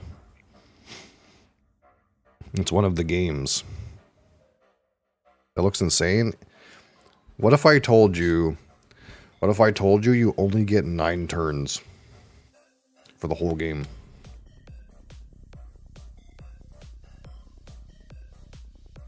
You only have to do 9 things. That's it. But it's like one of those games where, like, this, you pick one thing, and that does that, and that does this, and this does that, and that did this, and this, and this, and that, and that, and this, and that, and that, and that does this. And then you score. It's basically what you would call a dice placement game. In which... you select one of these die from either the top or the bottom of one of these bridges, and then place it somewhere on the board, either inside the White Castle or in by the well or in the grounds. And it just has to be... So if I place a die here, say I place a black 5 here, the 5 is higher than 3, so I would get $2. But if I place a white die here, a white 1 or black 1 die here, I would pay 2 because it's lower than the die showing. Then I would take the black die action, which is to move the passage of time forward. That would be a bad action, though. It wouldn't do very much. But anywhere where you see like these dies, you can take the actions associated. If I put a what they would call a coral die here, I would get to do the top action and the bottom action. And this bottom action is a different action. It is the action to send courtiers to the castle, so we could send some courtiers up to the castle. And then when you send a courtier into the castle, they actually can take this card and put it into your display down here. And then this card gets flipped into your lantern stack down here. And then anytime you take an action on your board, this action, say, black 6, you'll get 3 steel plus whatever this card ended up in down here. And of course, if you take from the lower side, that's bad because they're lower numbers. You want to take from the higher side. But the lower side, you get a free lantern action. And the lantern action means you get all of the things in your lantern stack, like a food and a point, and whatever's on the other side of this card. Passage of time.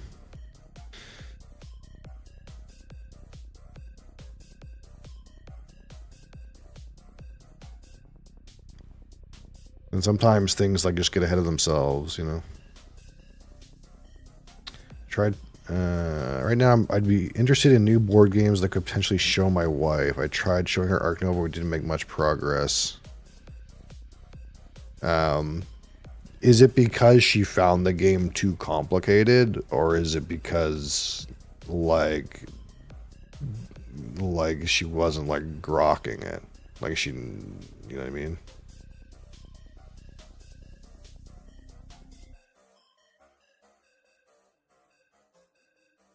Because there's like certain, like Crassus, there's certain levels of people are interested in learning, and it's like if it's like 2 steps too heavy, they're just like they fucking zone out.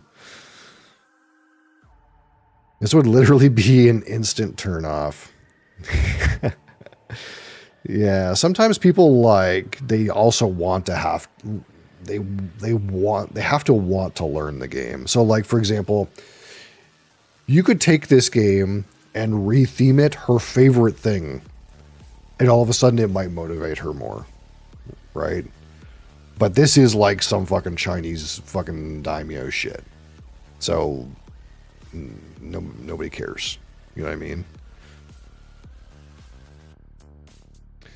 And kind of like what I want to do, Ark Nova had a chance, yeah, for that reason, yeah. What I kind of want to do is I want to like produce a set of videos that's like a rolling teach. So like a lot of the videos you come across are like, hi, let me explain the game for 25 to 30 minutes and see if you make it to the end, but we're just going to talk and show you components and not going to actually play the game. I kind of what I want to do is just like literally give a brief demo, kind of like what you and I do with Ark Nova, and then just start the game and then like have me explain the game while I'm playing it. I feel like that might not be a bad vector, and you don't really see that vector too much. I want to do that again. This is the list of games that I want to try to like get going with, and some of these are easy. And in particular, these are the ones that are in the 2025 World Series of Board Gaming tournament.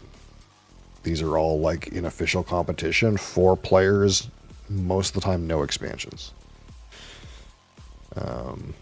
Some of them have specific rules, some of them have no specific rules. Like for example, in Ark Nova, it's 4-player Ark Nova with same boards on the peaceful setting. So that means there's no weird like hypnotize tokens and venom tokens and weird stuff like that. Like they took that out. And it's all same board. Or like it's terraforming with Prelude and Helios / Elysium, but that's it. There's no Venus, there's no colonies, there's no weird stuff. And like Splendor, normal, Castles of Burgundy, normal. So it's like I kind of want to do these 11 games, and there is 16 games total, just the other 5 games are not on this website. So it's significantly harder to get people to play those ones, right? Because there's no rules engine. Now there are some that have an app that's pretty good, like for example Dune Imperium, but there's no Dune Imperium Uprising, which is what the game is this year.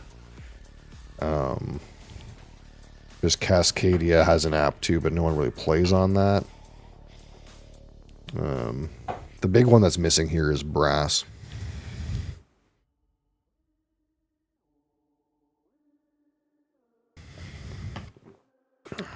Don't think I would enjoy playing board games with randoms in person. Well, it's kind of like playing Magic the Gathering, right? If you would go to a Magic tournament, it's like the same idea.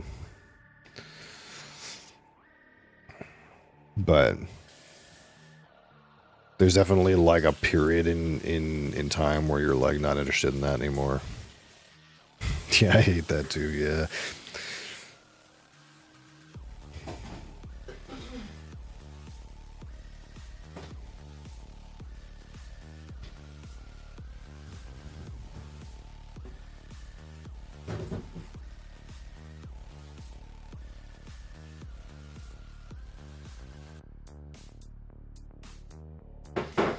are you worried about enforcement? Is that what you're worried about? People being weird like that? Yeah. Board games are definitely more complex. Like it's easy to miss stuff. Or I'm going to teach someone the game. Yeah.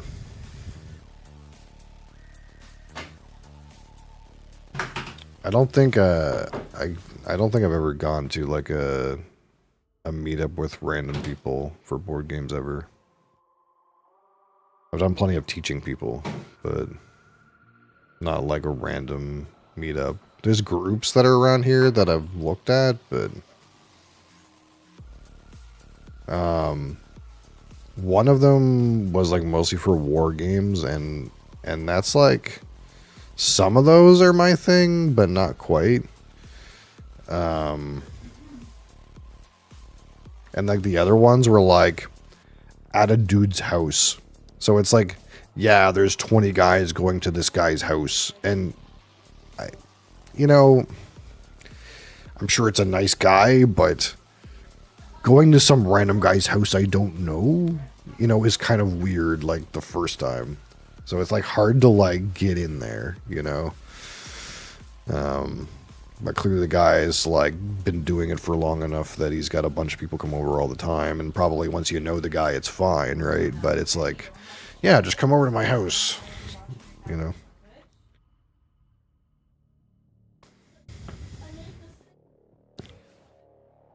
What's going on here? Nothing right now.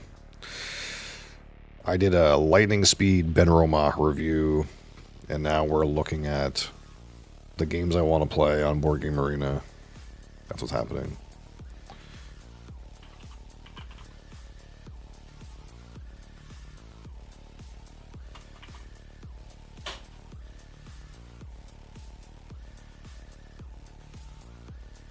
Okay, listen, he says. He says, listen.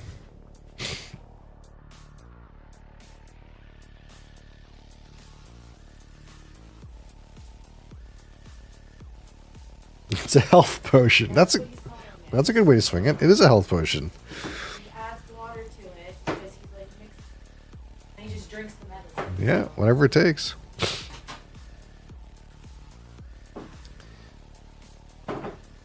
Azul vouch. I'm bad, but vouch. Azul is a very easy game. It's very easy, but it's kind of like easy in the way that like, well, how would you be competitive at a game that's so simple? And that's because you have to do really complicated things to like gain an edge. So like, for example, what you're supposed to do in Azul is count the tiles like you're playing blackjack. So there's 20 of each color in the bag. There's 100 total. So is this why you always win? Because me and the kid are just trying to fucking make matches, and apparently you're over there doing math.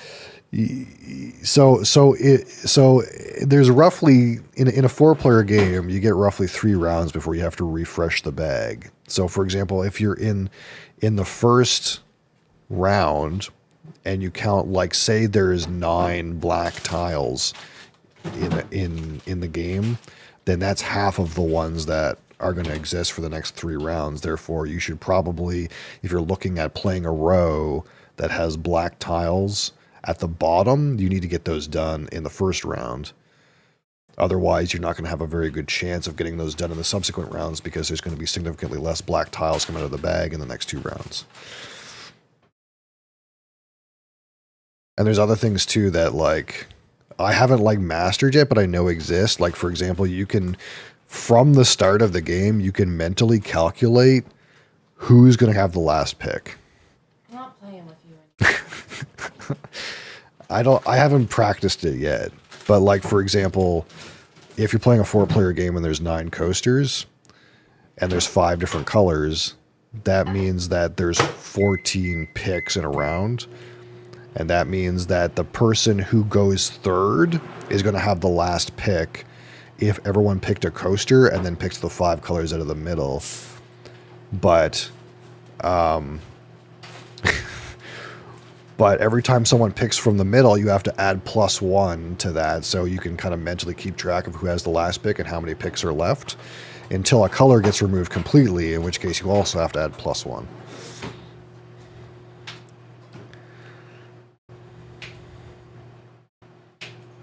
This is why some of us just want to play Talisman.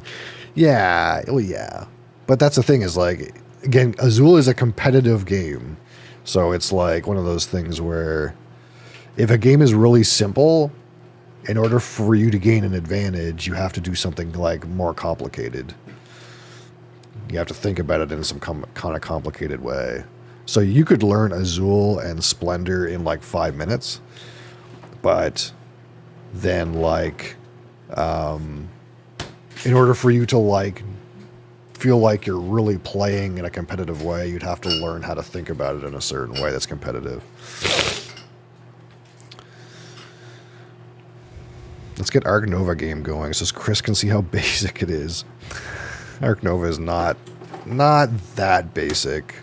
The problem with our friend Crassus is he hasn't played very much terraforming, so he doesn't have, like, that basis of understanding. Yeah, heat pedal to the metal. Puerto Rico is on BGA, but it's not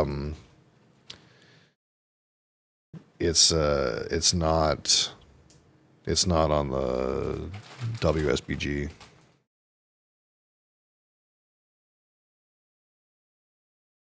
It's a premium one? No, it's not. I don't think it's premium either. To be clear, like, the reason these games are here is because these are the ones that are on the 2025 WSBG tournament schedule, which is why they interest me, because I find it fascinating.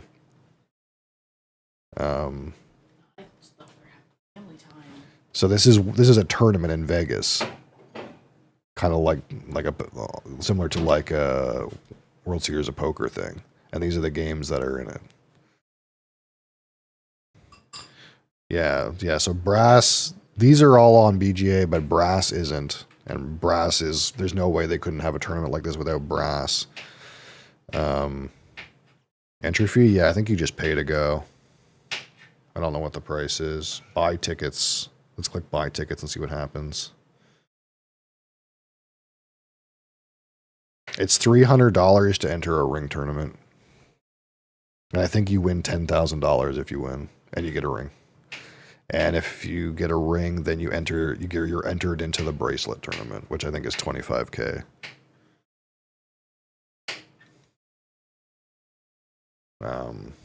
But you can also go just to, like, because it's like a con too, right? Like, there's like, you can just go and play games and stuff like that. But yeah, I love Brass, but there's no way to play Brass online without Tabletop Simulator, which is unfortunate. But this is an excellent game. Yeah, White Castle, Azul, Terraforming Mars, Earth, Dune Uprising, so not Dune Imperium like the regular game, but the new Dune Uprising, Cascadia. This is a tile game which has an app on Steam, but that's the only way you can play it without TTS. This game Raw is an auction game that's also not on BGA. Wingspan, Castles of Burgundy, Arnak, Heat Pedal to the Metal, Arc Nova, Great Western Trail. Acquires is an old game that has to do with like owning hotels and buying stocks in hotel companies. And Splendor. So these are the, again, 4-player matches. Basic rules is like no expansions. 4 players, no expansions. So these are like the ones that I'm kind of interested of like getting in the like know of. Not because I'm planning to go, but just because like it's almost like the competitive heart of this scene is in these games right now, because these are the games that are at the tournament.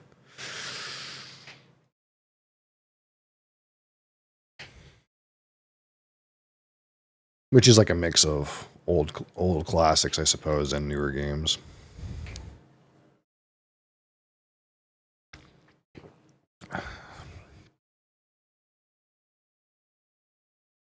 So board games tomorrow? Yeah, technically. Technically Saturdays I'm trying to do board games. But yeah, I would like to just spend time on like I don't know all of these games. Like I don't know Lost Ruins of Aranak. I don't know how to play that game at all, and I don't know how to play Earth at all. I've never played this game before. The rest of them I've either played before, played a bunch, or played very little of.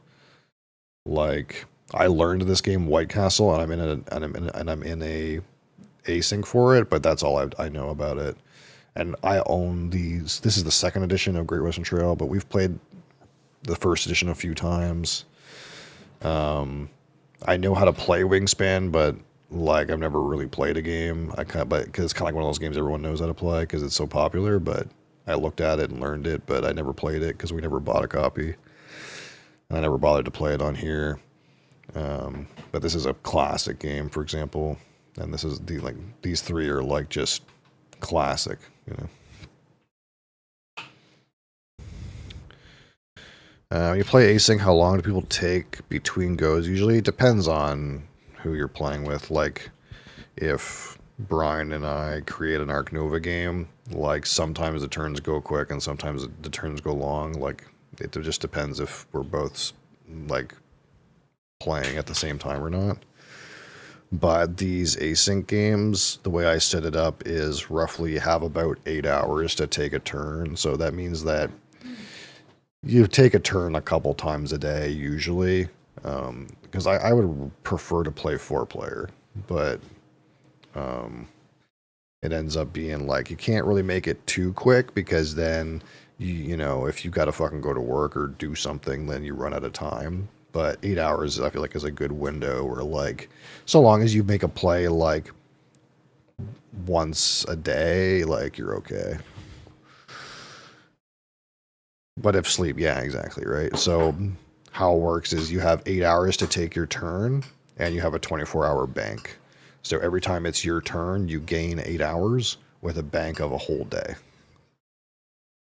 So long as you make a play once a day, like you're kind of okay. But if you like took 16 hours to take a turn, you would have to make your next turns pretty quick to like make the time back up. Because like your bank never goes over your bank never goes over 24 hours,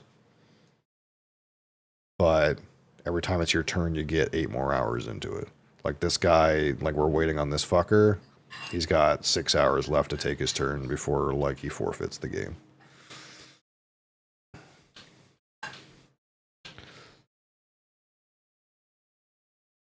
Because he hasn't made a play in 18 hours.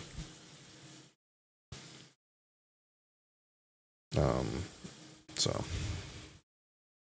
And for the most part, you do finish games. These games, like, if it's with randoms with 8-hour turns,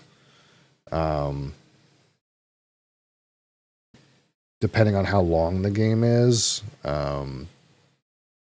it might take like 10 to 12 days to play a game. But I mean, it's not like, again, you're just making turns like a couple times a day, right?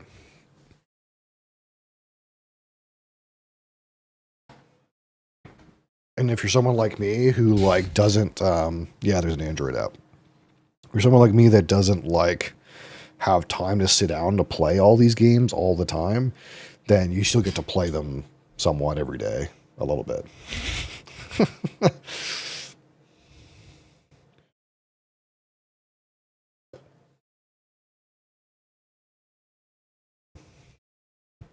See, I don't know what I'll do tomorrow, but the app is just, yeah, the app is basically just a browser front for this page, but you don't have like the junk of your browser on the outside. That's pretty much what it is. So it doesn't give me a push when it's my turn. Yeah, I don't know how to get it to do that. I'm pretty sure there is a way.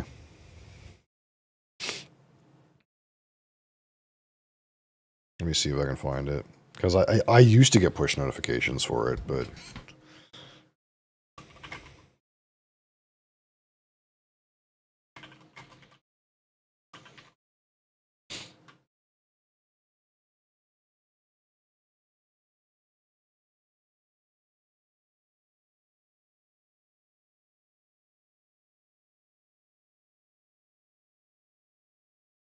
If you click your profile pic and select preferences, then there should be a push notification option. I don't know if it's on here. Push notifications. Stop.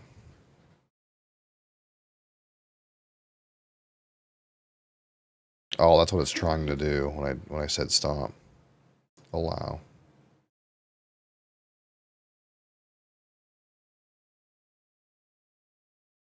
Oh well. Anyway, there is something in here that's supposed to let it send push notifications, apparently. It hasn't been working on my phone, though.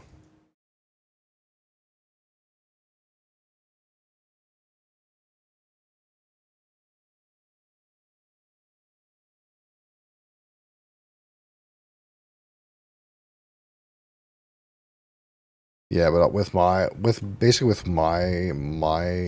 thing, how it kind of works is I get push notifications from my email, and basically if I'm not looking at the board and it's my turn for like a little while, I don't know, like 30 seconds or something like that, it'll send me an email and tell me it's my turn. And sometimes you have to refresh the app to like get it to like realize it's your turn, but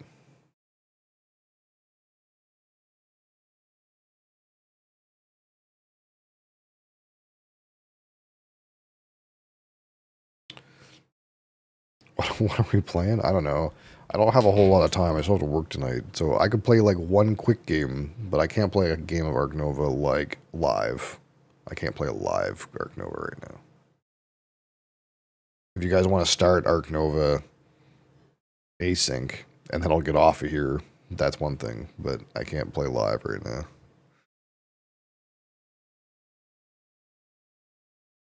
If you're gonna want to throw some tiles around for a little bit, we can do that. After I've told you my secrets about how counting tiles in Azul is the way to win.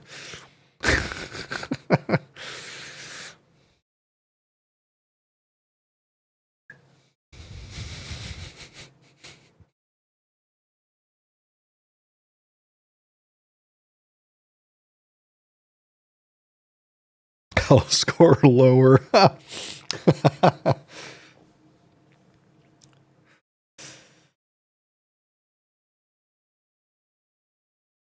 Alternatively, I could learn how to play Earth right now. We could do that. We can start an async Ark Nova, and I can learn how to play Earth.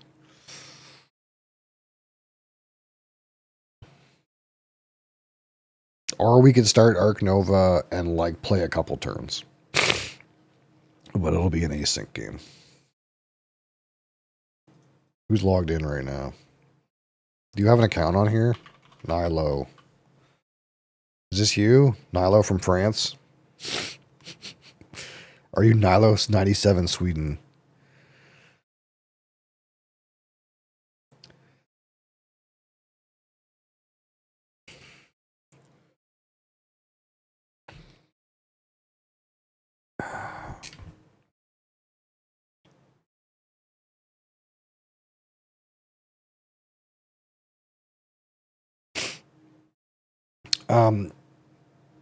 Yeah, well, I guess what I was implying is that okay, or Delio's can tell you what's going on. I'll teach Nilo the game.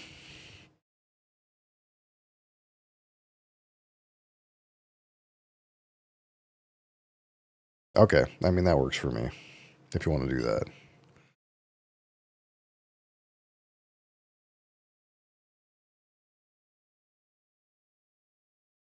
I mean, I don't have a lot of. I probably shouldn't be on here too much longer.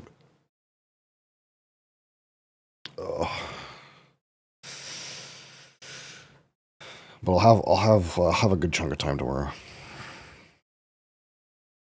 Although I'm trying to decide what I want to do tomorrow. I don't know if I want to like record a little like learn to play demo of a game and then stream, or if I want to like learn a brand new game from scratch. Like, cause I kind of, in one way, I kind of want to like go game by game, but in some ways, I want to like make sure I know them all. Like, I want to learn this. I want to learn Earth and Arnak, and let's play some games of Wingspan.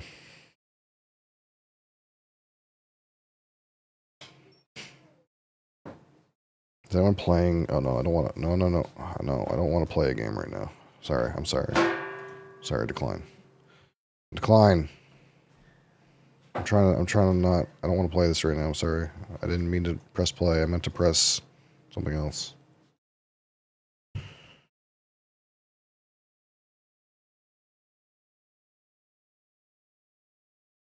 I meant to press hat. I wanted to see if there was a game in progress that like has people in it that's live. Not with heavy rain.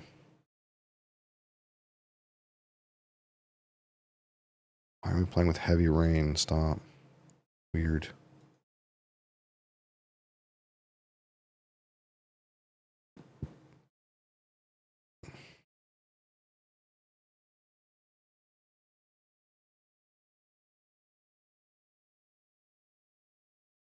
There we go. We'll just watch these guys play for a minute.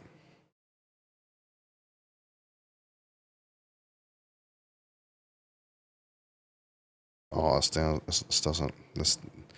this app doesn't gracefully show their board.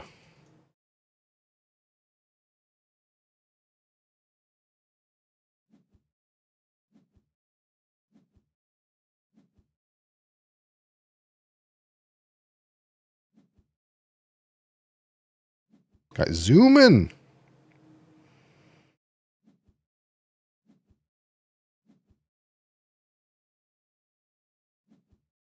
Blue and red are in fourth gear.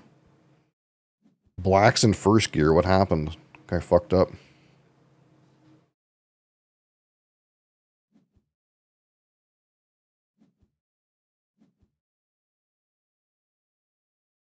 Final lap.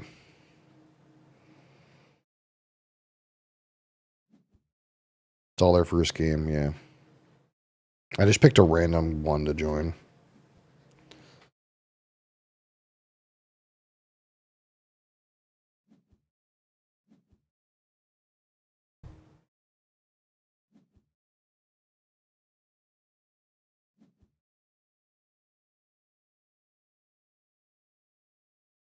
Some of these Celsius flavors are good. I'll have to try one on Monday. I still only had the orange one. And the orange one was fucking trash.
It's neck and neck, dude. Oh, Green's gaming.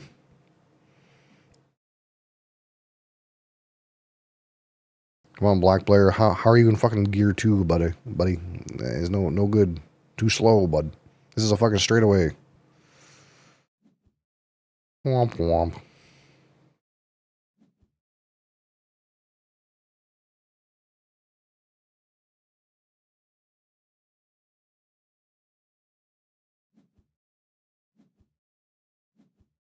Nope. Whoa. He's getting in.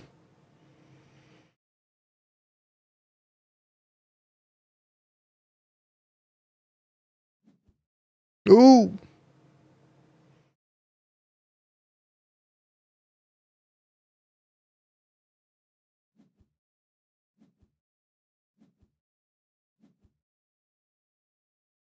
All right, blue.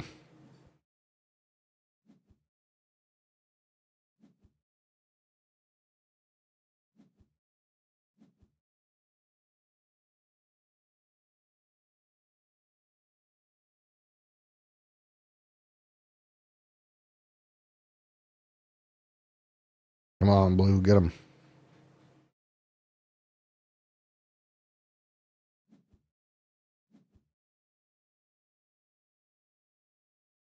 He's 1 heat for crossing the corner at speed 8 instead of 7. Now red's gonna blast.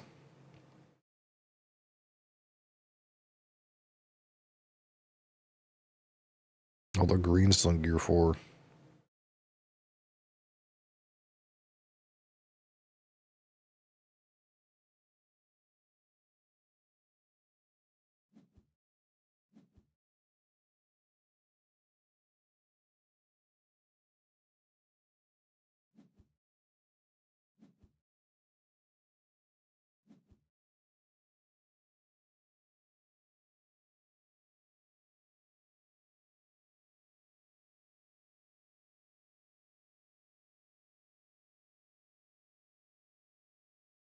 I have to play Mario Kart music in the background of this game. Probably. Welcome to Mario Kart.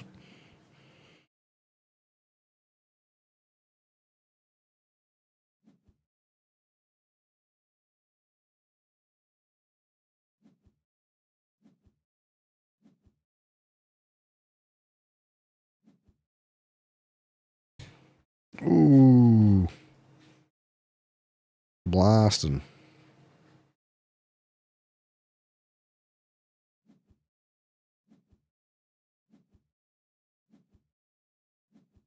It's a really slow corner, though. Fucking 3. I gotta slow down, dude.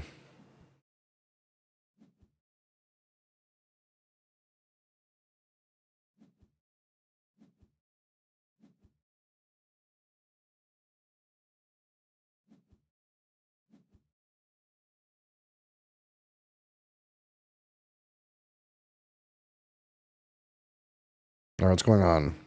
It's been like 10 minutes. What's happening?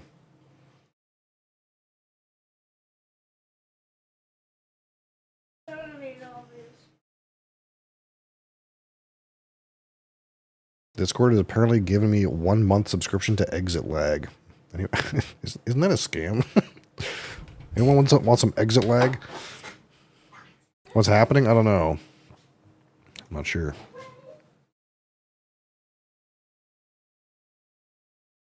Nope, fuck.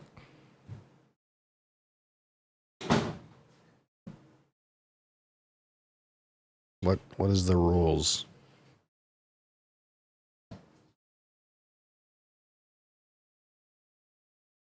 Same map.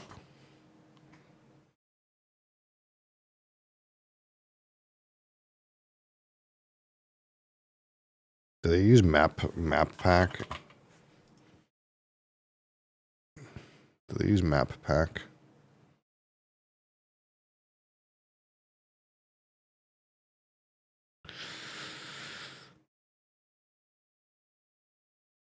All players at the table will play the same map. Base game 0 to 8 or tournament map 1.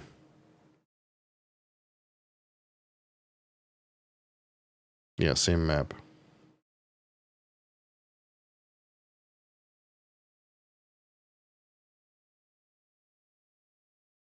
Oh my god. Guy is giving us asymmetrical advantages. Piece of shit. I'll allow it for this one instance.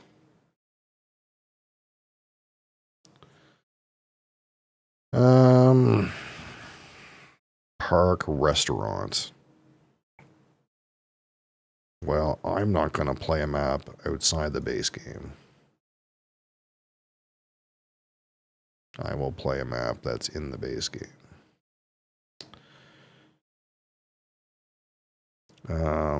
What does this one do again? Gain 1 income for each covered space adjacent to the restaurant. Okay. I confirm this is the map I'm using. I hope this other guy also picks map 5. No, he got different maps. Very sad.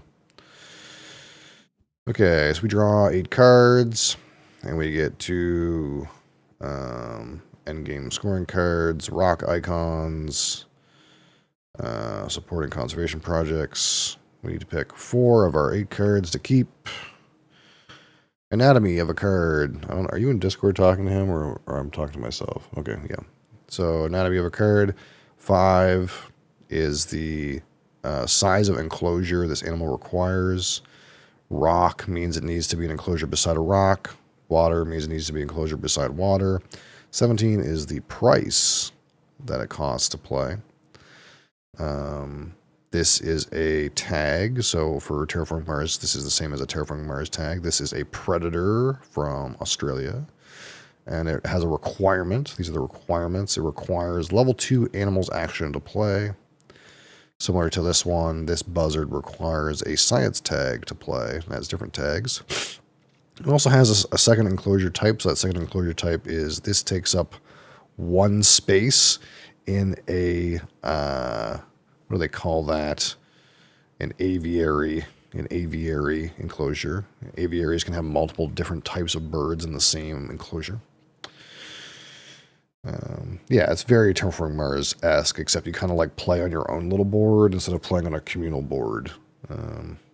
There's kind of like shared goals, this sort of idea. These are like blue cards, so we have Guerrilla Field Research. If you have 3 science tags, you can play this card. It gets you a conservation point and 2 hats. Penguin Pool, so this lets you place a special penguin tile. And anytime you play a bird, you get 2 appeal. And at the end of the game, you get 1 conservation point for every 6 birds icons in your zoo. Or no, if you have 6, you get 1 point. And arcade, so purple is like income. You get $1 for every 10 appeal. You get 2 appeal for playing it. You place an arcade tile when you play it. And at the end of the game before scoring, if you have the most appeal, you gain 2 appeal. So we have to pick what we want to keep. Right now there is scoring for birds, Australia, and habitat diversity, which is basically different continents on the animals. One thing you always want to try to do is get one of these conservation goals fairly quickly, because that will advance you on this conservation track, which will very quickly upgrade in action. So we would like to, if possible, play a bird very quickly, maybe 2 bird. Getting to 4 habitats seems difficult. This is a giant monster to play and has a level 2 action requirement, so this is unlikely to lead us to Australia, so I'm going to keep this. We'll keep this, why not? This is a bird thing, let's play in the bird thing idea. This has got heavy requirements as well, we're not going to keep that. We got a snake. That's a different habitat. Not a bad idea, perhaps. Caracal. It is easy to play this snake. It is clever. Or we could go like fuck the arcade and get this, and this is 3 different habitats. Pretty easy to play with birds for this thing. I don't know. We'll try something like that. Discard our 4 cards. So now we have 4 cards. Our hand limit size is 3. But there's not rounds traditionally in the game. So there is 9 break points. And whoever gets to the 9th break point triggers the break. And this only happens if you draw cards, which produces 2 break, or sponsors for money, which produces the amount of break that the strength of the sponsors for money has been played at. So we have our board. This is a shared communal display of cards that we can try to select from. There's also a deck. Our friend Delios has played a petting zoo with his build action. So how these actions work roughly is you pick an action. It is the strength of the number on top of it. And after you use it, it goes down to number 1 and the other actions slide forward. So Mr. Delios did a build for 3. He made a 3-space petting zoo. Build went down to 1, pushed animals and cards up. So now I have to select my action.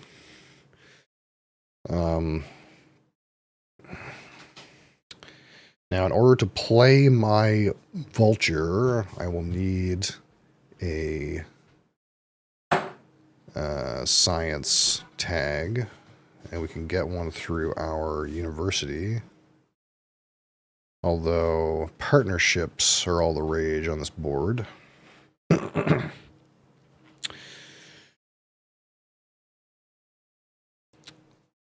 And this needs an enclosure of 4. How much cash do I have to start again? 25. There's no way we're getting this down that quickly.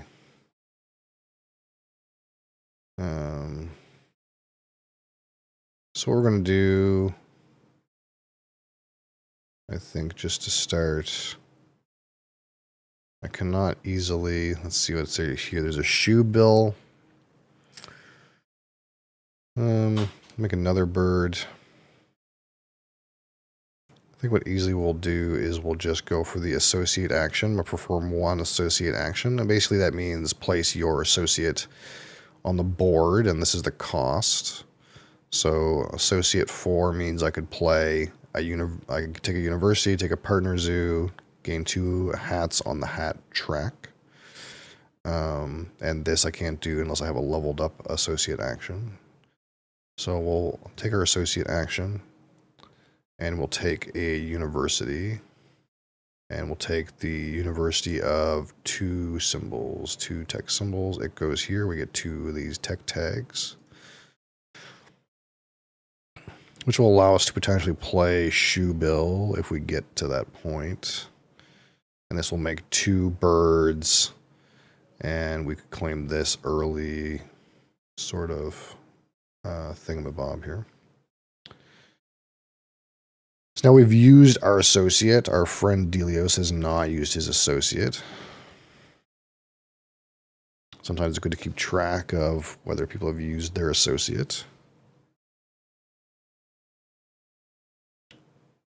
The associates reset at the break, so if you've used your associate and they have not, perhaps you might want to try to go to trigger a break so that they lose the use of their associate.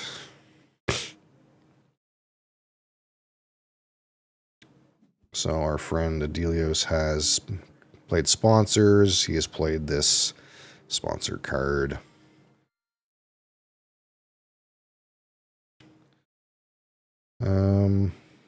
So what I'm going to do is we'll go 5 cards action. So I may draw 3 cards from the deck and discard 1, or I may snap. So I can draw 3 random cards, discard 1 card, or I can take 1 card from the face-up display. In this instance, I'm going to take the shoe bill. It's premium for this, premium for this. We already have the requirement. This is a good option, I feel. So we're going to grab that guy. That's going to add 2 to the break counter.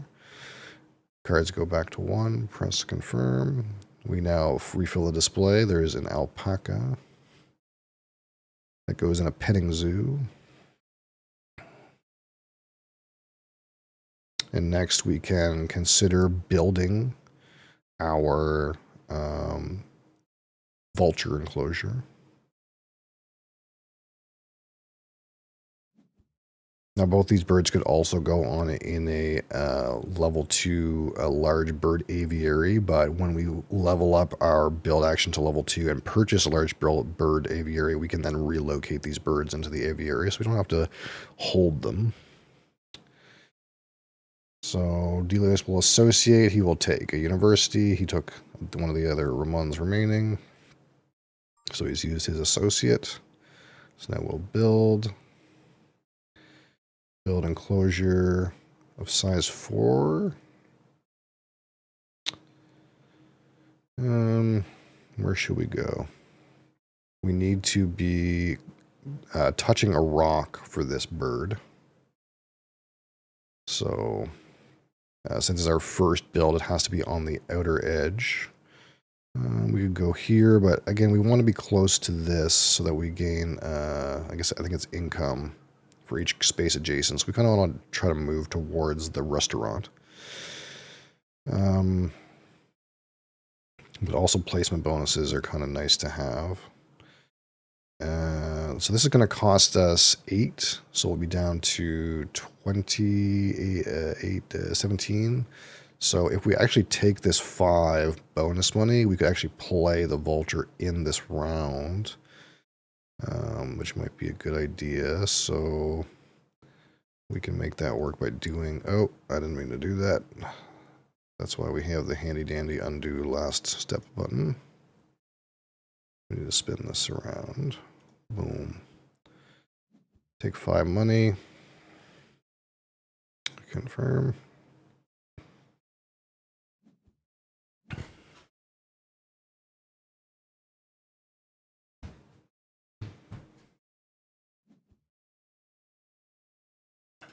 So Delios drew cards, drew from the deck. He's going to discard. The break is now at 4 to 9, so I could trigger the break with sponsors. That's something we have to consider, is if I play sponsors for money right now, I will trigger the break. I will have to discard 2 cards. Brian will also have to discard 2 cards. We'll both get the same income.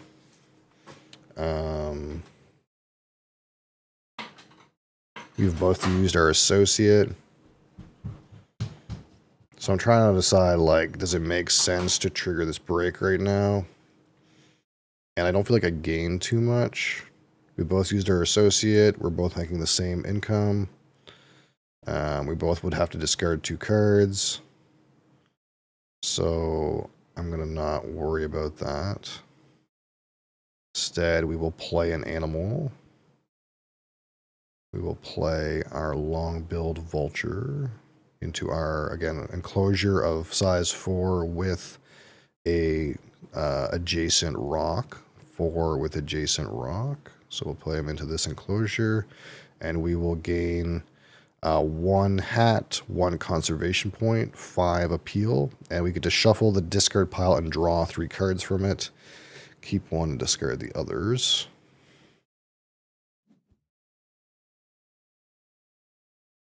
So we'll gain 5 appeal, gain 1 conservation point, gain 1 hat, draw 3 from the shuffle discard and keep 1. So we have these 2 cards that came from our discards from our opening hand, and this one presumably was from Delios' opening hand. I will keep the Guerrilla Field Research. That seems like something we can actually play. We're going to have several of these tags here. And it's just a little bit of points. Actually, just playing this Guerrilla Field Research will get us to the 2 points that we can flip an action with. Without having to worry about doing a second bird. We could even do it right now, I suppose. Elias has played a horse in his petting zoo.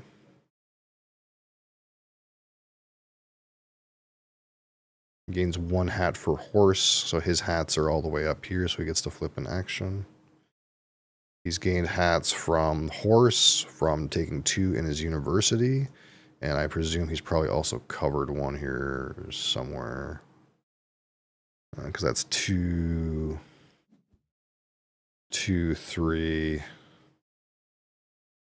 He would need 1 more somewhere. I'm sure he's... Oh. Oh, I'm sure he's got some covered or something. We don't have a shared board, so I don't know what his board looked like.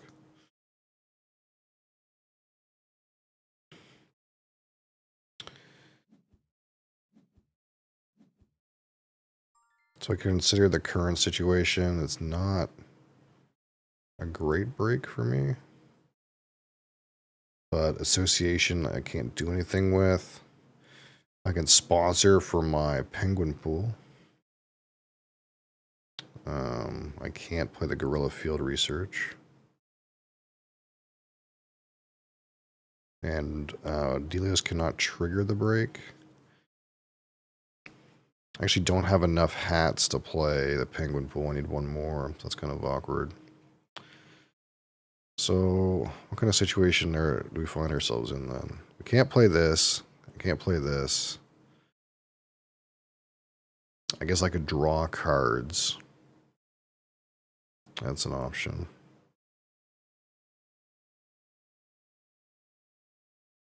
I could draw 2 cards and discard 1.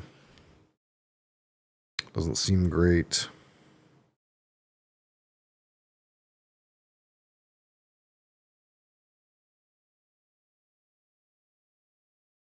I could build into here. That doesn't seem great.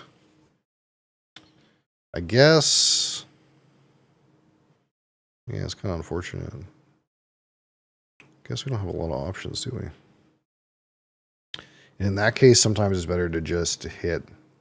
Is just to just trigger the break yourself. Because you're going to trigger the break eventually anyway. I'm not married to these 2 cards. I'm not even married to this gorilla. So I can pretty easily just, if the situation seems bad, I'm going to trigger the break myself. I don't have anything better to do. I'll take the X. I'll get 5 money. Confirm. Break starts. Must discard 2 cards. I'm not married to these cards. These are just easily playable. I'll play them pretty fucking soon. And this guy's going to get me my 2 here.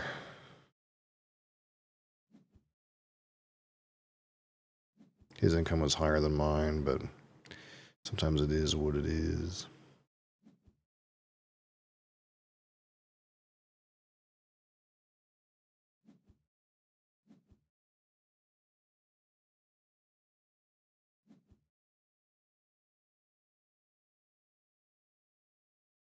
So now the plus side is my association is all the way back up here. And I got my man back. I can associate right away.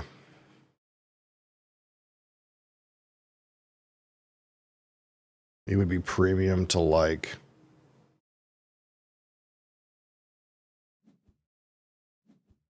I guess take the next tech symbol I need. Then I can play the guerrilla field research. And then that'll score me the flip here. And I'll get the flip here. So I'll get 2 flips in quick succession. And that hats will also allow me to play penguin pool. The shoe build can kind of wait, I suppose.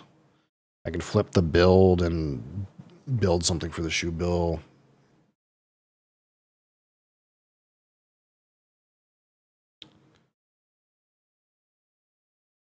I suppose, what's the exact shape of this? I don't know if I can get it in here is the weird thing. Building it is kind of odd. Like I could get it in here, but then it wouldn't have the rock for the vulture. So that's kind of odd. I could put it right here.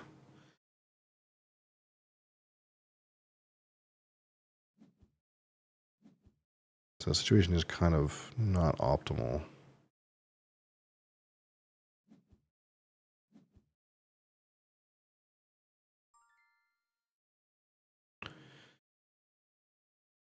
Daniel Ogie. Hi. So yeah, let's associate. We'll take a partnered university. We'll take this one. We'll go up 2 on the hats track. Boom, boom. And then we'll be allowed to upgrade an action. I think I'm upgrading build to just try to get these birds into a better spot. I also kind of want to look at what's here to be. We're going to get another one pretty soon. So let's just do build. That's fine. We'll probably do like, I don't know, like another 10 minutes worth, and then I'm going to be out of here. This is an async game, so we can take forever. So he takes the other university, the 5-card one.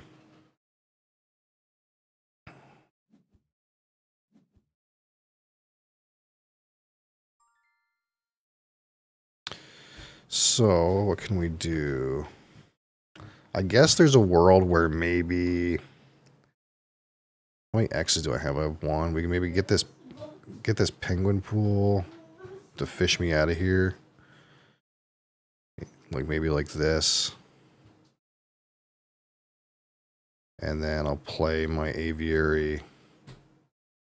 Wait, I need to touch a rock with my aviary is the thing.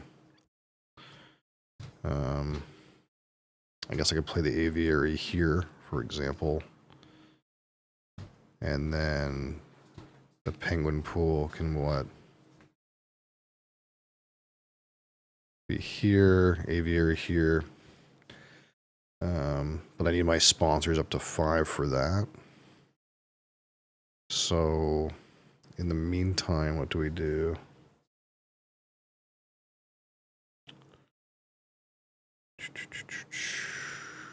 I can always take an X on cards. That's not terrible. And that'll get me what I need, actually. This is kind of a weird action, but I feel like that's what I want to do. So instead of taking an action, you can always pick one of your cards and send them to the bottom, kind of like a pass, but you get what's called an X token. And an X token basically allows you to give +1 strength to an action, kind of as a disposable, as a consumable. So I've pushed these actions up. I have 2, I can give something +2 power. So I can give my sponsors +2 power, so I can activate it as a 5, so I can play my penguin pool with it.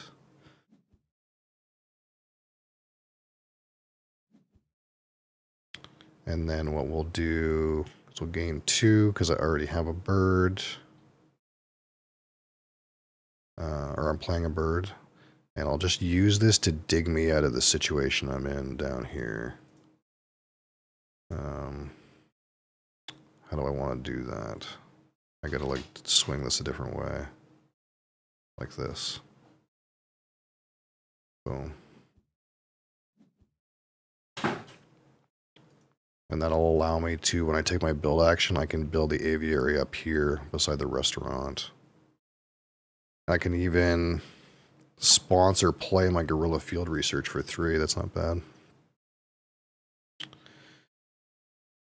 And I'll have 2 birds. I can score this.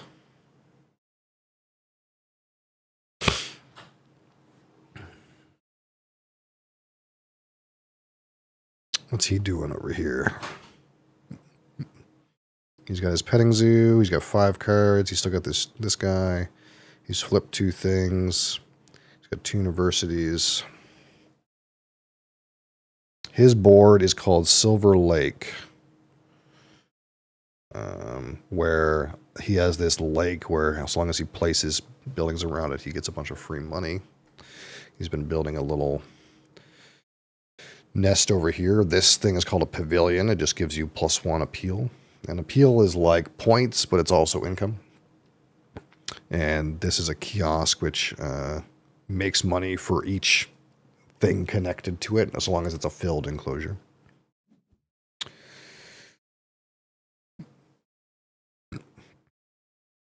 So for 5 sponsors, he's playing Spotted Hyena Compound, assumedly to cover up his money some more. There it is. And these are compound. These things come from sponsor cards, but you cannot put animals in them. You can only put animals in empty enclosures. These kind of more beigey looking ones.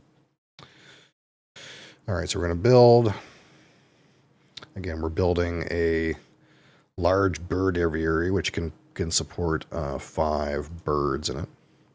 So we'll plunk this down right here, and this way it's adjacent to both rocks and water in case we have those requirements. So, and also we'll fill 3 spots next to our park restaurant, which will give us some income. And when we build this, we are allowed to take any birds that previously were enclosed. So this long-billed buzzard, which we put down here, can then be moved up here, and this will be flipped back over so I can put something else in it. Boom. So I will move animals to new building. So we will move this animal to new building. So here he is. This is flipped back over. Now I can pay money to play one sponsor from my hand. So I will play the Guerrilla Field Research. That'll just cost me 3. Confirm to play. Boom. Get a free action that way. Boom. So that moves us up 1 more conservation point on this track. We can choose to flip or get an associate. I think we'll flip animals. So now our animals can play 2 animals in a turn at a lower strength. At 5 strength, we get a hat for using it, and we can also play animals from the display within reputation range.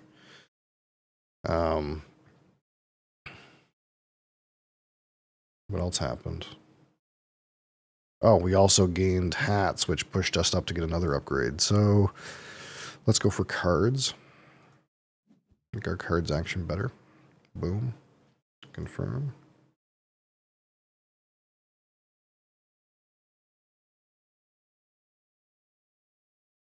So now we're short some cash. That's the one thing. We're short some cash to get our bird into play. So kind of really, to me, it's looking like break time. I want it to be break time now. Brian does not want it to be break time. So I'm going to draw some cards and try to accelerate the break. I don't have any money. I need to find some gas.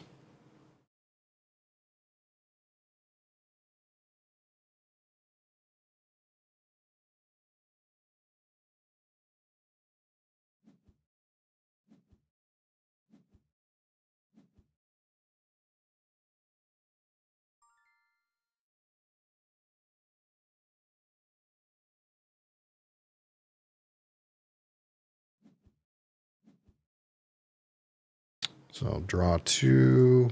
Boom, boom. That's my action. So we got an inland taipan, a snake, that we cannot play because it requires a Australia tag, but we could quite easily partner Australia, play the taipan, and claim this guy here. And they also got the predator breeding program. So if I have a predator and a partnering zoo of the same predator, then I could play this card as a scoring card that other people can piggyback on. I do not have a predator though. This is not bad to play for diversity reasons. I don't really have an efficient enclosure for this, but the shoe bell's going to go in here. This is kind of too big for this. I want to put like a bigger animal in this one. But I could put a snake. I could put a snake enclosure here or here or here, anywhere here. I want to try to fill up this restaurant.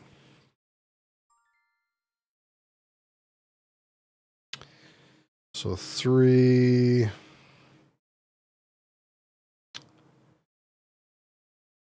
And I want to go to break if I can.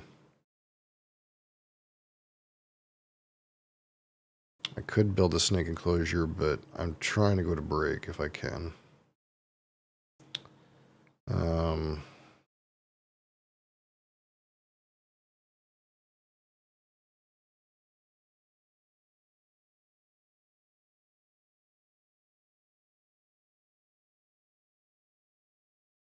My closest method to break is if I sponsor and then draw cards.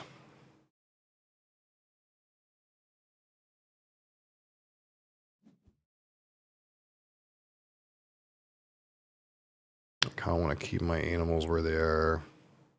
This is not a terribly efficient action, though.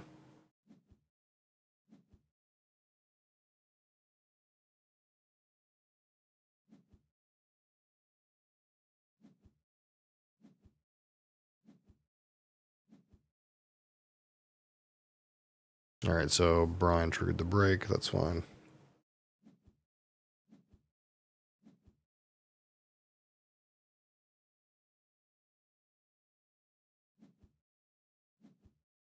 That's kind of what I wanted anyway.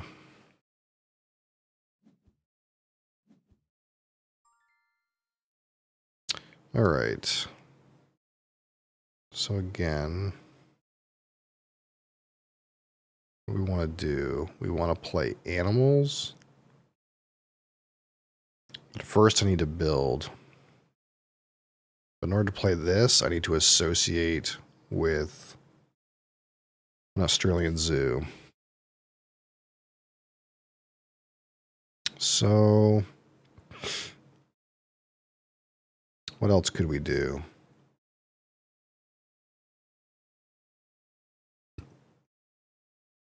We could try to go for this gold monitor, I suppose. That's kind of far away. I kind of want to just play both of these if I can. I need another man. I guess my easiest one is here. I get one from animals. Do I have any hats on the board? I have this one.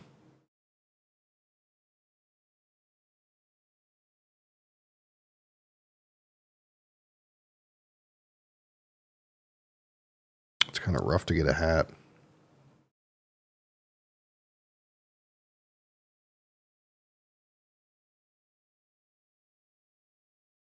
I guess there's a world where I could build an enclosure and push the gold monitor down.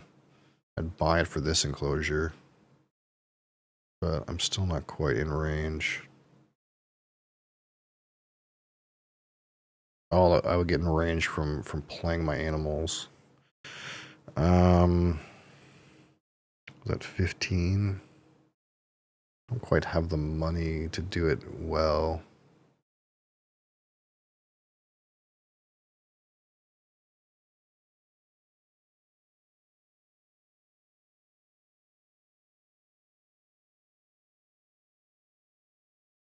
Maybe we just...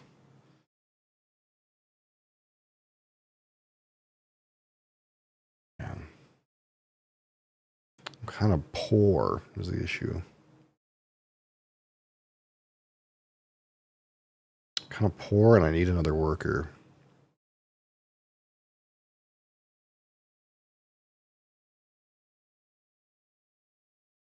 Might try to just make break go quickly too. That's another option.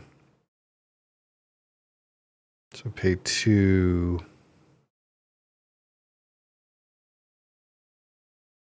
I gotta pay 4 to get that snake out.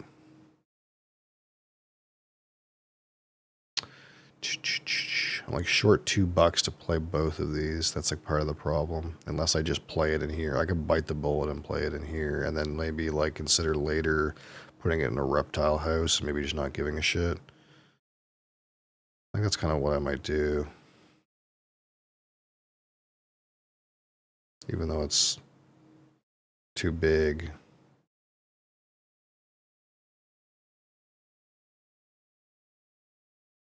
It'll just be like way more efficient in a whole bunch of ways.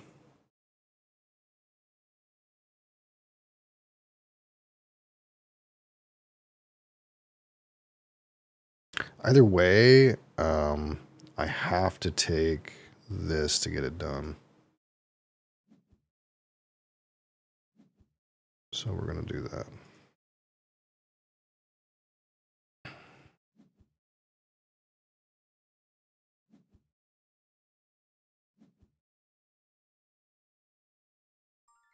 Well, that makes this cheaper too. Yeah, I forgot about that. So now I only need 16. Okay.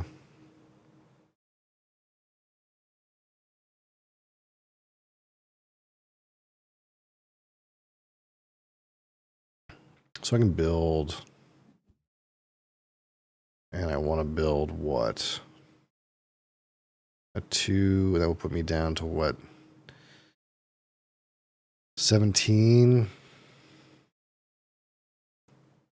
I can't afford anything else, right? No. We'll just maybe stick this. I want to take a, do I snatch a bonus?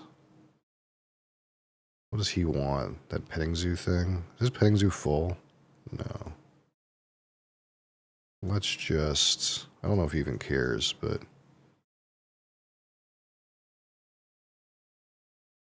I think we'll just boom.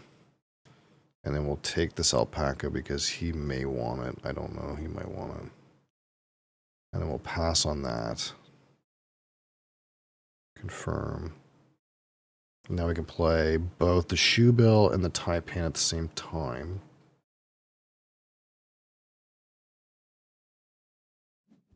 And then we'll send 7 straight into break.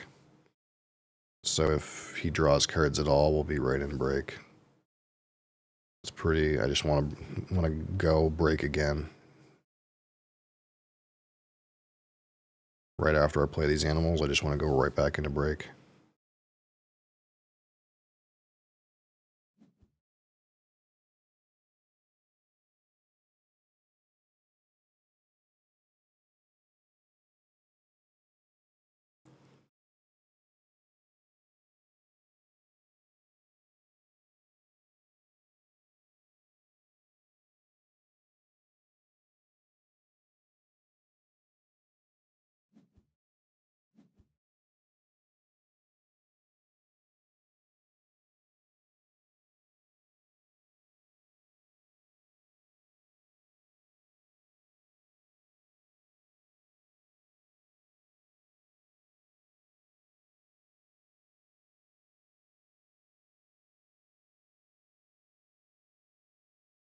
And then I'll have what? I'll have 1, 2, 3 habitats.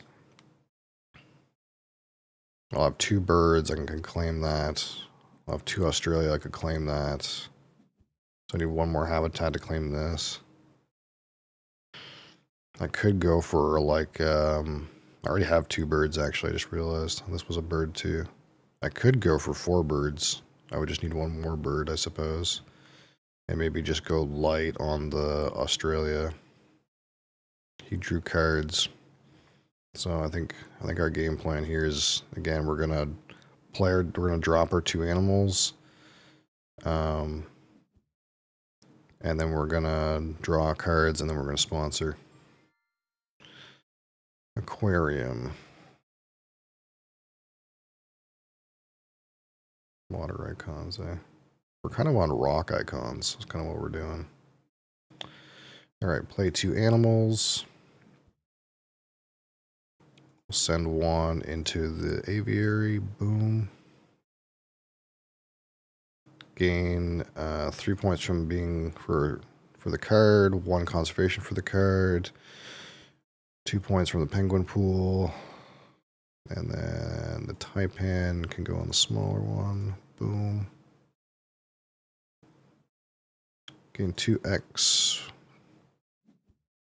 5 appeal. Boom.